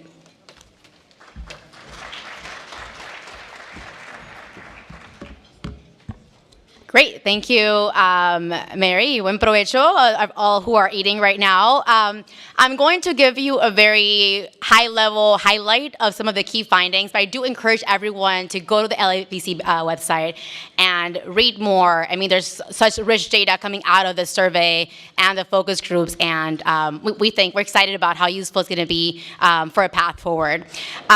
So to start, as Mary said, we did in a survey of 600 LA voters, and we did 2 focus groups, one with homeowners and one with renters, to get that different perspective. And really what we learned is both that there's challenges, of course, but more importantly, there's a lot of opportunity for real solutions on housing affordability in LA. So let me start with this big number. We know, as Mary said, we've been tracking how serious voters think this issue of housing affordability and homelessness is in LA. And since 2019, what we see is a remarkable consistency in how serious people take this issue to be. And not only remarkable consistency, but just almost honestly unanimous consent that this is a serious problem and for many, a very serious problem in LA. When you think about that in comparison to other issues that tend to get also a lot of attention, like immigration, safety, air quality, these things don't even come close really to how serious people think housing affordability is. So it really kind of further highlights how important this is, even in comparison to other high-profile issues. Now, LABC had the really smart idea to make sure that the survey not only considered housing affordability sort of in the abstract, but also within the context of a quality of life. And so we asked a bunch of different questions about how satisfied or dissatisfied people are with different important markers for quality of life. And again, here we see housing affordability just on a class of its own. Even on other markers like feeling safe, like access to parks, and things like that, and that we know people care about when they think about quality of life. Housing affordability and how dissatisfied people are with that in LA stands on a class of its own. So it's really it is the issue, and that's why we're all here, right? Because this is such an important issue. What's at risk? I mean, the biggest risk is we're going to lose a lot of our young people and renters. The survey says that a lot of people are considering leaving LA because of the cost of housing. And that should give all of us pause, because these are the people that represent the future, innovation of the city, economic growth. And so we need that, right, to move forward. And it's important to note that this is sort of incredibly personal for people. We asked how much of their income they spend on housing, and over half tell us that they're spending 30% or more of their income on their housing costs. Now that jumps to close to 70% of renters when we look at them. So we do see that there's a big pressure point in terms of housing costs. There's also, people are always told when they grow up, get a job, pay for your things. Well, people have a job, right? And 50% tell us that they are having to look for additional resources or sources of income to even afford their current cost. So they feel there's a level of unfairness there for people, right? That they feel like they're doing their part, and yet the city is not providing options for them to find affordable housing. There's also there's the good news, and I know that I've been focusing sort of in terms of the problem, but the good news is that there are solutions, and I can say that the survey gives a resounding evidence for the openness to solutions among LA City voters. First, this slide shows, we asked them straight up, do you think that there should be more housing built in the city? And really a strong majority of 3 in 5 voters say yes, there should be. We find a lot of opportunity to move forward with voters in terms of finding solutions. I also want to say that this is a great city. People want to stay here. So in the previous slide, when I showed you that high number of people considering leaving, they're not the only reason really they're thinking of leaving is because of housing affordability. Among renters, over 70% say that they would like to own a home in LA. The problem is they don't feel like they can afford it, and they don't feel like maybe there's a path forward. So, with these solutions, we're getting at what people actually want, which is to build a life in this great city. So to speak about, there's this slide, I like to call it the opportunity and challenges slide. The opportunity is that when we talk about specifically about affordable housing, a very solid majority say that they favor building affordable housing. And this is true even in their own neighborhoods. The problem is, and this is really, for me, a communications challenge, is that they don't yet understand the connection between affordable housing and their own pocketbooks. Remember that housing affordability impacts people across the income levels. Everyone is feeling the pressure, and there's not, for among homeowners, there's some concern there that the value of their homes might decrease with affordable housing. But even among renters, there's also the sense that either affordable housing is not for them, meaning it won't help them, or it could actually hurt them in terms of their housing costs. So what I see there is an opportunity, because we need to kind of work on our communication and how to make the case that uplifting, increasing affordable housing for low to moderate incomes, and really expanding the definition of who even is eligible for affordable housing uplifts the entire city. That is not meant to just for a few, but it's really meant for uplifting the city of LA and its residents. And then finally, to leave you with this, another example, I think a high point of the survey, we tested support for 81, and we asked 2 questions. We asked, do you support making 81 permanent? And do you support expanding it to also include people with middle class income? And the short answer is that the resounding answer is yes to both. So, obviously we know how 81 is transformative for the city, and what we find in the survey that it is openness to not only continue it, to make it permanent, and also expand it to include more people. So I think the challenge for this room here is how do we meet voters where they are? They care about housing affordability. It's urgent. They want solutions. And then also explain these solutions in a way that they make that connection between what the government can't do and what's good for their own pocketbooks. So with that, I want to again encourage everyone to please go to the LABC website. There's a ton of rich information there, not just from this survey, but from the previous rounds of survey we did, and also great ideas that the LABC is always pushing forward. Thank you very much.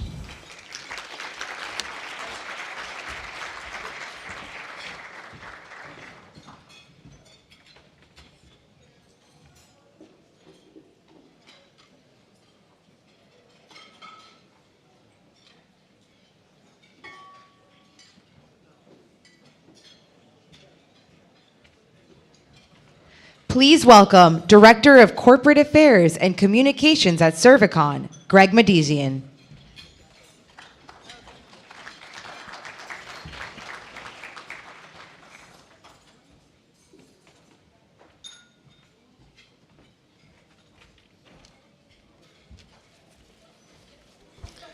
Hello, nice to see everybody here.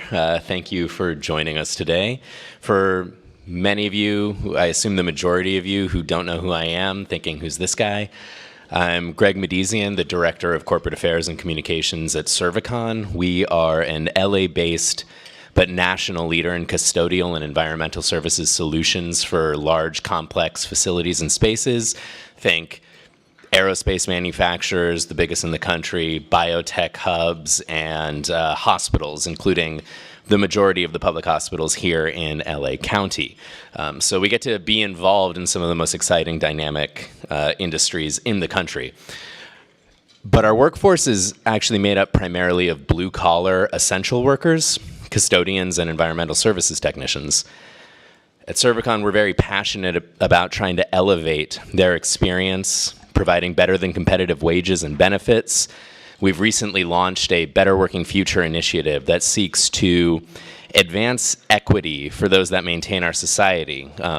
During the COVID years, everybody shined a light and focused on the work that the essential workforce does, which was, it took us long enough to do it, but that was great. But now that we're exiting those years, we see the attention drifting again.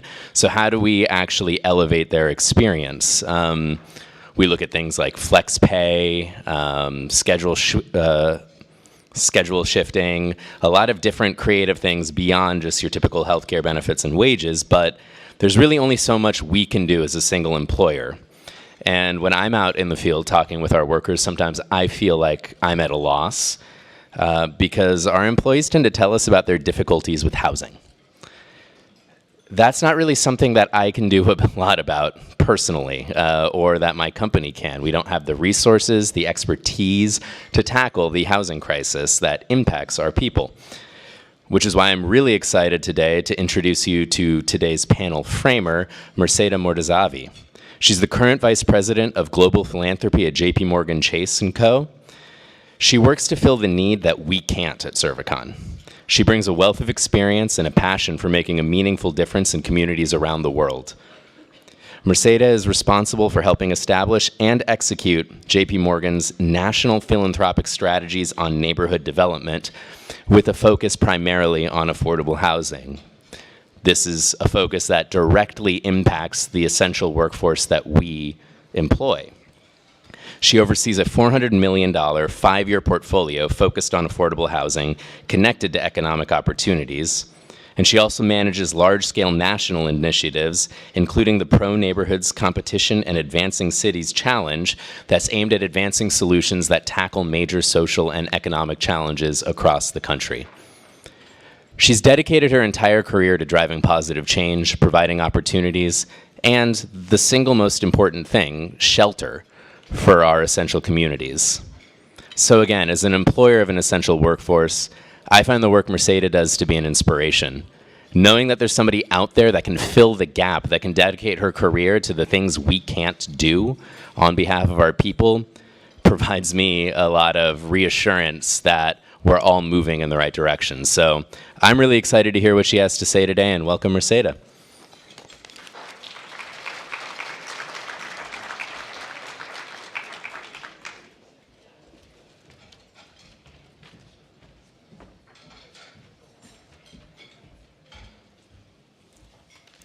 What an intro. Thank you so much, Greg.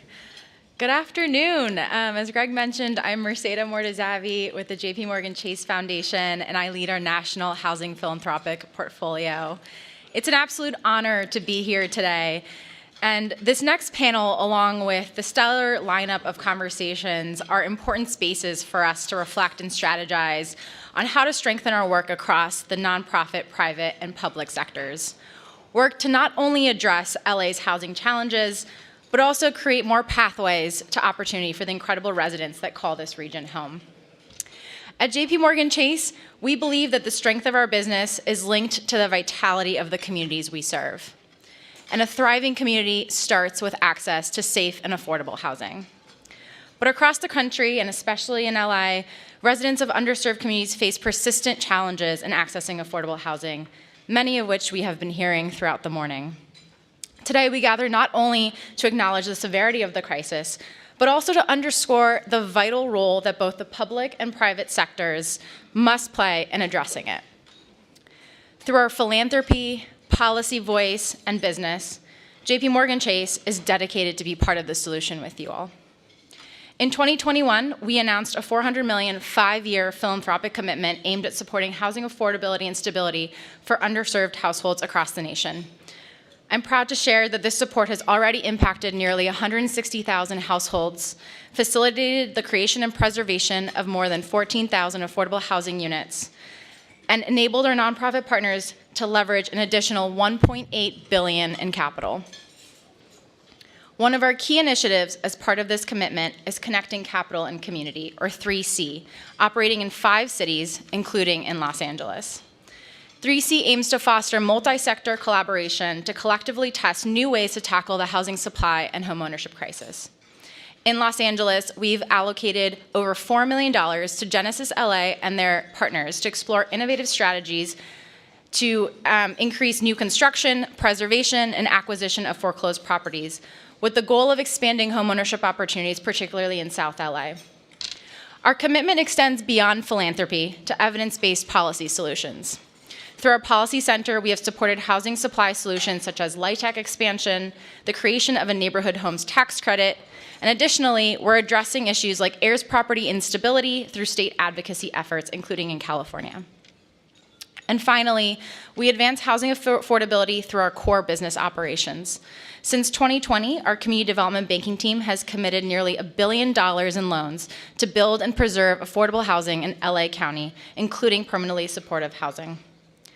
Notably, projects like Thrive Living in Chinatown exemplify our commitment.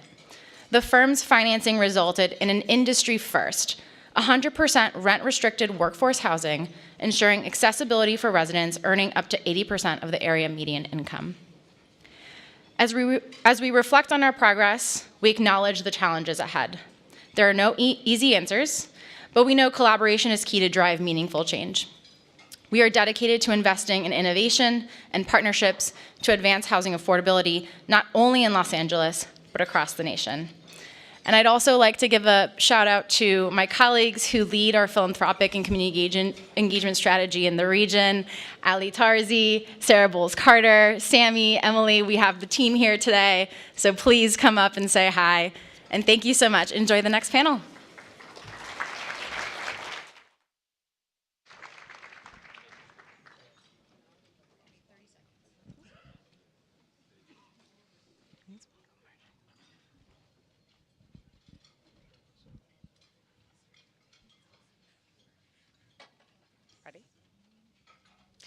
Please welcome our next panel, Tackling the Housing Crisis, Collaborative Models for California's Future, moderated by the chair of LABC, David Nahai.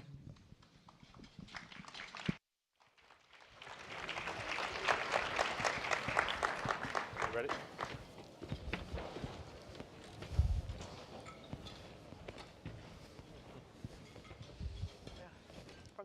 Thank you.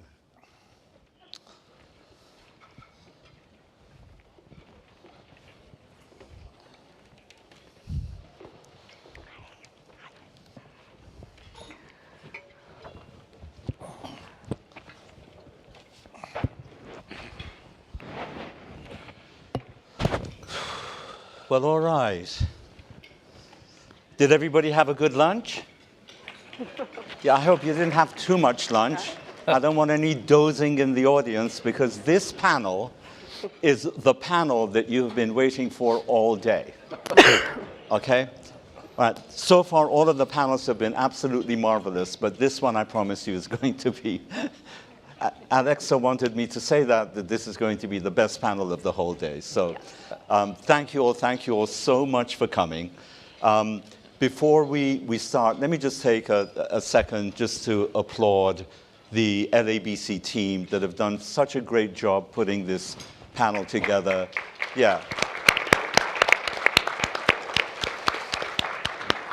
Talking about our president, Mary Leslie, and all of the team. And I'd like also to acknowledge our immediate former chair of the LABC Institute, Brad Cox, who's there. And I don't know if Bob Graziano is in the audience, but Give Brad a big round of applause for his service over many, many years. So this panel is going to be, we're going to talk about collaboration mostly, and you've heard a lot about that this morning. So let me just, I'm going to mention the panelists by their titles. You can take a look at their very impressive bios. If I was going to actually try to read their bios, we would be here easily for a couple of days because they're all so impressive. But immediately to my left is Arash Hedigan, and he's the VP of Operations at 4DC. Thank you, Arash, for being here. Thank you. Next is Doug Guthrie, who is who's the CEO of the Housing Authority of the City of Los Angeles. We'll refer to them as HACLA. Next to Doug is Josh Raber, who is the regional manager, the Western States Carpenters Union. And next to, I can hardly see him, there he is. And there is Gustavo Velasquez, who's the director of the California Department of Housing and Community Development. We'll refer to that as HCD. And Alexa Washburn is the Chief Development Officer of National Core Housing. So thank you all for being here. First of all, is it okay if we are on first name terms rather than, okay, sure. All right, that would make it easier for me. So what we're going to do is this. I'll speak for maybe just about a minute or two just for context. Then we will have 2 rounds of questions. And we've all agreed between us that each panelist will take no more than 3, maybe 4 minutes to respond to each question. And then I'll go through 1 round and then a second round, and then we will have a round of group questions for everybody to jump in on. And the order that we're going to follow is I will start with Gustavo. Next will be Doug. After Doug will be Josh, then Alexa, and then Arash. That's how we'll go. All right, we've agreed on that as well.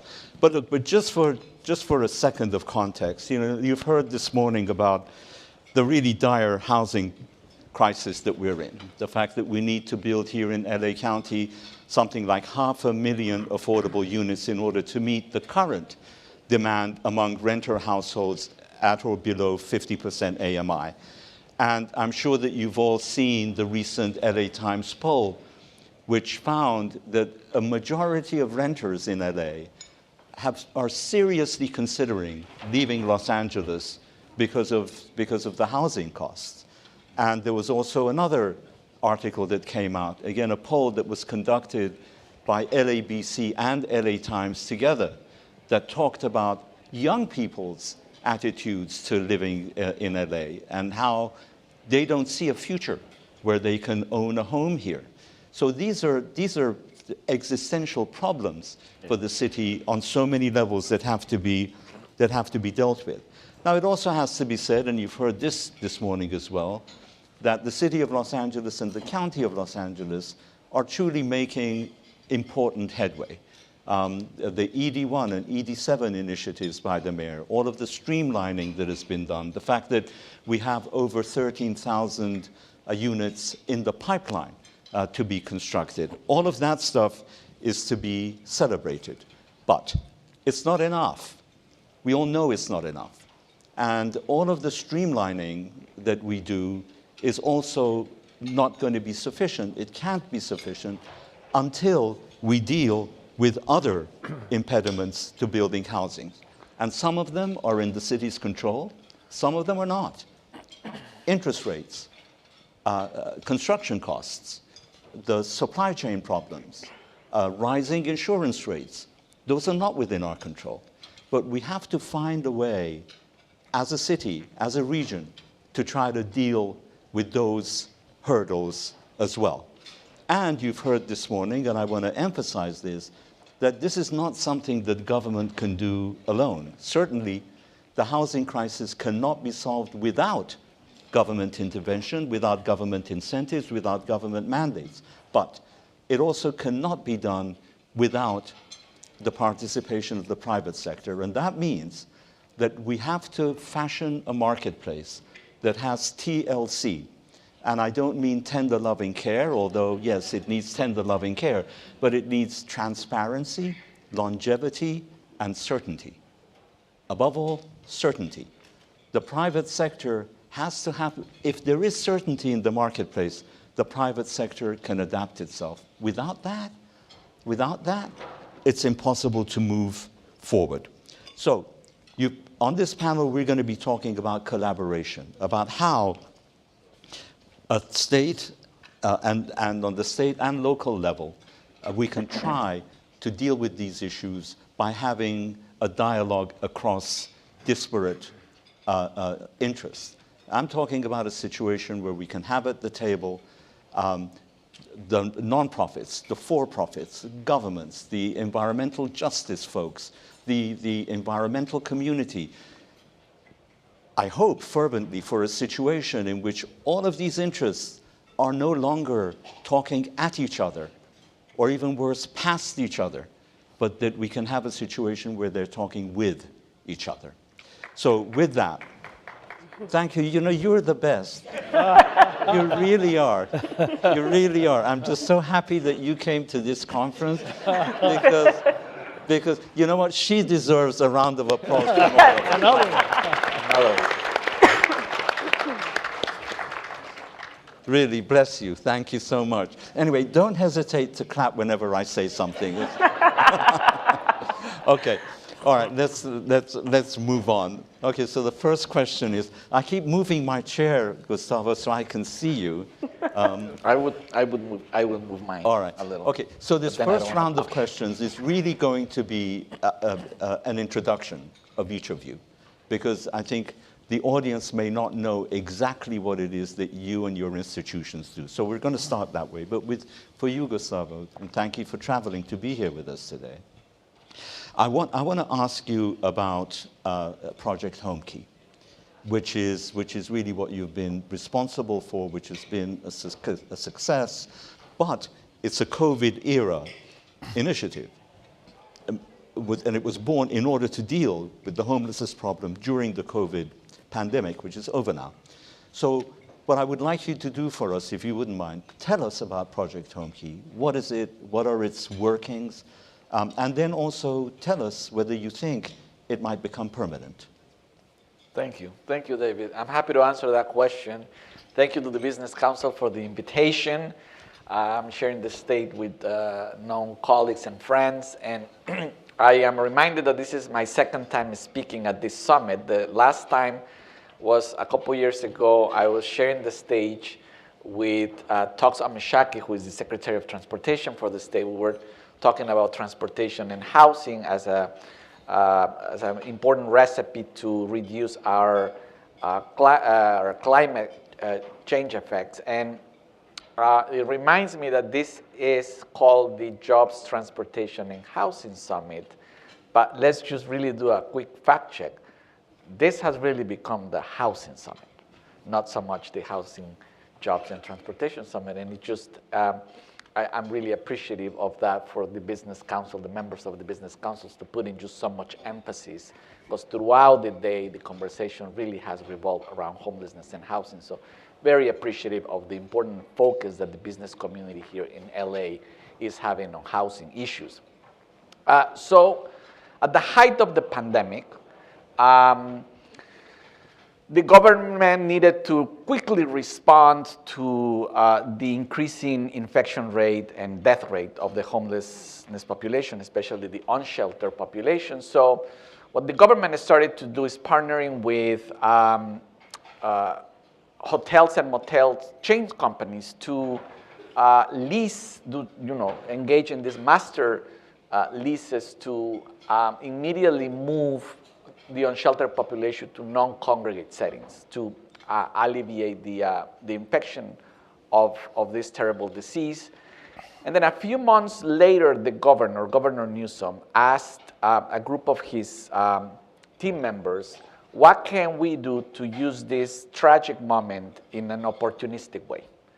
And that's how HomeKey was born, as a way to take these assets, these hotels and motels, and purchase them so that we would create the type of interim and permanent housing solutions that this population needed.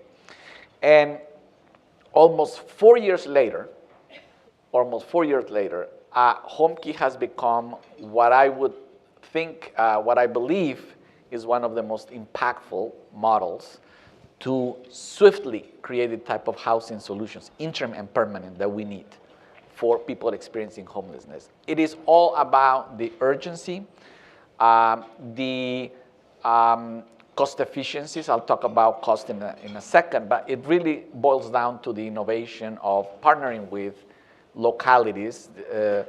This is an effort that is where the money goes to the localities to acquire these assets and partner with for-profit and non-profit organizations to rehabilitate these assets and create these interim and permanent units. And after almost 4 years, we have funded nearly 15,500 units, new homes that did not exist before, at a record time, and very importantly, at a record cost. We are financing throughout the state of California new homes. You know what the numbers are, at the $600,000, $700,000, $800,000 level per door, and HomeKey comes at a cost of $231,000 average cost per door.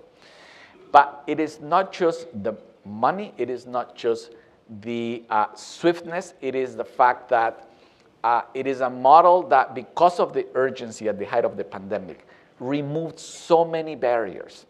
Someone in the morning was talking about the barriers that a state law like CEQA, the California Environmental Protection Act, causes on delaying sometimes approvals of affordable housing. HomeKey removes that barrier by exempting CEQA from the process. It exempts, as long as a local jurisdiction has in the general plan the availability to conform to the local general plan for the transition of housing on a particular asset. It also kind of streamlines the approval of a HomeKey project in that way.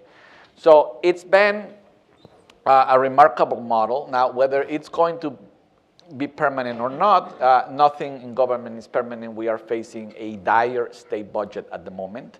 The governor actually released the latest figures this morning, and it's not good. The deficit, it keeps growing. However, voters just approved Proposition 1, which enables the opportunity to keep HomeKey going with nearly another $2 billion from the $6 billion that was approved by the voters in the sale of bonds to create another 4,500 units of homes under HomeKey. But I just want to emphasize that those units will be focused on people experiencing severe behavioral health challenges, because Proposition 1 is all about the mental health reform in the state, and the population that will be served under this money will be veterans and people experiencing mental health challenges. Thank you very much for that. Doug, let me turn to you. And HACLA has proven to be such a successful model in terms of what it does. And I think that many people don't know what HACLA does, and they view HACLA, those who do know think that it's an agency of the city of Los Angeles. So could you elucidate for us what HACLA does, how it came into being, what its mission is, and the work that you're doing? All this in 4 minutes or less? 3 minutes. Oh, 3 minutes. No, 4 minutes is fine. Well, no, first of all, as you said, HACLA is not a city agency. We're one of these kind of strange agencies that was formed by way of a state charter about 80 years ago. So we have a board of commissioners that's appointed by the mayor and approved by the city council. Other than that, we operate with our own budget. We don't get any money, any direct funding from the city at all under the general budget. So we're on our own, and our total budget now is just over $2 billion. So it is pretty significant. And we've transitioned over the last few years on a couple of different, I think, important fronts. First, we're not your grandparents' public housing agency anymore, which was just owning and managing public housing and administering housing subsidy program, like the Section 8 housing program. So we've gone far beyond that. And one of the things that really opened up recently, as Gustavo was just talking about, when there was an opportunity under Project Homekey, we felt that we were in a good position not only to acquire these buildings to put within our own portfolio that we could manage, but also to assist the city. We were just better positioned to move more quickly, I think, on acquisitions. So we ended up purchasing 40 buildings under Project Homekey, 2,500 units, $865 million worth of acquisitions. As a result of that, we had to greatly expand our own capacity to do acquisitions, to do financial transactions. We established a $100 million line of credit with Citibank to give us instant access to financing so we could move really pretty quickly. We've established our own capacity to do bond financing and tax-exempt bond financing so we could bundle projects once we'd acquired them to support debt through bond financing. And developing that capacity, we felt that there was a lot more that we could actually do beyond just Project Homekey. It was interesting, Mayor Richardson earlier mentioned the demise of the community redevelopment agencies back in 2012, 2013, and we've seen that void ever since those agencies were closed down. And we've attempted, particularly more recently, to help fill some of the parts of that void. Because of our financial transactions, our acquisitions, our bond financing capacity. And so we're greatly expanding our acquisition programs at this point in time. In the middle of all this as well, I should preface all this, but that we've moved a lot of our initiatives in the direction of supporting housing for the homeless population over the last few years. We now have 30,000 units that's committed to the homeless population. We've supported the city's efforts under Triple H in the funding of new permanent supportive housing, where we've done just over 14,000 units and 220 developments of supportive housing here in the city. The demand is for much more, so we've kind of morphed to a large extent beyond the original role of the Housing Authority to serving the homeless population. Now, back on the acquisition front, we feel we've got a lot of tools that we've yet to fully take advantage of as well. For example, there's the welfare tax exemption that we qualify for when we're using one of our instrumentalities, and we can purchase housing and put covenants on that housing, or at least for a percentage of the housing, and therefore not have to pay property taxes on those units. There's real value in that. That we found, and we've been able to buy recently 1,000 units of existing housing and put 70% of those over 55-year covenants just by using the welfare tax exemption, which didn't cost us anything, but just small investments in that development. We've got the more recent ULA tax, or some people know it as a mansion tax, but buildings, multifamily buildings right now in the marketplace are subjected to that tax and those tax requirements. If they're selling in the marketplace, they can sell it to us and we're exempt. And so that's another 5.2%, which gives us the ability to negotiate lower prices for apartment buildings. We also have another tool that's been made available really for the first time through HUD, and it dates back to public housing. It's called Fair Cloth to Rad. Public housing agencies around the country in the 1990s were capped on the number of public housing units that they could develop by way of congressional legislation. However, we've been able to develop a new tool that allows us to develop what that cap was. For us, that's about 2,000 units that we have in cap. And so we're committed right now to figuring out ways to financing 2,000 new units that effectively replace the old public housing program with project-based vouchers. So with all those tools, we're looking to greatly expand our acquisition efforts. I know that we've got close to 2,000 units right now under contract that we're working on in the private sector. to finance those with a lot more on the horizon. And in the second round of questions, I do want to ask about your acquisition criteria and how you go about doing that, but we'll come back to that in the second round. So, Josh, let me turn to you next in the role of the carpenters. And recently, your union has really come into the affordable housing space in a big way, I think, in terms of breaking legislative deadlocks on SB 4 and SB 423 and various other activities. So for the first question, I think, please tell us just what is the vision of the union in terms of in terms of its involvement with the affordable housing space, the homelessness space, and just tell us the work that you're doing. Okay, thank you, David.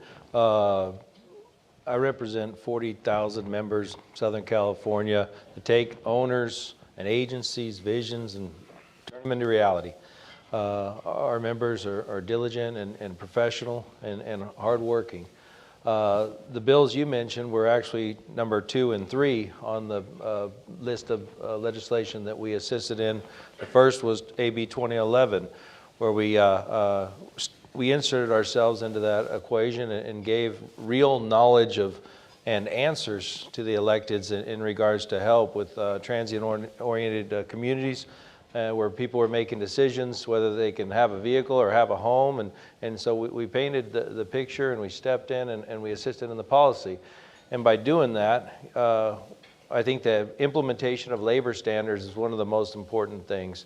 We said, hey, you're going to go in and attempt to create a solution, and you're going to create a pro quo situation where you're going to give something, you should get something in return. And the thing you should get in return, and the one chance you have to create proper policy, is investing in your communities. The communities of color, the communities, the females, the veterans, individuals that really need it. And I think that we were able to give them some insight. Why labor standards? So I can take any one of you into my pickup right now and I can take you to a job site that's a true crime scene. You know, they're happening all over Los Angeles where they're washing cartel cash, paying workers under the table in cash. We all ask, you know, hey, how can we get more funding for our unfunded public sectors? And I think it's through the proper wages is how we do it. And those labor standards implemented on projects just like that and cleaning up the industry. We work with developers every day and high road contractors. Well, what we do is we work under extreme conditions and tight guidelines and actually turn these projects out, but that's what we're competing against. And so we want to give our members, along with the community, the opportunity to rise up. And we talk about emergency. Housing is truly an emergency. And I'll paint the picture of when we cut through the red tape and we made something happen when we really needed it, and that was the I-10 fire project. And you know, it was estimated to take God knows how long to solve that problem. What the city did is they came to us and partnered with our contractors that are run by union carpenters, and they asked, you know, what would you do? And we know what the standards are in the industry. We know what our men and women are capable of. We stepped in and we started that situation that night and didn't stop till it was done, and took that timeline all the way down to mere days. And that's what we want to do in the housing situation. Yeah, thank them. You know, I had the ability to go to the job site and talk to those members, and I have the same ability to go to those housing job sites and talk to the individuals working on those sites. It's not a union or a non-union thing. We want to bring up everybody together in this problem.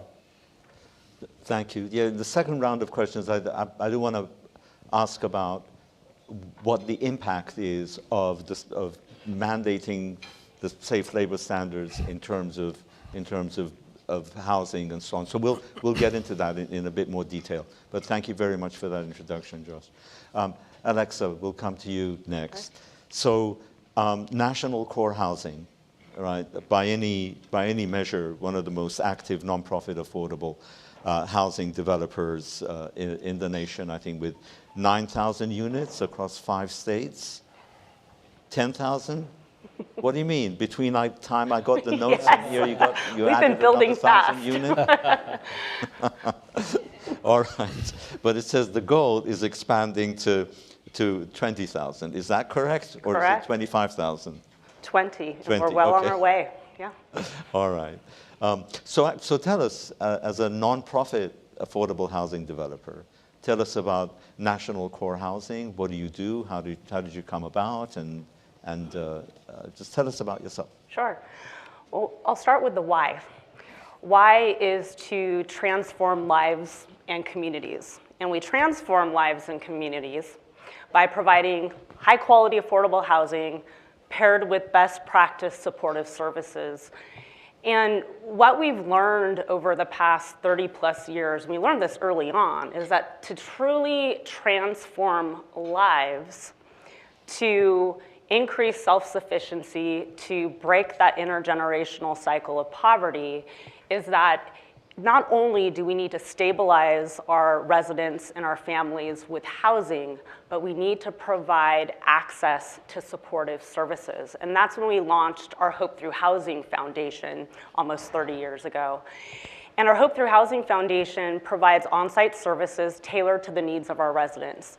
Our seniors, some of our most vulnerable populations, focusing on health and wellness. Our children, to break that intergenerational cycle of poverty, focusing on out-of-school programs, partnering with Boys and Girls Club and the YMCA. For our families, it's economic mobility and focusing on financial literacy. But this takes, what we do takes innovative partnerships and collaboration. And so that's where we get to transforming communities. It's not only the $50 million investment that our apartment home community is investing in that neighborhood that can have a catalytic transformative redevelopment effect and raise property values, but it's our partnership with law enforcement that decreases crime and increases safety. It's our partnership with the business community, the Chamber of Commerce. It's our partnership with the school districts to improve education and access for our families. It's our partnership, with the cities. So it's a collaborative model to truly transform lives and communities. And is there a partnership or some dealings that you have with HACLA as well? Did I understand that? We do. Tell us about that a bit. Sure. We're partnering with the Housing Authority of the City of LA on one of the largest projects moving through the City of LA pipeline right now. And this is the redevelopment of Rancho San Pedro. It's one of the oldest public housing projects in the city, located in the community of San Pedro. And we're partnering to redevelop approximately 475 public housing units into a true mixed-use, mixed-income community. Up to 1,600 units, up to 85,000 square feet of neighborhood-serving uses, up to 45,000 square feet of commercial retail, and 5 acres of open space, including a new Boys and Girls Club and a sports field for our youth. So this is truly a transformative development in partnership with HACLA. Yeah, thank you. I think the two of you will probably want to go on panels together from here on in and do this. When we come back for the second round, though, I am going to want to ask you about the challenges of doing business in Los Angeles for a nonprofit developer, and we need to get into, I think, the meat of some of that as well, and what we need to do to improve the outcomes here. Arash, let me turn to you next. So you're the VP of Operations of 4DC, the for-profit developer. You've been in the city of Los Angeles for over 40 years, and you've truly made a great difference in the affordable housing, homelessness space. You've done projects of bridge homes, tiny homes, shelters, projects that have, I think, truly made a difference. So, tell us about 4DC. This will be your chance to introduce the company and what you do, until we get to the second round of questions, when we'll have more challenging questions to put to you. So tell us then. Thank you, David. 40C is a 45-year company in the city of Los Angeles. We're second generation.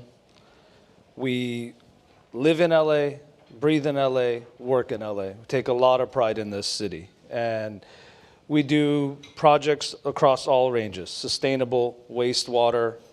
We do large-scale projects within the city for the embetterment, like one of the most historical parks, the Pershing Square project in downtown. We're renovating that. We're also building the first City of LA ice hockey rink. In addition to those projects that we do for the city to make it a better place for people to visit and enjoy, the last 5 years we've been heavily engaged in the emergency shelter program, like David alluded to. We've seen these programs develop all across the range. We've started with the sprung membrane structures. Then we did the very first pallet shelter project, which everybody I think knows now. We've also gone into building modular homes with our partners locally in the city. Last year we finished 3 motel conversions throughout the city, reaching all the way out to Lancaster and within the city.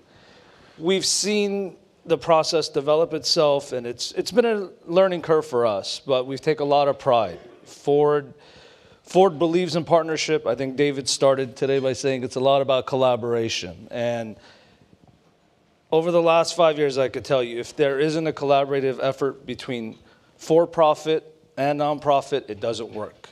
It takes everybody to come to the table, and we've seen the results. We've seen the positivity of it. We've churned over shelters that could bed 400 people. Within a week, we've seen these units fill up, and there's lines of people trying to get in. We've seen shelters that you'll see children come in. We've seen them turn into family shelters, which is a whole different process of just trying to get, Gustavo alluded to during the pandemic, we were trying to build shelters as fast as possible for single occupancy. Last year, when we finished these shelters, they were predominantly family shelters. And if anybody has any doubt in these programs, I encourage you, I challenge you. One morning, wake up and go to one of these family shelters and see a 7-year-old child with her mom and her dad walking out, getting on a school bus to go to school, and think about just 2 weeks prior to that, where they were being forced to shower, how they were getting to school, how the psyche of these individual children and families changed just by getting these housing units built quickly and out. Overall, we see there's a lot of work to do, and we hope we're able to be part of it overall. Thank you, thank you.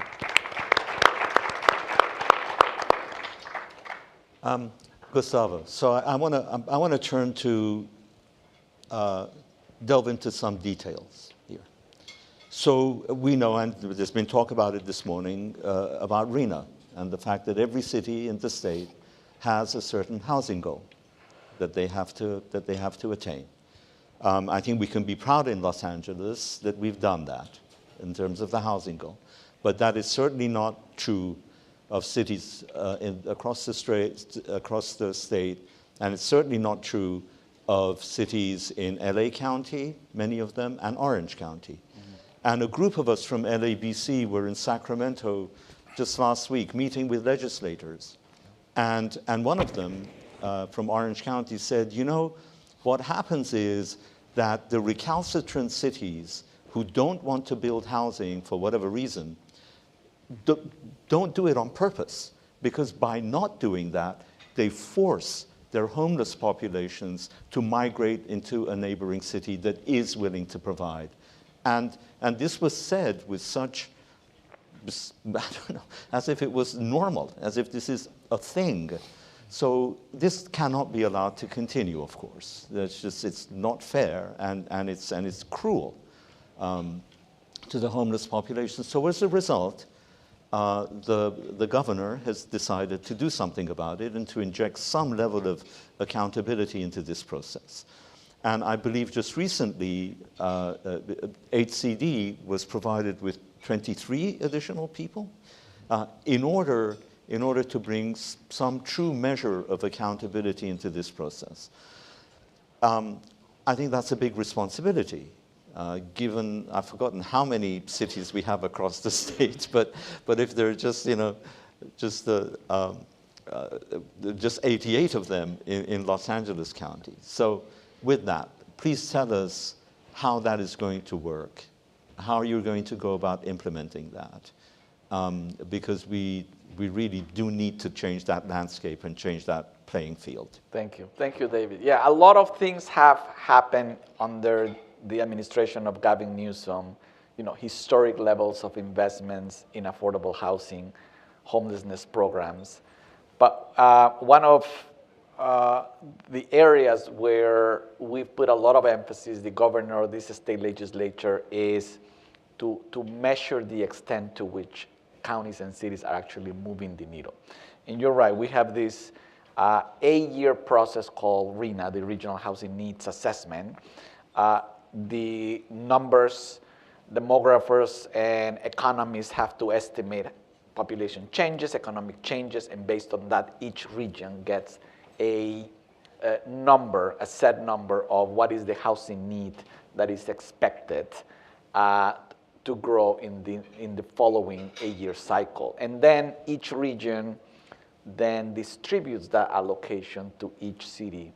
And it's a complex kind of negotiation between cities and regions, but we are right now in the middle of that RHNA cycle. It's the 6th cycle. We're actually just about to get ready to start the estimations for the 7th cycle, even though we're still a few years away from it, but it just takes a lot of work. And the governor created the Housing Accountability Unit within HCD. It wasn't just HCD that started creating tools for more closely reviewing what cities and counties were doing. Also, the Attorney General, Rob Bonta, created his own housing task force that was armed with a number of attorneys that were specific attorneys, knowledge in land use and zoning, just to make sure that we would team up together, HCD with the Attorney General, to truly enforce, truly bring down the hammer to cities that were not meeting the expectations of the growing housing need. But I do say that everything really starts with educating cities, providing them the funding that is needed. A lot of money has gone to cities in order for them to effectively plan how they will meet their RHNA expectations. These are planning targets, but there's a lot of technical assistance, education, and funding that takes place before we start really enforcing what cities are not doing, how they are not meeting the expectations. And this has been a work in progress. We have teamed up with the Attorney General on many, many cases, but I've actually have estimated that as a result of the actions that the housing accountability work that we are pursuing, we have actually unlocked nearly 10,000 new homes in the state of California because of that technical assistance and enforcement work.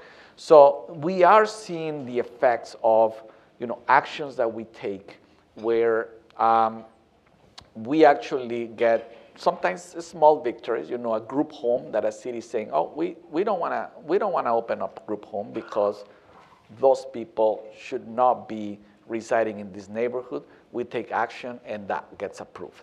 Or, it could just be a number of, a surplus land, a local surplus land of a local government that by law has to be first made available to be competed for affordable housing before the city takes action on any other type of project for that surplus land. And if a city does not, fulfill those requirements, that we can actually estimate after they approve it, and a developer actually applies for that land and obtains permits to create new housing. We have actually estimated how much new housing will be created as a result of that enforcement action. So all in all, when you add up the hundreds and hundreds of cases that this unit, which is actually rather small, the 23 staff people that the governor just approved. It's just a sliver of what it takes for the largest state in the nation to review every locality to make sure that they are doing the right thing. It's just the investment, the return, I would say, the return on the investment for that accountability and enforcement work is tremendous. What we need to do is we need to bring that to scale. We need to talk about, for example, homelessness that all three mayors were talking about. Well, you know, our constituencies are tired. Proposition 1 just was basically passed because there's just so much,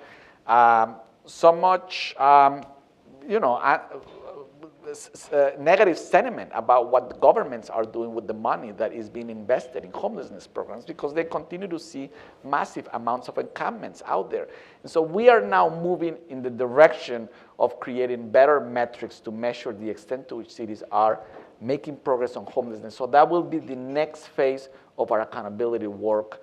And stay tuned because that is actually happening as we speak. Thank you. I'm hoping that just the fact that the accountability unit has been formed and staffed, I think that should be publicized, and hopefully just the fact that it exists. I know 23 people is never going to be enough, but just the fact that it exists will hopefully have people behave better in the future. So, Doug, wanted to turn to you for a second, and I'm sure when you said that your exemption from ULA means that you're able to acquire properties. You know, there's, for those of us who are in the real estate industry, there's no doubt that ULA has had a deleterious impact on the real estate industry because it isn't just mansions, it's all properties, and therefore properties over $5 million are not selling with the same rapidity as they were. It's had its impact. There's no doubt about that. But I wanted to ask about your, so that's an added bonus for somebody who may want to sell a property to you. But what are your criteria in terms of acquisition of assets? I think there may be many people in the audience who might want to corner you after this meeting and say, you know what, I have the perfect property for you. So perhaps you can tell us what you're looking for, and then maybe that'll winnow the list of people who are going to corner you and want to sell to you. Well, at the end of the day, we've been looking at naturally occurring affordable housing when it comes to existing housing, and we'd like to acquire things at a price point that allow us to drive down the affordability levels as low as we can, at least for a portion of those housing units. So we use kind of a mix and match of the tools that we have, not only the different tax status that we have, but the mayor recently announced LA for LA. And from a concept standpoint, we're working with them on the opportunity to provide some short-term gap financing, which would allow us to take vacant units and convert those to deeply affordable units. So we're looking at apartment buildings at a price point where we don't want to have rents in any of the units, quite frankly, that are above the Section 8 voucher payment standard. Mm-hmm. So 100% of the units can be made affordable to people that have Section 8 vouchers, as an example. That's kind of the bottom line in this, and then drive affordability down with the other tools that we can mix and match and put into it. And so the 2,000 units that you're in the process of acquiring, well, first of all, these are all in Los Angeles?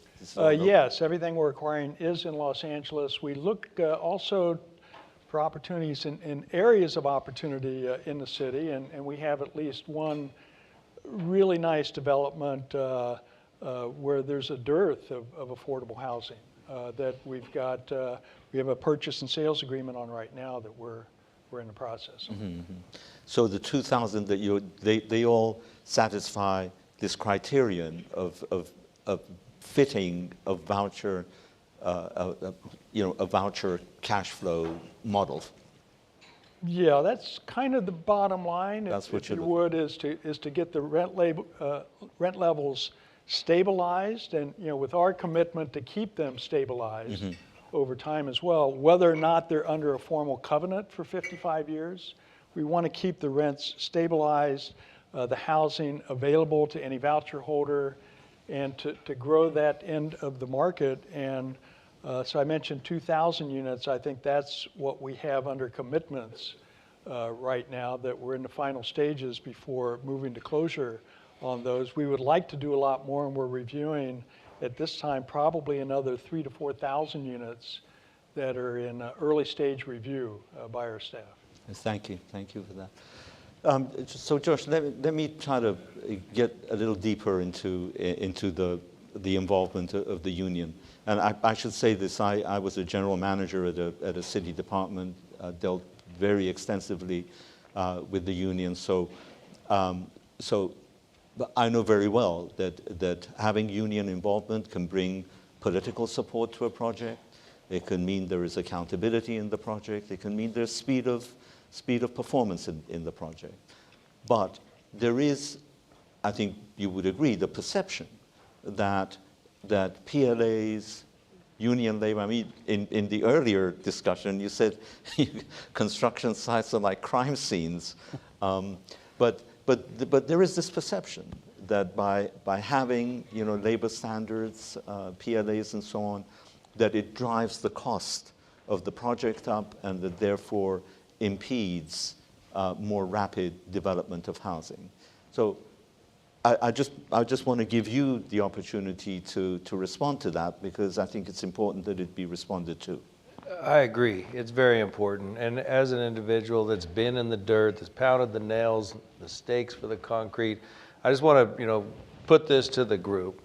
So typical 3-bedroom house, if we're talking about single-family homes, 4 people, 5 days. Place the forms, pour the concrete. Wood framing, 5 people, 5 to 6 days. Drywall, 3-man crew, 4 to 5 days.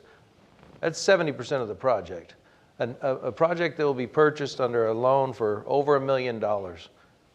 What do you guys think? Do you think it's the labor that truly drives the housing crisis, that incremental cost of paying those individuals to provide a product that you're going to live in forever? The math doesn't math. We have a lot of costs, in upfront legal fees, time at the window. I think those costs should really be taken into consideration. And the legislation that's been proposed and some put into law, I think that's a real savings there. I think that's where we can truly work together. I think that is important to us. We talked about the accountability side. I think the right to private action is very important.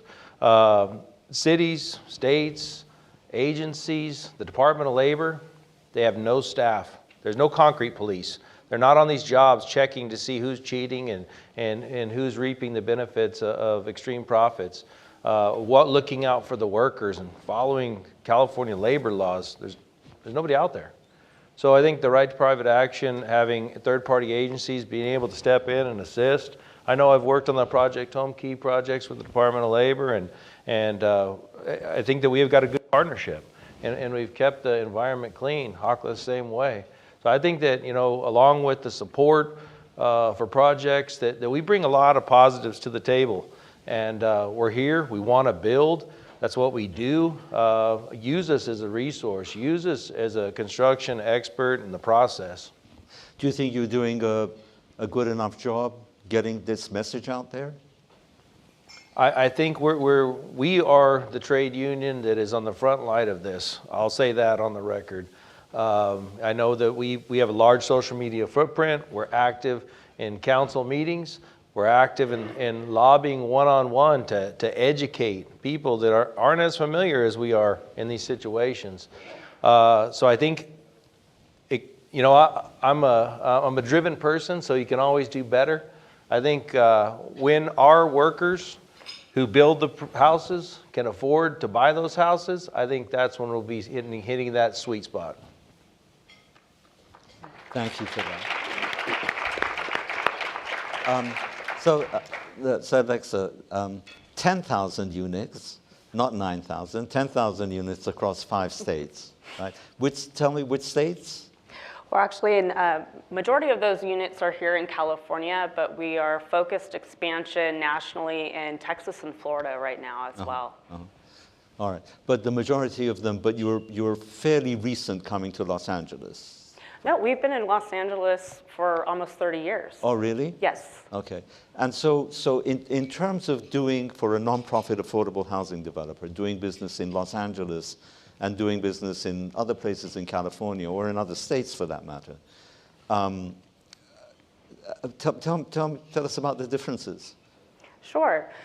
Well, so in the city of LA, we have nearly 2,000 affordable units at various stages of development. And of course, with each project, that comes its own set of challenges. And I would say some of the biggest challenges in the city of LA, well, I first should ask how many city of LA folks are out that work for the city of LA are out in the audience before I start with the challenges. No, but I'd say, and this is common across other markets as well, is the challenge with the painfully long lead time with utilities. Switchgear, 18 to 24-month lead time.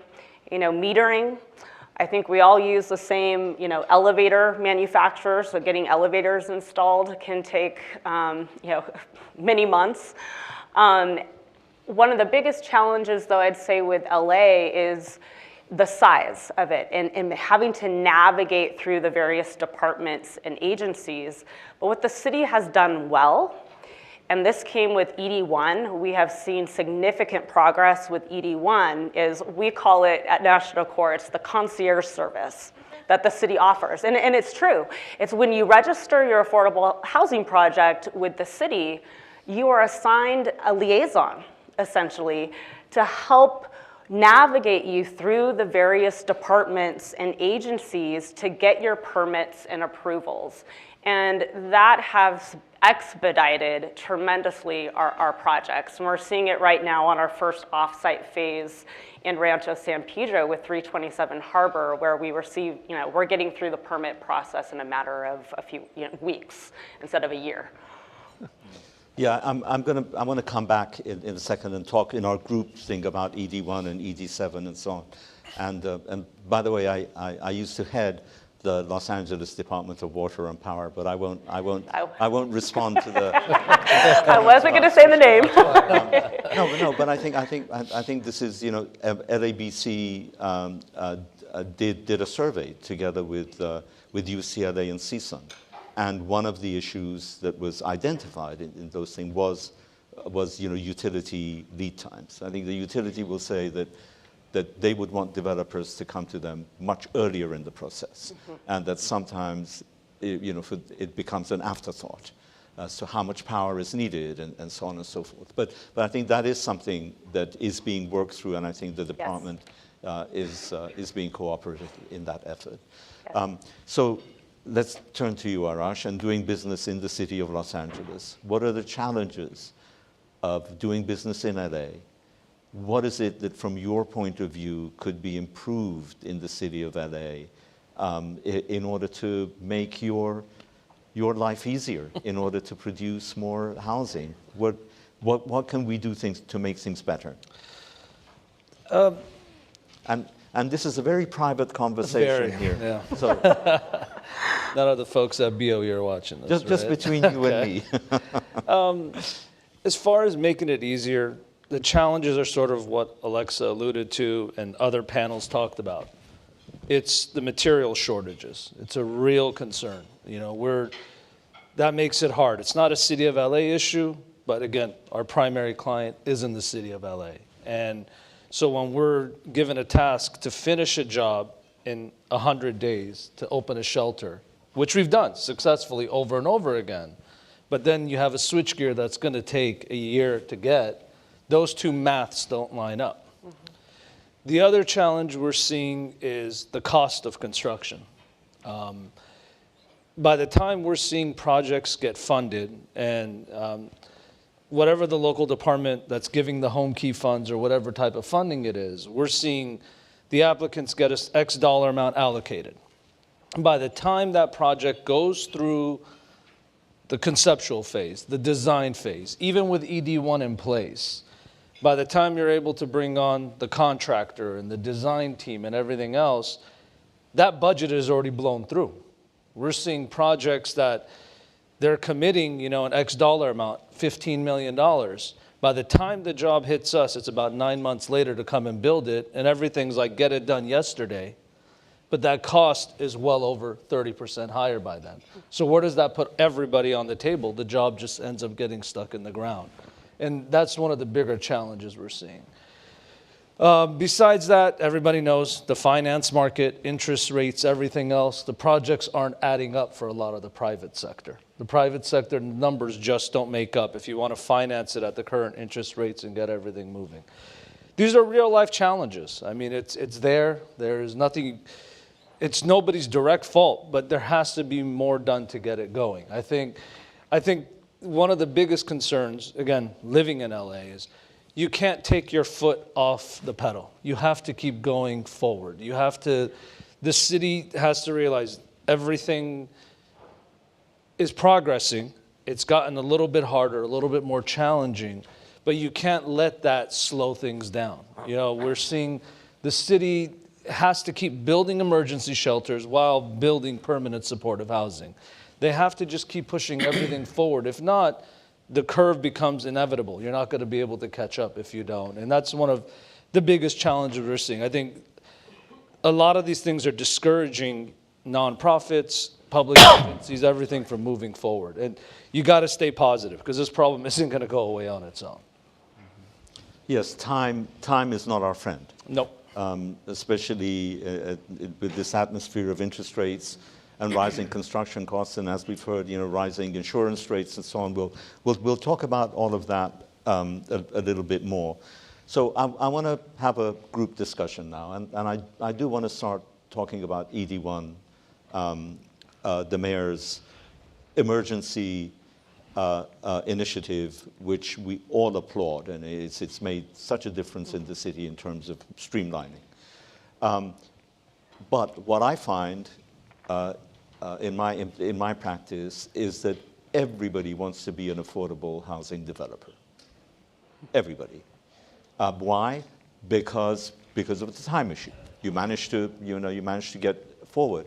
And by the way, some of the issues that our utility is facing is that ED1 has meant that everything else has been pushed back because of the concentration on this. So the question I think that arises is in this process, do we have adequate oversight? Do we have adequate scrutiny? Do we have adequate accountability? Once somebody signs the 50-year covenant, that they're going to only, I'm not talking about people at the table here. There's a vast array of people out there who may not share the same dedication to ethical standards as we see represented in this room.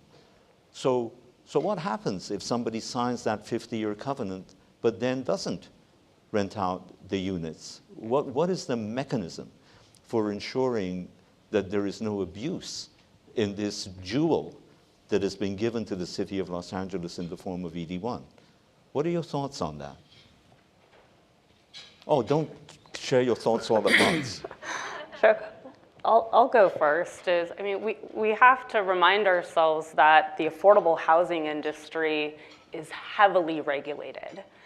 And so whether you streamline through entitlements, your public financing, your tax credit investor, your lender, they provide the oversight and hold you accountable. And so it's regulated through the financing as well. I also think that the city of LA has done a good job with setting up their neighborhood councils. Those neighborhood councils and the community outreach, they have land use authority. And so these projects flow through the neighborhood council, and they will also hold you accountable. So it's still heavily regulated despite the, the opportunity for streamlining in the city of LA. So 5 years down the line, 10 years down the line, you think for that project there is still sufficient checks and balances in the system? Yes. To keep things... Particularly through financing, Yes. Well, I think, David, for me to chime in, I think Alexis is entirely right with the sort of affordable housing that those of us up here work with, because it does have other forms of subsidies and oversights and regulatory authorities we're used to. So I don't think you have to be too concerned about that. I think the concern, and maybe this is what you're asking, is opening it up to more market rate developers to take advantage of this that really aren't necessarily committed to deeply affordable housing or really don't understand it that deeply. Right. There could be room for abuse unless there's a good regulatory system and follow-up that's put in place. Yeah, and I mean, we'll come to it in a second, the idea of a liaison and ombudsman that Miguel Santana talked about this morning for the new Measure H and La Casa, which is an idea that LABC has pushed forward as part of that additional kind of guidance and oversight. But Josh, you wanted I was going to chime in. say, first off, we are 100% in support of ED1. It was done at the right time for the right reason. We do think that amendments should be added for labor standards, obviously, for some of the reasons I stated earlier. But devil's advocate, I think that with opportunity does bring some crime, and that there's individuals, we talked about all developers wanting to get in this space, but we're still developing market rate and senior living at a fast rate. But I think the individuals that sought out this space were the ones that were efficient in entitlements, and now everybody looking for money. With the expedited entitlement option, there's a lot of units that have passed through that are sitting on the table for sale that people are trying to gain financially from. So we have to tweak it. We have to clean it up, I think, a little bit, but we're real close. Thank you. Gustavo? I also don't want to live without the opportunity to say what we're seeing in LA in terms of ED1, these efforts. It's extremely consequential. The arena for the current cycle in LA is, way over 400,000 units. And without the kind of a streamlining that Mayor Karen Bass is implemented, you would not even get, not even close to that. We're seeing, as a way of comparison, we just conducted a very comprehensive review of the city of San Francisco, where the average affordable housing project in the city of San Francisco takes, for entitlement and approval, 3.5 years. That's before construction. That's before construction. So we presented these findings to remove all these barriers. We are, threatening the certification of the housing elements. This is the conversation that we had earlier about housing accountability. But, at the state level, it is very difficult to measure the effect of all these statewide streamlining laws. SB 35, for example, that was running into a sunset date, now has been reauthorized. We had to calculate how much housing that streamlining law has created. That's 18,000 new homes. But at a city level, that impact is much more measurable, much more tangible. So I just want to say, I echo your question about, there are strong regulations, of course. There's going to be always room for improvement there on the financing regulations, on the leasing regulations. We pay attention to every dollar that is invested in these projects. They have to lease up to the population that the subsidy is intended for. But yes, of course, there are going to be things that are missed, right? Just as Judge was talking about, kind of the things that happen on construction sites that no one is paying attention to. So it's always going to be, we're always going to be facing problems like that. But all in all, I just want to say on ED1, the streamlining is so critical. If that is, if we see those kinds of efforts across the state, 3 years from now, we're going to see a whole without a doubt. That's why I describe it as a jewel that's been given to the city of Los Angeles. I just want to make sure that we keep that jewel shining. Did you want to add anything? I agree with you, David, in the sense of ED1 is amazing, especially if you've been involved in this process for a long time.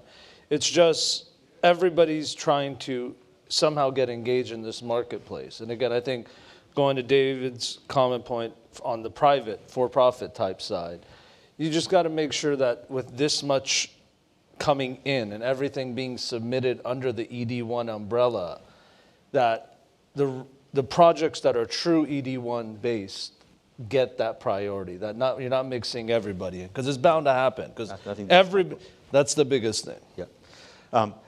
We've got 10 minutes left. There are a couple of other areas that I want to get into.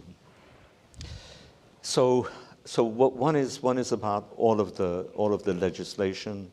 I think all of it good that has come down the pike regarding housing affordability and housing availability. One of the LABC staff did a quick survey for me, and since 2017, there have been over 100 pieces of legislation, right? The number of agencies, I think this morning, Supervisor Horwath referred to the number of agencies just in LA County, right? In this kind of fragmentary jurisdiction. Each of them has a piece of this landscape to deal with.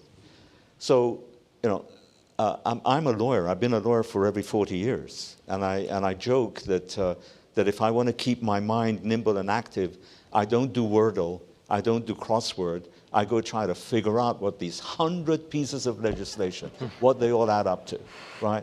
I mean, I'm only half joking. It's a challenge, right? For you guys, it may not be, but I think for most people, especially for developers who are trying, in all honesty, to get into this space, to try to make sense of it. And every time we turn around, there is yet another piece of legislation coming down the pike to deal with yet another part of this issue. So what happens is it kind of adds up to a bit of a chaotic landscape that we're looking at. I'm hoping that the new measure age and the CASA and the county and this idea that things can kind of be brought into under one umbrella and the appointment of a liaison, an ombudsman, to help developer, to guide them through the whole process, especially to guide them as to how to access money that is going to actually make these projects pencil out, right? Because they can't pencil out at conventional interest rates, right? So educate me on this, and you will tell me, oh, David, you know, you should go back to law school if you don't understand what all of this is saying. But it seems to me that we do need some coherence, some cohesion in this landscape of 100 different laws that have come down in 6 years. I mean, it is the hardest thing, right? Coordinating all of these systems, having everybody to be at the same table. We're just experiencing that with the Mental Health Services Act reform, where, you know, it's a function of counties, but cities have to be at the table. The state provides the money. We need a lot of like waivers from the federal government. Just on the financing side, an affordable housing project in the state of California, an affordable housing developer has to come up with 8 to 9 different funding sources to make the project whole. And this is all a web of providers of financing, private, federal, state, local, and it takes, you know, so much time for this to occur. And this is, again, all before construction occurs. And so I think one area where right now the governor is very focused on, we will probably see before he leaves office a lot of progress on, is the integration of the affordable housing financing system statewide. There's been a lot of proposals to do that. It's been very challenging because we have 3 different constitutional offices involved in the financing of affordable housing. Just like what you were saying, so much legislation. Why? Every legislature wants to author a housing bill because it's what everybody is talking about. So they want to say, oh, I am a champion of that. So you're going to continue to see hundreds of more bills going through, you know, the cycle of legislation in Sacramento and arguably at the local level as well. So hundreds of more bills. I can't wait, Gustavo. Thank you. Absolutely, absolutely. I mean, the summit is all, again, it's all focused on the issue of providing housing so that people continue to see the place where we live as a viable place to stay. And I would say, you know, there's a number of systems that have to just get more and more integrated, better coordinated. And one of the things that, again, we're going to be paying very close attention is that delivery system of financing at the state level. I think it will go a long way in reducing time and cost. Mm-hmm. Yes.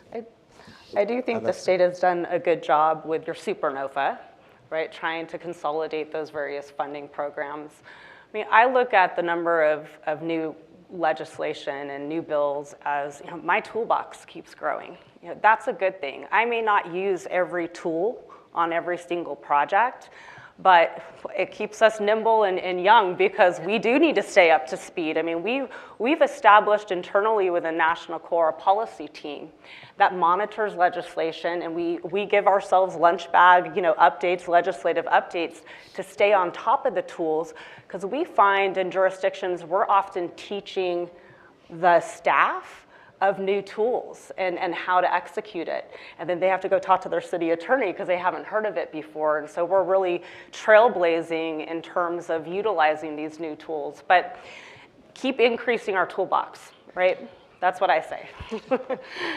I think the toolbox increasing is great. It's just having one sort of database or a liaison where you could go to have like a checklist of how to get the financing. You know, people approach us, say, oh, I got this project, it's really ready to go. How do we get the financing? I think that's one of the biggest things that people need is some sort of guideline or some sort of reference point of how to go about this toolbox, an organized toolbox, for lack of better terms. And one other thing is having standards.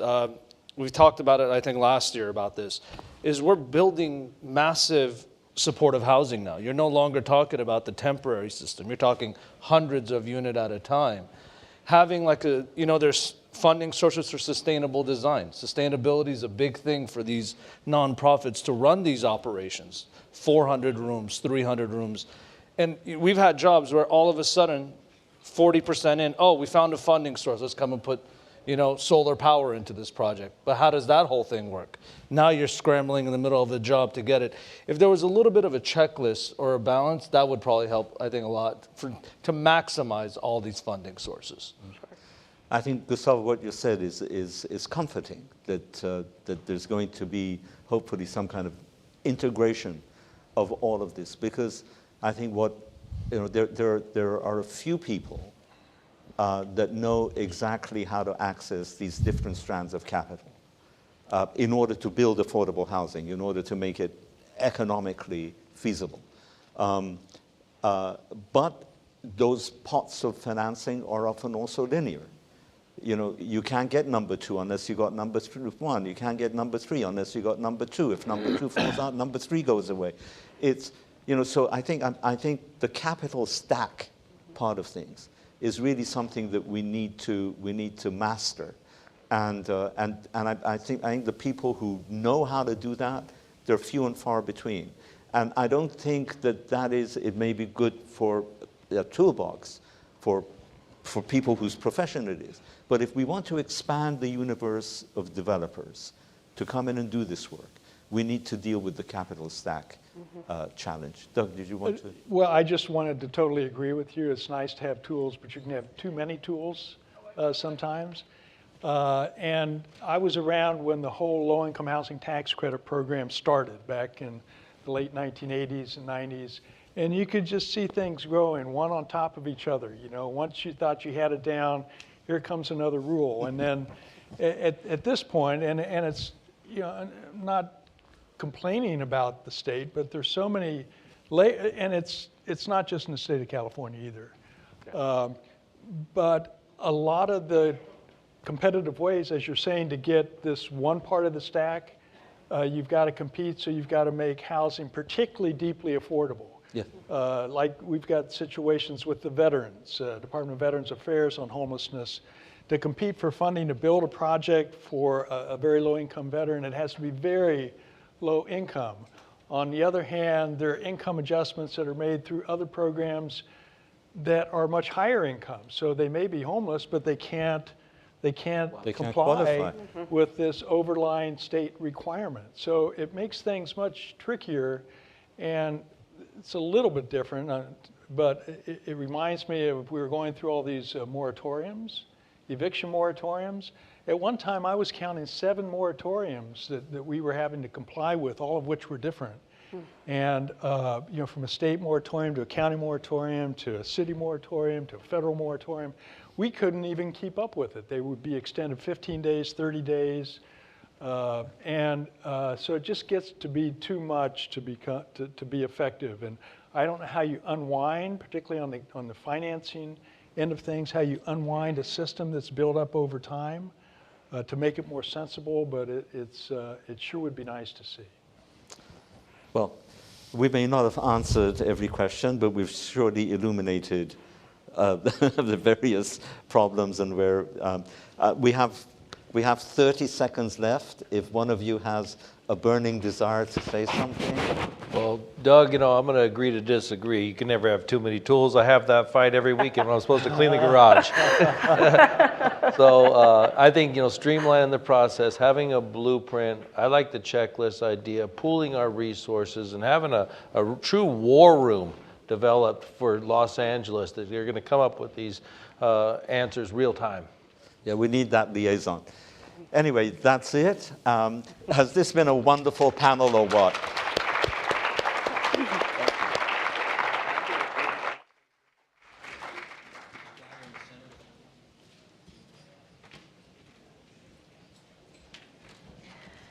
Please welcome our final panel of the day, the future of transit and mobility in Los Angeles, moderated by Phil Recht, partner at Mayor Brown.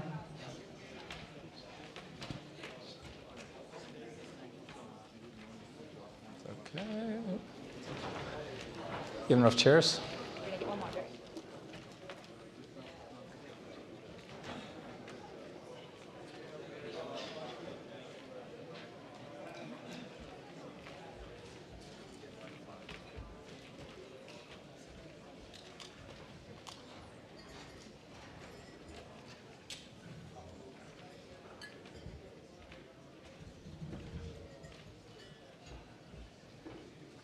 Hey man, nice job. I'm on the Your last chair. Yeah, we got it. All right. All set?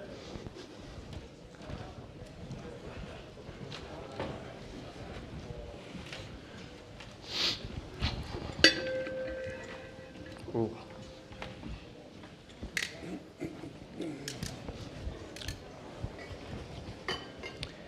Good afternoon. Thanks for staying around to the bitter end here, and thanks for joining our panel on the future of transit and mobility in Los Angeles. For those of you who have come to these events in the past, you might remember we did a similar panel 2 years ago where we focused on the LA 28 Olympics and what was being done to get ready for the Olympics and the hundreds of thousands of additional people that are going to show up then.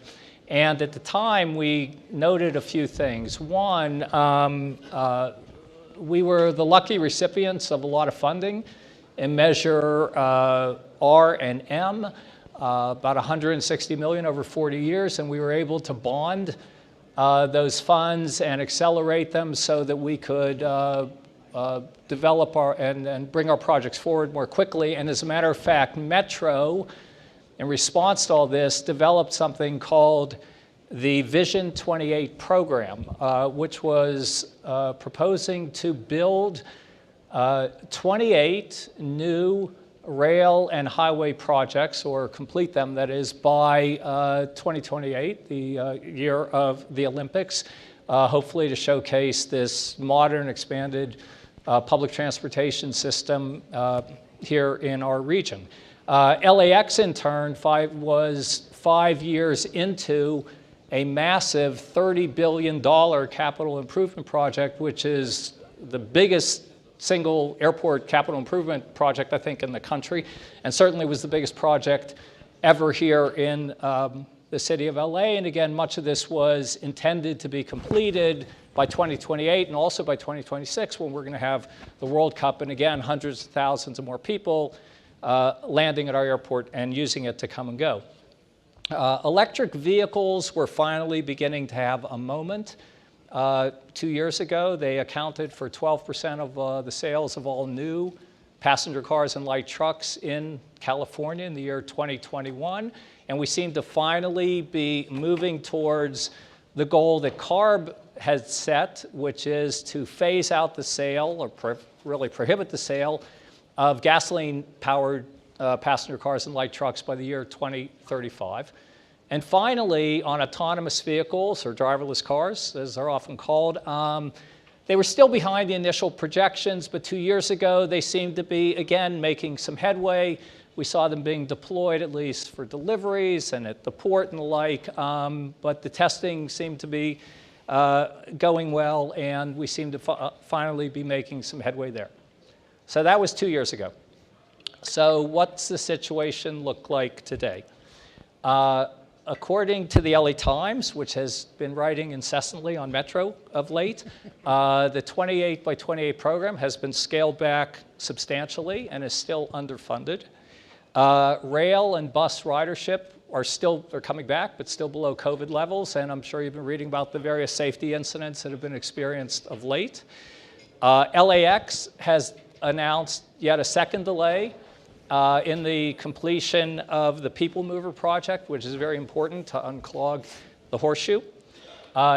Electric vehicle sales have slowed after a couple years of growth. They've sort of plateaued, and a number of the new startup companies in the field are going out of business, and even the major automakers are scaling back their plans on selling electric vehicles, and autonomous vehicle companies are facing resistance to the deployment of their vehicles, again, after some significant safety incidents, particularly up in San Francisco.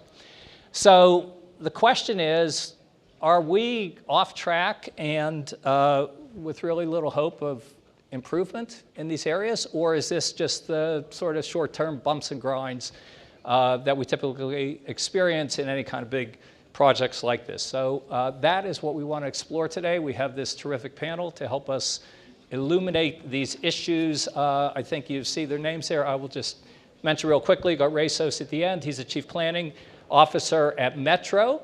Next to him is David Rich, who's the Deputy Executive Director at LAWA, head of their mobility program. Next to him is David DeRosa, who is Associate Vice President and Manager of West Coast Planning at AECOM. Next to him is Malcolm, oh, there you go, I'm sorry. I'm sorry, I got the order wrong.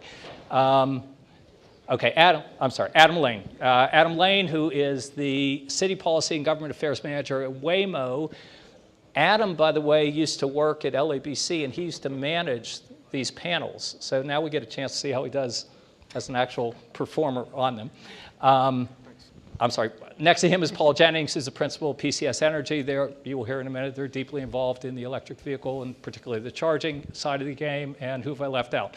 Malcolm Doherty, who is the director of the California Transportation Market Group for HDR and used to run Caltrans. So we have a quite esteemed panel, and let's get into it, and we're going to start with Ray.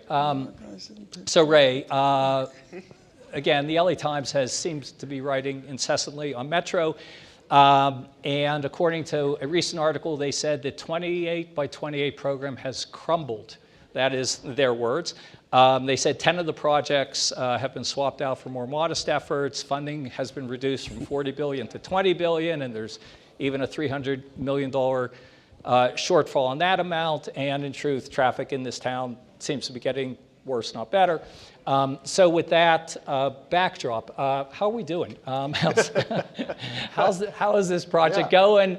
And what are the challenges you see ahead? Sure. Well, we have a massive program at Metro that we're endeavoring on. But before I start talking about the program, I do want to talk about what's at first on Metro's agenda, and that is safety. We've been in the paper also for that, as well as other transit agencies, not only locally, but across the country. And we are trying to head that off straight on. Over the last 18 months, we've developed a layered approach of law enforcement, Metro security that would enforce the code of conduct on our system, as well as started a new program with the ambassadors who just yesterday it was announced they had 1 million engagements with customers. So the idea is to have this layered approach that would support people feeling safe on our system and actually being safe on our system. We also are working with other agencies in doing that as well, related to housing, related to mental health. We have partnered with folks to expand that effort from our 6 teams of health officials to 28 teams along the entire system. So we're doing that because we need to make everybody know that we're going to have a safe system as we expand. On the expansion, we didn't start our expansion program because of the Olympics. We started that since 2008 when the Measure R sales tax measure was passed, and then in 2016 with Measure M as well. And so that was part of the selling point to the Olympics, is we were already endeavoring on our program. So there wasn't any new plans that needed to be created in terms of, but we did have aspirations for even more. And what we have been accomplishing is a steady flow of projects that are starting to now become operational. About 1.5 years ago, we opened up the majority of the Crenshaw LAX line that extends from Expo down to LAX, just north of LAX. Last year, we opened up the regional connector, which connected what was previously the L, the A, and the E lines. So now you have 1-seat ride from north and south, as well as east and west. And we've seen the ridership on that over this past year grow to 23%, by 23%, compared to before that connection was made. So it's really exciting. We have 3 new stations downtown. They're incredible. If anybody hasn't had an opportunity, please go downtown. There's beautiful artwork. It's an exciting time. Over the next 5 years, we are opening a major piece of the rail system.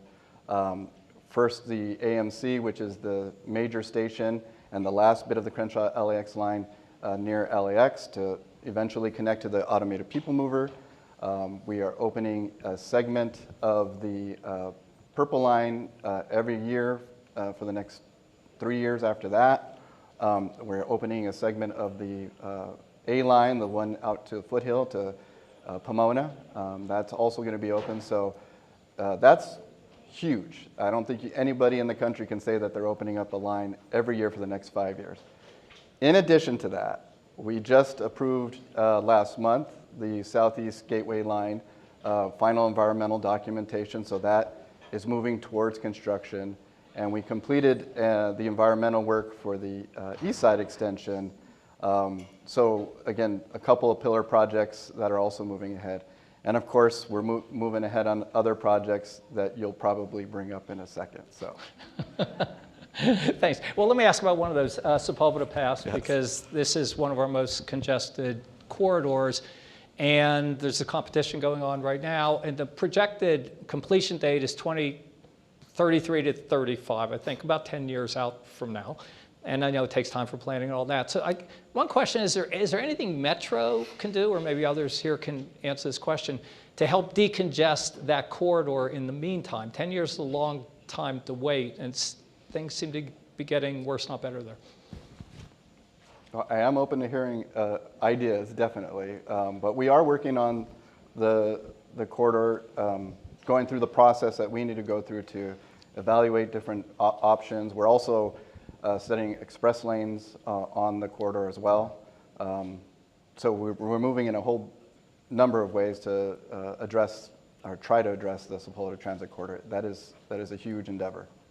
Malcolm, you looked interested in this. You used to run Caltrans. What you thought? Well, any of the things that are being looked at, whether or not it's a transit option or a highway improvement, which would most likely not be a general purpose lane addition, but an express lane addition, any of those projects, as complicated as they are, take time to deliver. And so any of those solutions are going to be a decade out. The one thing I will say is LA Metro took a very innovative approach to evaluate what the right transit solution was.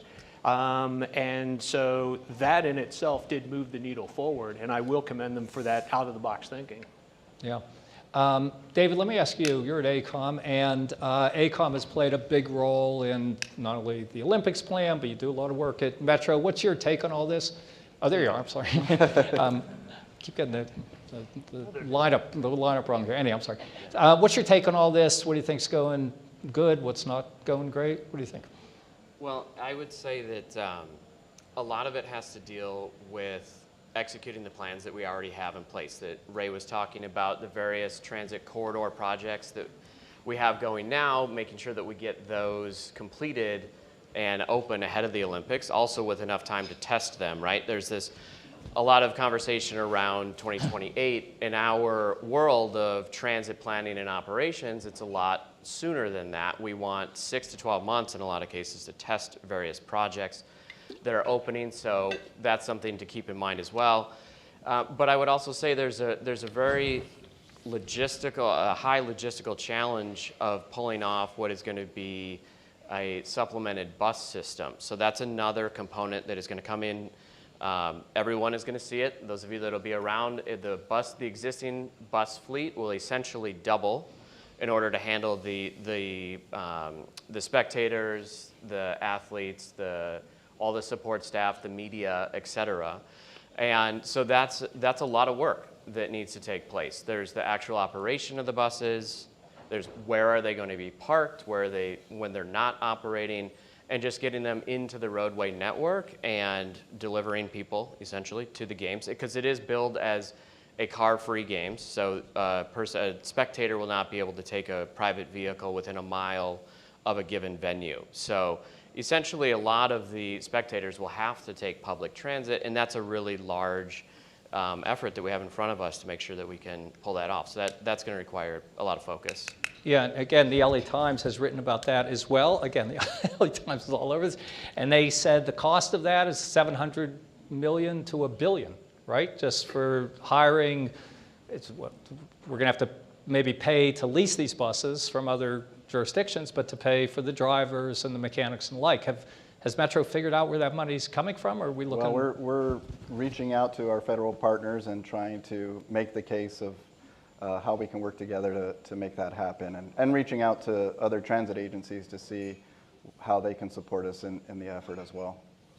Hey, can I follow up just on one more bus safety issue, which is interesting to me, and this has to do with these attacks on the drivers, which I think was somewhat of a new phenomenon here in our region. And the drivers actually went on a strike last week, I think it was something like that, and now they're asking for plastics or a partition, safety partitions around the buses. Is that what we're looking at? Is that really the future? So a number of the buses do have the partitions. What we're doing is installing an even greater partition, and our board did enact an emergency procurement to allow us to move forward quickly to get that done on all of our buses. So we did have a partition in place.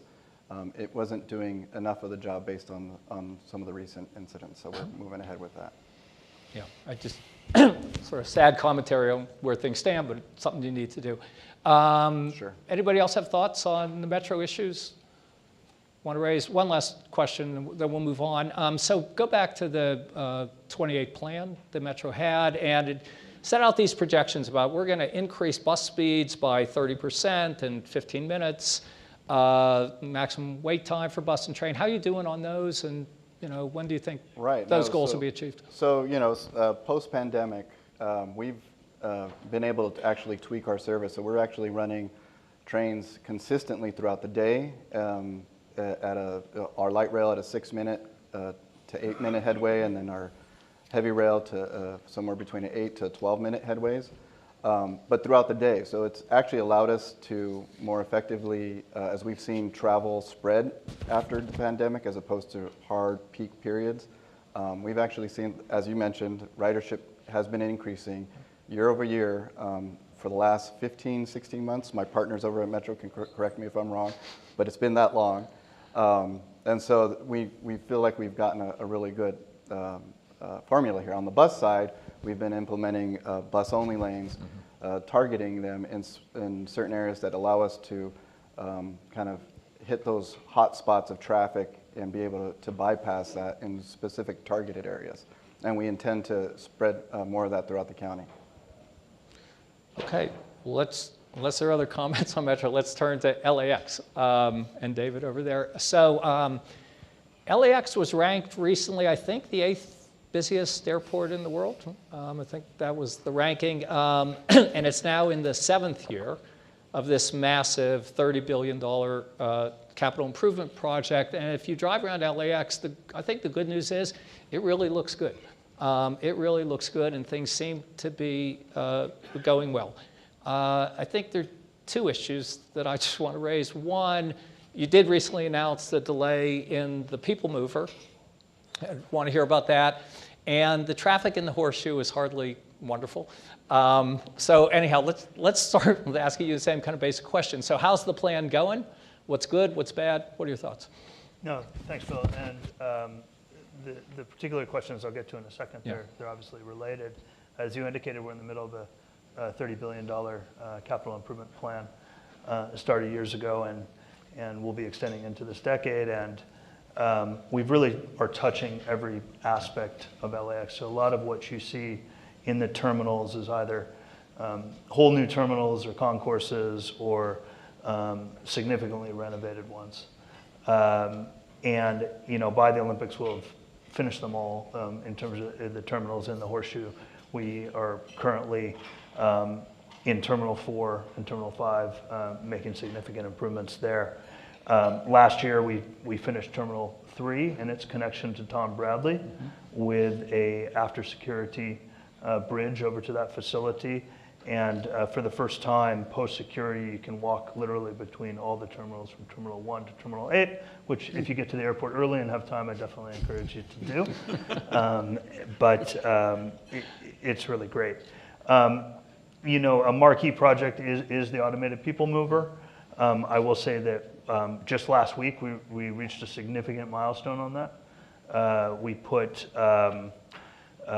two train cars to run operational testing on those cars on top of the track. We've been waiting for that, and that's, as anybody in transportation will tell you, that's really important. It shows that we're moving towards our goal there. We are in discussions with our contractor on fixing on a delivery date for the whole project. But if you've been there, you can tell how transformative it's going to be.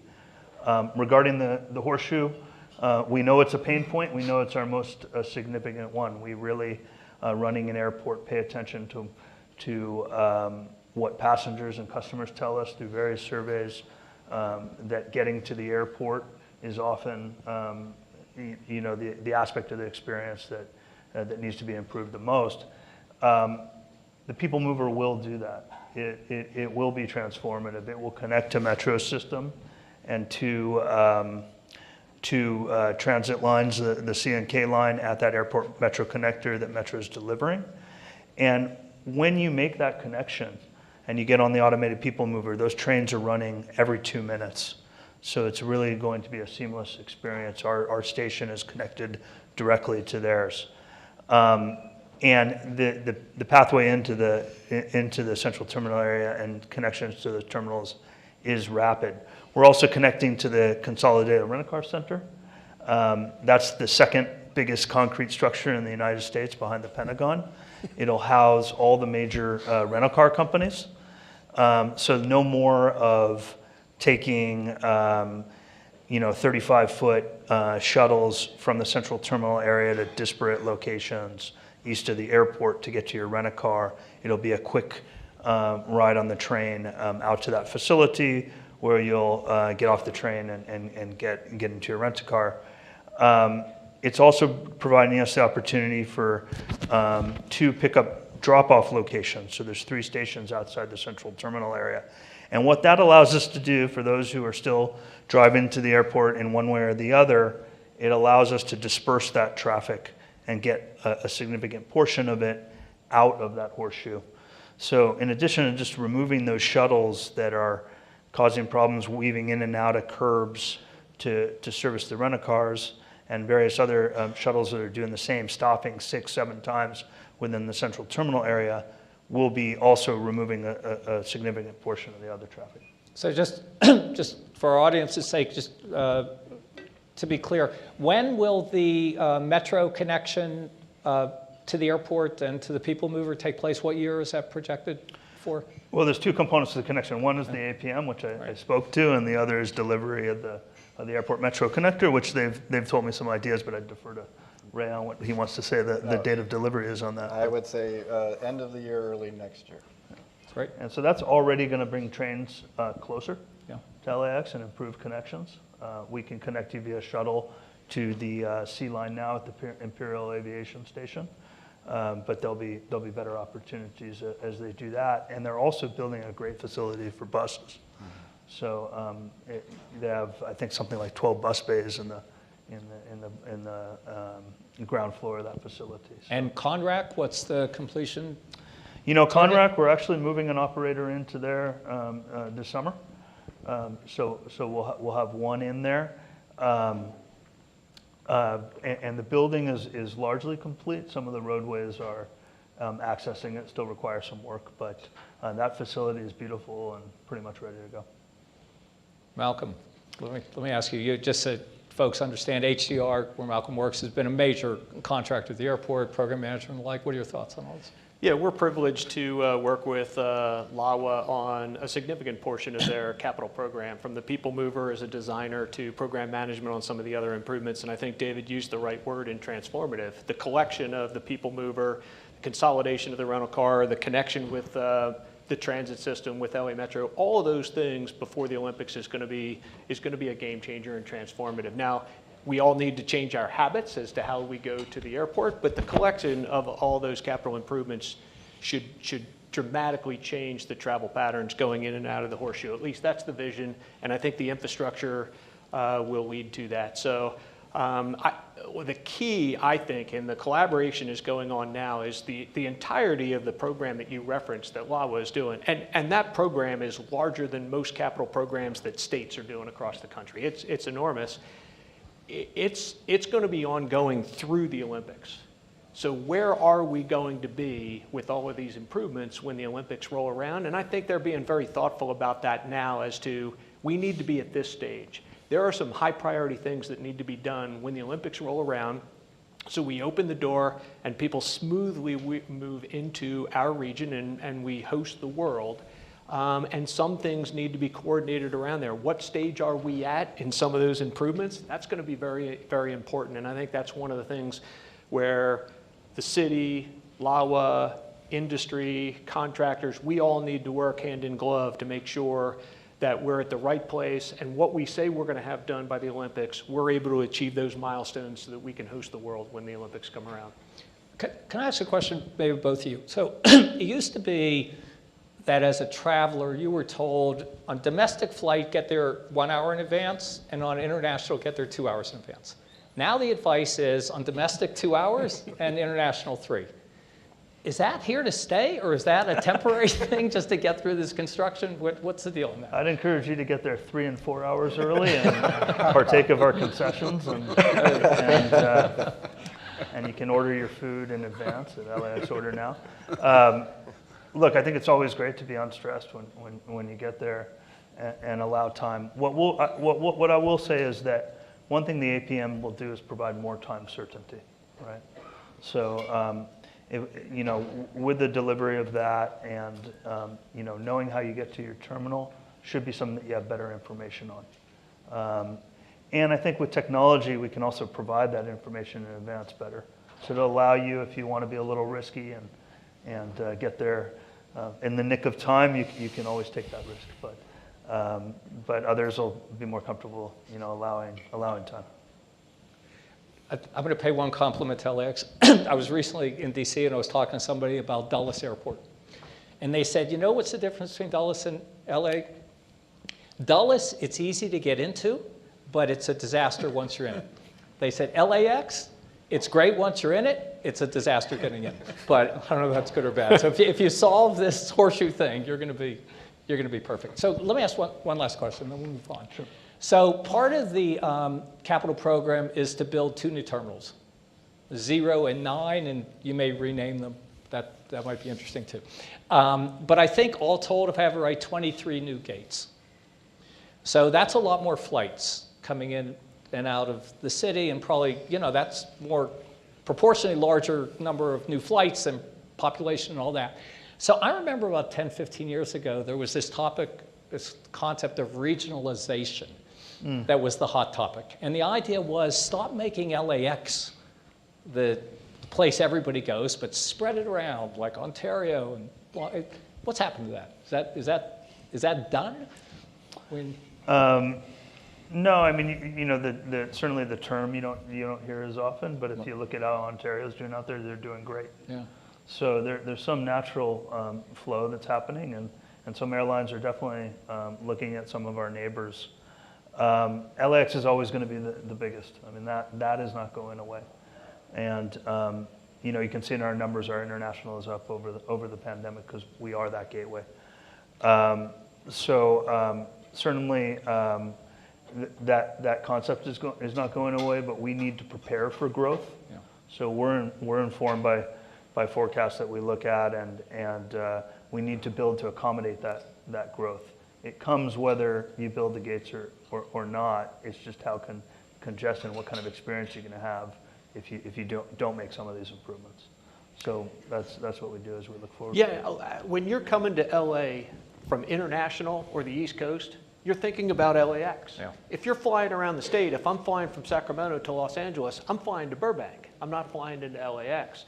But again, if you're coming from international, if you're coming from the East Coast, the preference is to have a direct flight, and those direct flights are coming into LAX. They see that as the portal to Disneyland. They see that, they don't think about John Wayne. But if you're in the state and you're flying around, you're using all those other airports. But internationally and from afar, they're flying into LAX because they see that as the destination to get to everything in Southern California. Now, there may be something that can be done to change that dynamic, but people think LA, people think LAX. Okay. With that, let's turn to our third of fourth topics. We're actually on time. It's a shock. Let's just see where it goes. Okay, electrification. That's our third topic. So California's really been the leader in the movement to what are called zero-emission vehicles, or ZEVs. It started with the ZEV mandate back in 1990, issued by CARB, and CARB has amended that mandate over the years, and the most recent iteration says that we are going to stop the sale of gasoline-powered engine passenger vehicles and the like by the year 2035. And Metro itself has a goal of having 100% of its bus fleet be ZEVs by earlier, 2030. And the city of LA even has its own aggressive goals on the whole thing.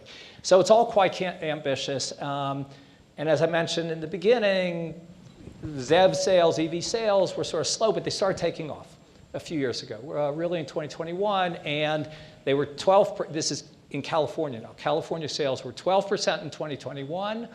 They flew up to 19% in 2022 and 25% last year. So 1 out of every 4 cars sold in California last year was a zero-emission vehicle, an electric vehicle. But, sales have this year started to plateau. Some would say dip. You have a number of startup companies in the field that are getting out of it. You've got a number of the major automakers who are, slowing down their projections on EV sales and their marketing and the like. And Metro also is considering pushing back by 5 years its deadline or its target for moving to 100% fleet. So Paul, this is for you. Paul, just so you know, is deeply involved in the EV charging world and all things EV. So what's going on? Is this just a temporary slowdown, sort of a blip, or have we hit a ceiling, or what are your thoughts?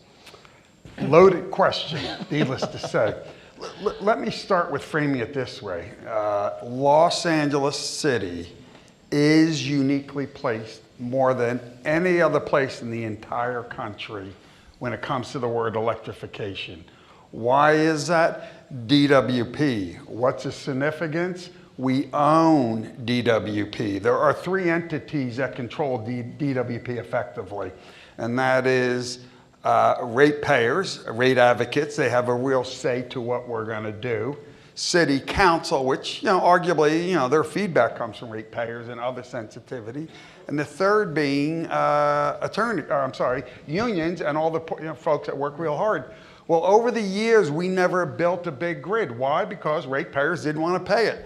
Well, it turns out that's utterly rational, because today's world, in LA, we don't have a grid. We don't need a grid. We're going to do a quantum leap, and it's going to happen here in LA. Now let me give you specifics. Today, through the ability of collaborating with DWP, because they take a much different approach than any other utility we deal with, it was basically collaborative to figure out the most effective way to do it. Today, we're putting in chargers in apartments for $2,500 per charger. Why is that relevant? It'll get to the next point I'm about to make. By comparison, in utilities where they have a rate of return, it's costing us $10,000. Why? They're being utterly rational to the business model of a regulated utility world. So why is that important? I use the word percolating out the nonsense. I have a more colorful word behind the doors. But so to answer your question, where is this, the slowdown coming down from? We have all gotten challenged with the one simple question. What is your path to monetization? Remember Internet 1.0, 2000, the world crashed? Yeah. Same concept. Is anybody that didn't have the ability to monetize got thrown away. And it took 7-8 years for the Ubers, what we then called the shared economy. And of course, we know today that shared economy was aided and would not be if not for this thing. And I'm going to also note this thing has lifted more people out of poverty in the last 15 years than any single thing in human history. So I'm going to make my next statement. What we're all doing is lacking imagination. Imagine when this thing came out 15 years ago, we thought it was cool because it had a glass frontage. What we didn't realize, this represents convergence of technology, the battery, the screen, the software, and then we got the world of apps. I don't think anybody in this room would disagree. It was transformative, and it's changed the way we live. I'm going to tell you we're about to do the same with cars. So to answer your question, what has happened is if you don't have a path to monetization, you're out of business. And as often goes in new businesses, it's utterly difficult to get to monetization.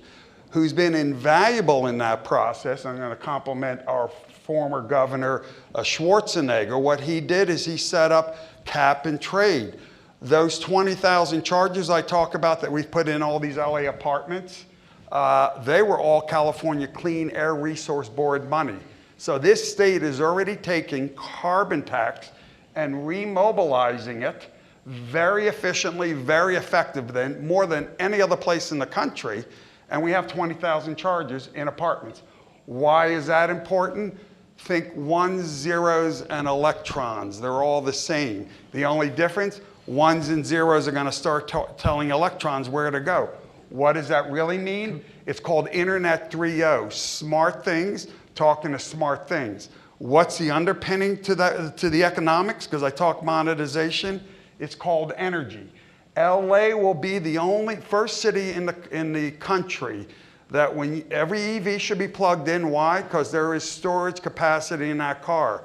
When that truck down in Long Beach needs a meg or 10 cars worth of Tesla power, in that apartment, because we can send the power 2 ways, just like data, we can zap enough electrons down to Long Beach to meet that need. It's hard to fathom the idea. There is no more demand period or peak period. It's all economically driven. Why is it economically driven? Just like data. How does data move around the world? It's price sensitive. People who need data moved in a day pay a little more. People who don't need data moved in a day pay a little less. Energy is going to find its same path. And where is it all going to happen? In Los Angeles. And it's all locked and loaded. This is all happening already.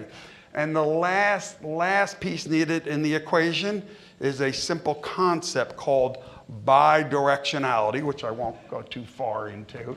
And that simply says, like you can do on this phone today, you can take data in, take it out, you can send a movie to this person. Think of a car when you can move power around by just plugging in a cord and the AI takes over the rest. At that point, because cars have 9 times the energy capacity than you need to drive your car in a single day, now all of a sudden those folks in apartments who are on the bottom of the economic chain, transformative in 2 forms. 1, accessibility in the true literal sense. 2, now all of a sudden their car becomes an economic tool. Just like I said, this lifted more people out of poverty in the last 15 years. I'm going to say within the next 15 years, We're going to lift more folks out of poverty. And this won't be about gas and non-gas. It's driven by one simple notion. As somebody who's deep in this industry, I never talk green. I never talk global warming. I talk one thing and one thing only: economics. The beauty to this is today, to all the nonsense you hear out there, what folks do not fully appreciate, and the marketplace is efficient, so we'll get there in the next couple of years. It costs less than 10 cents a mile to drive an EV. It costs over 50 cents to drive a gas car. Why did Jeff Bezos sign up to get 100,000 vehicles, EV, and get rid of his gas fleet? Because he's going to deliver stuff cheaper than anybody else. Guess what? The party is on. And lastly, I'm going to say, I think that LA, and I'm involved in LA Clean Incubator, right. I think our next big innovation for the folks that want to make money on the streets is EV conversions. LA is a city car. How about we yank out those engines, those dirty transmissions? I mean, think about it. Pulling black goop out of the middle of the earth and saying, I'm going to run it versus an electron out of thin air. Anybody who resists that today, you have to ask, why?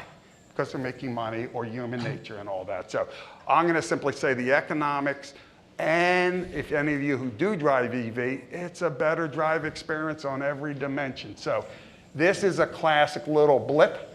The suppliers are all coming out, supply chains are coming on, and I'm going to predict you're going to buy an incredible EV for under $30,000 within the next 5 years. And once EVs get down into the 25, maybe even 15,000 category, we're going to get rid of internal combustions just like they got rid of the carriage, not because the carriage wouldn't roll down the street anymore, but internal combustions are utterly inefficient to operate, and that will be the demise, not all the politics. So let me... I'm passionate about what I do, what can I say? There was a lot there. But let me ask you one thing on the economics. I think you're completely correct on this. So let's talk about landlords in apartment buildings. Because if you're a single family home, you have your own charger and the like, but if I'm renting an apartment, I can't, by the way, just put it in. The landlord has to do it. So I think for years, my sense is, tell me if I'm wrong, that the landlord said, this costs a lot of money and what's in it for us? And so I guess my question is, are you saying now that even without government subsidies, from a landlord's point of view, it's worth paying the money because, one, they can get maybe the energy back. They might be able to rent their apartments for more to tenants who want that? I mean, is that where we're at? Yeah. Or? So when I go back to smart technology, smart things to smart things, what we're already doing here in LA that hasn't been done anywhere else in the country is, I'm going to say the analogy of multiplexing. The copper phone line, why do we get data? We figured out how to condense a lot more stuff. Well, here in DWP, we can do that type of stuff, and we're doing already. The ultimate holy grail to get all these folks onto into EVs, all these apartments only have 200 amp panels, just like when people had homes, they had copper. And how are we going to get streaming? The answer is keep the copper and get real smart technology. We're doing the same. Our whole obsession and the real value, we have about 5 stacks of value we're bringing. The first at the very top is to make sure everybody can get a cord, meaning a charger within the apartment, because right now it's literally impossible based on current codes. DWP allowed us to be creative. We now are what I'll call is compressing the panel or optimizing 7x24 what a panel can do. Simple example, a normal panel can handle 5-6 cars simultaneously. We do our stuff, you can handle 90 cars. And now what's really important is on the converse of that, you have 90 cars connected. Imagine the power you can put back out into the grid. And that's a piece. So that has economic value. Why? We're saving economic value, not putting in a bunch of equipment. Now we're saving the economic value, no more demand. We don't have to go out and keep building the grid and build more. We put little temperature sensors on them, and when anything needs more power, all these vehicles will deliver it. Now let me talk about, we have strategic power we need. As more and more cars get into the bottom, it gets to your question about the landlord, we produce strategic solar up on the roof because every single inch of solar we can produce, we can now use. Why? because that apartment's using 3 times the energy it used to use. What do we want to do? Just like Jetson, we want a big canopy over that apartment. Why? Because it'll reduce the energy by 30%. But more importantly, all that energy production can be now put in the cars. Now, there's a regulatory food fight. Who's producing power? Who gets money? But here in LA, it's politically driven. I'm confident we will figure it out because we are always the innovators. So, and this is the ultimate testimony. I'll park it on this note. Spent 45 minutes, had the pleasure and privilege to spend 45 minutes with the mayor. All we talked about was electrification. Besides what I think an extraordinary job she is doing in tranching the homeless problem, understanding it, the single most important thing I got out of the conversation, she understands the economic power of DWP. And to that point, she did a national search, and we should all take great comfort, hired somebody from outside who, based on her reputation and her experience and track record, we're on a real good track, folks. I think that's great. I'm going to give a shout out to my friend Richard Katz also, who's now the chair of that board, and he's a pretty terrific guy as well. So I want to keep on track, but I have 2 quick questions on this. Ray, let me turn to you. I think your problem's different. It's not the charging situation so much, it's the product, right? Right, that's correct. We do have a number of electric buses that do operate in our system. And I forgot to mention one of the other projects that we're about to start construction on in the Valley, love the Valley. It's the East San Fernando Valley Light Rail Transit Project, which will connect to our G line, which is a bus rapid transit system, which currently is entirely electric. And we're going to be electrifying another bus rapid transit system in the next couple of years, the J line, and our North San Fernando Valley and our North Hollywood BRT lines, BRT projects are also all going to be electric vehicles. But the problem that you refer to is we have to purchase the vehicles, and the number of manufacturers of buses has been reduced down to a couple, if I can say that.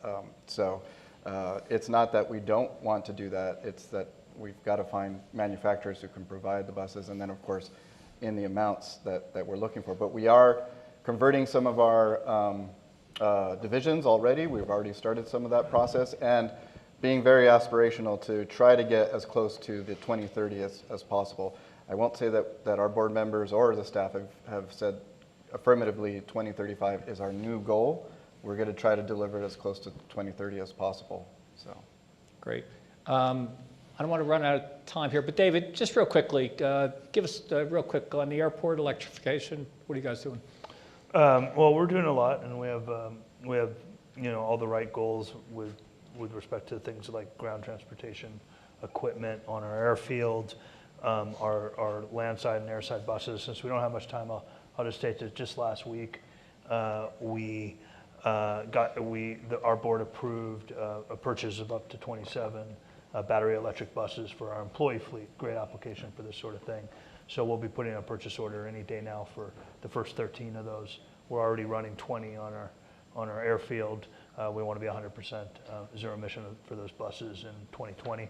We also supply our passengers with a lot of electric charging capability. So if you have an EV and you park at the airport, we have over 1,260 chargers in our parking facilities.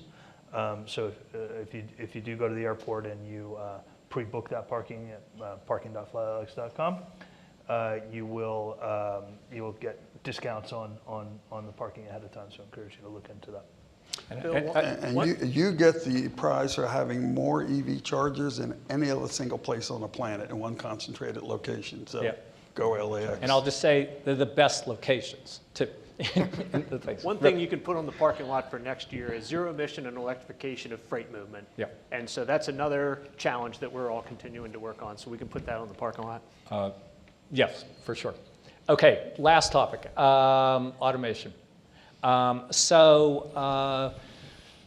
People have been working on automated vehicles, driverless vehicles, really for decades. I will just mention that it was in 1995 that a fully self-driving vehicle traveled from my hometown of Pittsburgh to San Diego, successfully. Nothing happened after that for a while until the year, I think it was 2009, when Google, this was 15 years ago, announced something called Project Chauffeur. And it says, we are going to commercialize self-driving vehicles. They got a lot of resistance from the more conventional auto industry, but over time, the automakers saw the light, and the development of autonomous vehicles became the single largest R&D project for virtually every major automaker in the world, including a number of systems companies like Google that has now become Waymo. The initial projections were that we would see these vehicles deployed, operating on the road by 2020 or the early 20s. That hasn't happened, we know. I think the engineering challenges were harder than people imagined. And we're still in the testing phase. And even just last year in 2023, there were a number of very high-profile safety incidents, particularly up in San Francisco, that caught a lot of people's attention. There have also been legislative efforts to try to stop the testing, at least in some instances. There was a bill that was passed in the California legislature to prevent the testing of driverless heavy trucks. This was sponsored by the unions. The governor vetoed it. And there's now legislation to allow cities to essentially block testing in their own locations. So there have been some headwinds. But the good news is that AVs are developing. We have Waymo here in our city. It's been in San Francisco. Now it's in our city. Starting a major testing program. So, Adam, let me turn to you and just say, where are things at? What's the good? What's the bad? What are the projections here? Yeah, well, let me start by saying great things take time. So, yeah, 1994, I was a kid. They needed me to grow up. Now I'm here. So for people who don't know, we did start as the Google Self-Driving Car Project in 2009. We spun off as our own as Waymo under the Alphabet companies in 2016.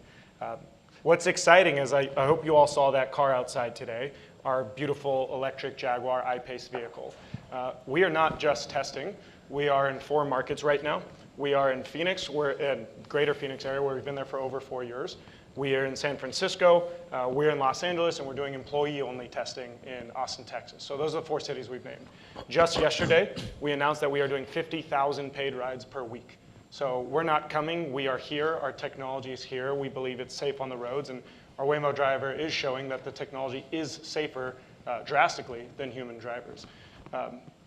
We are also constantly and regularly updating our software to make it safer to operate in different conditions. We test in other markets that have maybe more extreme weather conditions than the cities that we are in. And the cities that we are in also experience certain weather conditions that they have now adapted to and operate beautifully. So on the technology side, I think it's there. When we talk about the regulation, it varies state by state. Here in California, we're regulated by the PUC and the DMV. I think in March, when we received our approval to expand commercially in Los Angeles and the San Francisco Peninsula area, the regulator showed us confidence that our safety and our performance is meeting their requirements. And we also provide regular data to the PUC and incident reporting to the DMV. So we're going to continue to work with them. I think you have seen us excel as a company because we do have a trusted partnership with our regulators. Trust is hard to earn and easy to lose, so we are transparent. We make sure we are briefing our regulators, the localities we operate in. I got to shout out my public affairs team that is here today and my safety team for all the work that they do, working with law enforcement officials on the front side and working with our local organizations. That has allowed us to be in these markets and receive our approval. What I would say right now and about the market overall, but mainly about Waymo, is we have a deliberate approach about how we expand in markets. We don't want to just go and drop our cars and go as wide as possible. We've seen that hasn't really worked out for other companies. For us, it's about deliberately scaling up in the markets we are in, making sure we are a good partner. It's kind of funny, we got dubbed having the grandma approach. I love my grandma, so I think that's a pretty cool thing to be named. So we're going to always be good partners in the markets we're in, and I would say the technology is here and it's now and happening, and I hope you all can get in a car. It's a really amazing experience. Yeah, let me say, I had the opportunity to drive one of the early vehicles, and it's a little apprehensive getting in, but I don't know if you still have the computer screens. They used to have these computer screens that actually showed you what the car is seeing. Yeah. And when you see that, oh my God, you understand. And within about 2-3 minutes, it's boring. I mean, Yeah. not in a bad way, but in a good way. The first time I ever got in a car, first time ever, 30 seconds later I was on my cell phone. Not to be a millennial, but that's what happened. I got on my cell phone immediately. That's how safe the ride feels today. Everything on that screen shows you what the car is thinking. It shows you objects around the vehicle. It shows you when it acknowledges a stop sign, when it acknowledges a red light. We have calm music playing in the vehicle. It is an EV. It is a quiet and safe ride. All of that is meant for the passenger to understand the vehicle sees what you see and will respond appropriately. Now, what I would say is we as a human, when we drive, we maybe see a person in front of us, a car behind us. These vehicles have 29 cameras around them, 6 LiDAR, 5 radar. It is actively creating a hyper-enhanced 3D map of what is going on around the vehicle, and it can respond in real time so much quicker than we can as humans. So on that score, do you have a sense where consumer sentiment is on this topic? Again, I note these incidents that occurred in San Francisco got a lot of publicity, and now you have apprehension locally, and there's union issues as well. Is the public there yet, or what's your sense of it? In San Francisco, we had 200,000 people on our wait list. So there's extremely high demand, and we've pulled almost all those people off the wait list already. In Los Angeles, we did about a year of testing and doing our tour of LA, which was wonderful. And then now we have been paid since April 10th. We have 50,000 people on our wait list here. So we're seeing a high demand. What I will say beyond that is some of our earliest riders were the vision impaired community. There are certain demographics of people that really see our product as enhancing their lives and enhancing their mobility options. So that's the vision impaired community. There are a lot of young people who don't feel safe getting into a rideshare vehicle after a night out or late at night. The LGBTQ community, a lot of underserved communities that have unfortunately had bad experiences with rideshare and not getting picked up or dropped off in the communities where they're from. We appreciate that our car doesn't discriminate. Our car has accessibility features. Our car provides access to EVs for people who maybe can't afford that upfront cost or don't have electric rideshare in their communities. Just this week, we announced a partnership with the LA Urban League, where we're going to be giving a month free rides to 50 of their community members. And that is a community that has traditionally not had access to a lot of both electric vehicles and rideshare capabilities that other communities have had. David, let me ask you, go back to LAX for a moment. Airplanes are mostly AVs to a great extent. So are there plans to use AVs, or perhaps you're already using them on the airfield? I will just simply say that I've observed back on the ports, there are AVs that are starting to operate in container terminals. We are seeing robots doing deliveries on the UCLA campus and on the sidewalks. So they're starting to get out there in other capacities. Is this something that's going to happen at LAX too, or not? So, it's something that we've looked at. I will say that the airfield is a complex environment. Yep. There are a lot of use cases that, however, do just kind of go back and forth. But obviously something we want to be very careful about. But throughout an airport campus, there's potential applications. So yes, it's something that we've definitely looked at. Malcolm, yes, you and David, you guys are both in the design engineering world. You're projecting ahead. Where do you see this all going? Well, for me, the autonomous vehicle technology is going to be becoming more and more common and mainstreamed in our vehicles. Now, it will not be as sophisticated as the Waymo vehicle, and they will not be completely autonomous, and there are different levels, but there's going to be great safety features that are incorporated into our automobiles. Where we will see it in our normal vehicles soonest will be what I call 3D cruise control, because it'll be that adaptive cruise control speed-wise in the lanes and things like that. That'll become more normal, and then slow speed shuttles, and the ride share is going to provide other mobility services, but I think that's where we'll see it first. There are some infrastructure implications from a transportation. I can tell you back from my Caltrans days, one of the last things within the last year before leaving, we updated the delineation standards for the highways in California.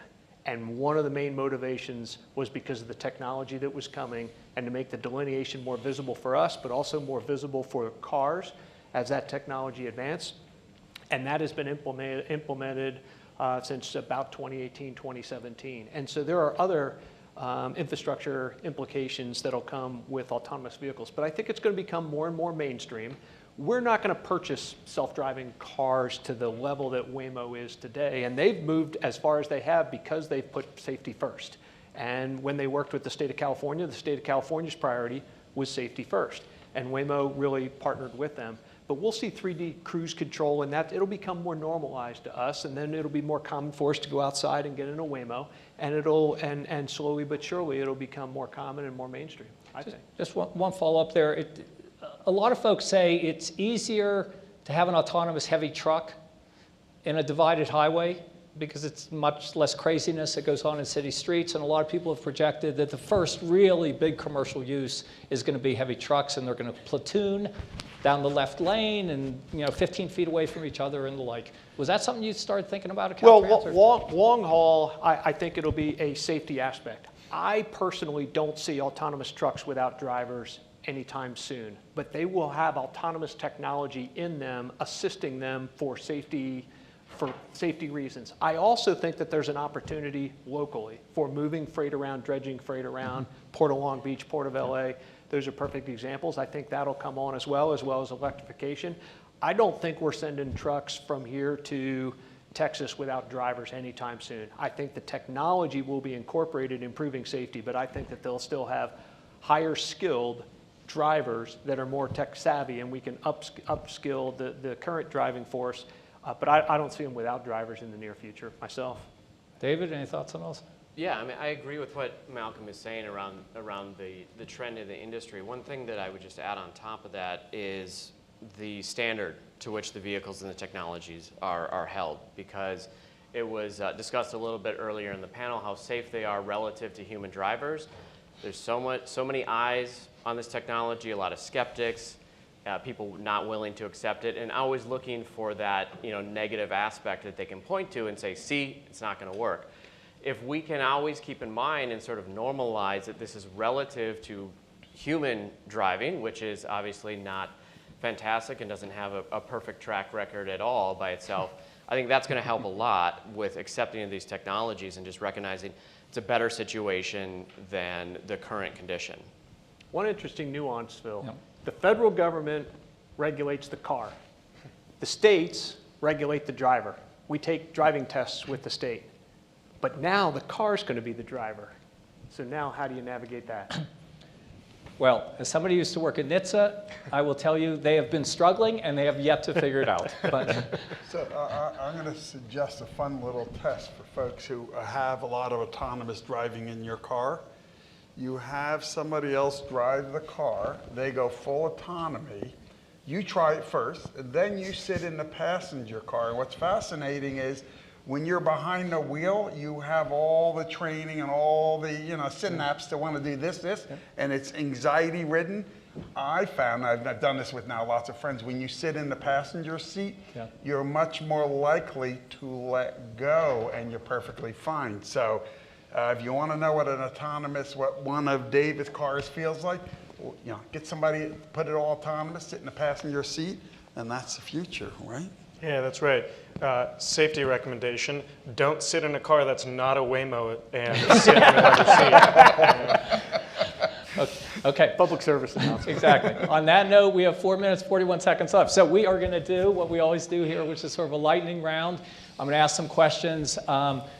The panelists have asked me to just advise you these are their personal views to the extent they're willing to express them. A number of them are going to recuse on certain issues that are too close to home.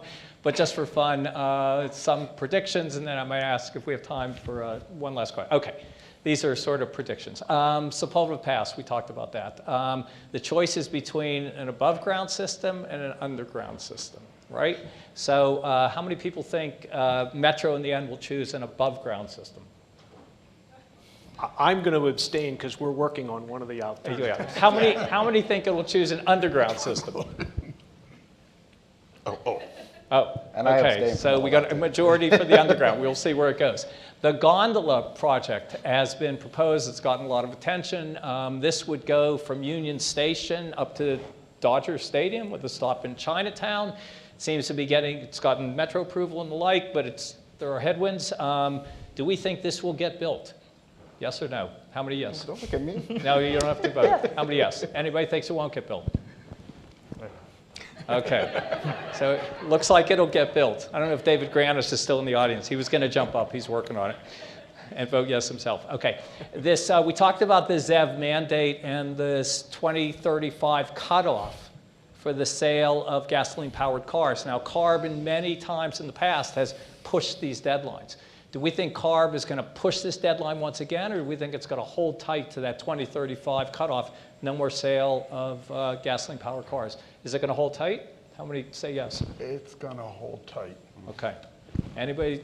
Okay, that's unanimous. So nobody's going to be able to buy in California a new gasoline-powered car after 2035. Rideshare. Rideshare is going to play a big role in this LA 28 transportation scheme because transit and buses are not going to be enough. We're still going to need some cars to at least try to get you there. So does anybody think these rideshare vehicles are going to be autonomous? Are they really going to be robo-taxis? Who says yes? Okay, so by 2028, here we go. Significant deployment. The horseshoe. Will it be easier to get around the horseshoe in 2028 than it is right now? How many people think it will be? Oh, yeah. Oh my God, unanimous. There's a vote of support. There's a team effort on this panel. There's a vote of confidence. Okay, there's the new high-speed rail project that's been proposed from Southern California to Las Vegas. Its proposed completion date is 2028. How many people think it'll make it by 2028? I'm an optimist. Oh my God, how many people think it will? Well, do you know? No, yeah, I will. Unbelievable. Okay, we got a minute 36 left. I'm going to ask a quick question, go down the line here. If there is one thing that we're not doing now that we could do to improve our transportation system, and if you were czar for the day and could make it happen, what would it be? Let's just go down the road. So I'd love to propose a really large futuristic system, if you will. And for those that haven't seen The Future of Transportation by Walt Disney on YouTube from the 50s and 60s, go look that up. That's not my answer, though. My answer is free transit. I think that with that one stroke, you get a lot of benefit. Malcolm. I'm going to give an and, too. I'm going to go with electric charging, specifically apartments at home, blah, blah, blah, blah. The other one to tickle your appetite is advanced air mobility. And there was a woman speaking earlier from United, and she was talking about aerial taxis, and I think that is going to happen in the next couple of years as a demo in Chicago. Terrific. Paul. Franklin Roosevelt said, a chicken in every pot. I want an EV for every cord in an apartment, because once they have that EV, they're going to help us solve the grid problem. A two-for-oneer. Adam. Malcolm kind of touched on this. I want to see a federal framework for AVs so we don't have to keep going state by state and figuring this thing out. Yeah, that'd be a good one. David. I think we're already doing a lot on this, and the mayor's doing a great job on it, but building a lot more housing and building in the right places not only help transport, but it'll help cost of living for everybody so that our agencies can retain and hire people and bring them into California to work. So it underlies everything, I think. Absolutely. Ray, you got the last thought here. Sea of autonomous electric vehicles that move out of the way as the bus speeds right by. That's awesome. That's a great one. Awesome. That's a great one. Okay, so I want to thank all of you for sticking with us. Let me thank this terrific panel. This has been a lot of fun. Thanks.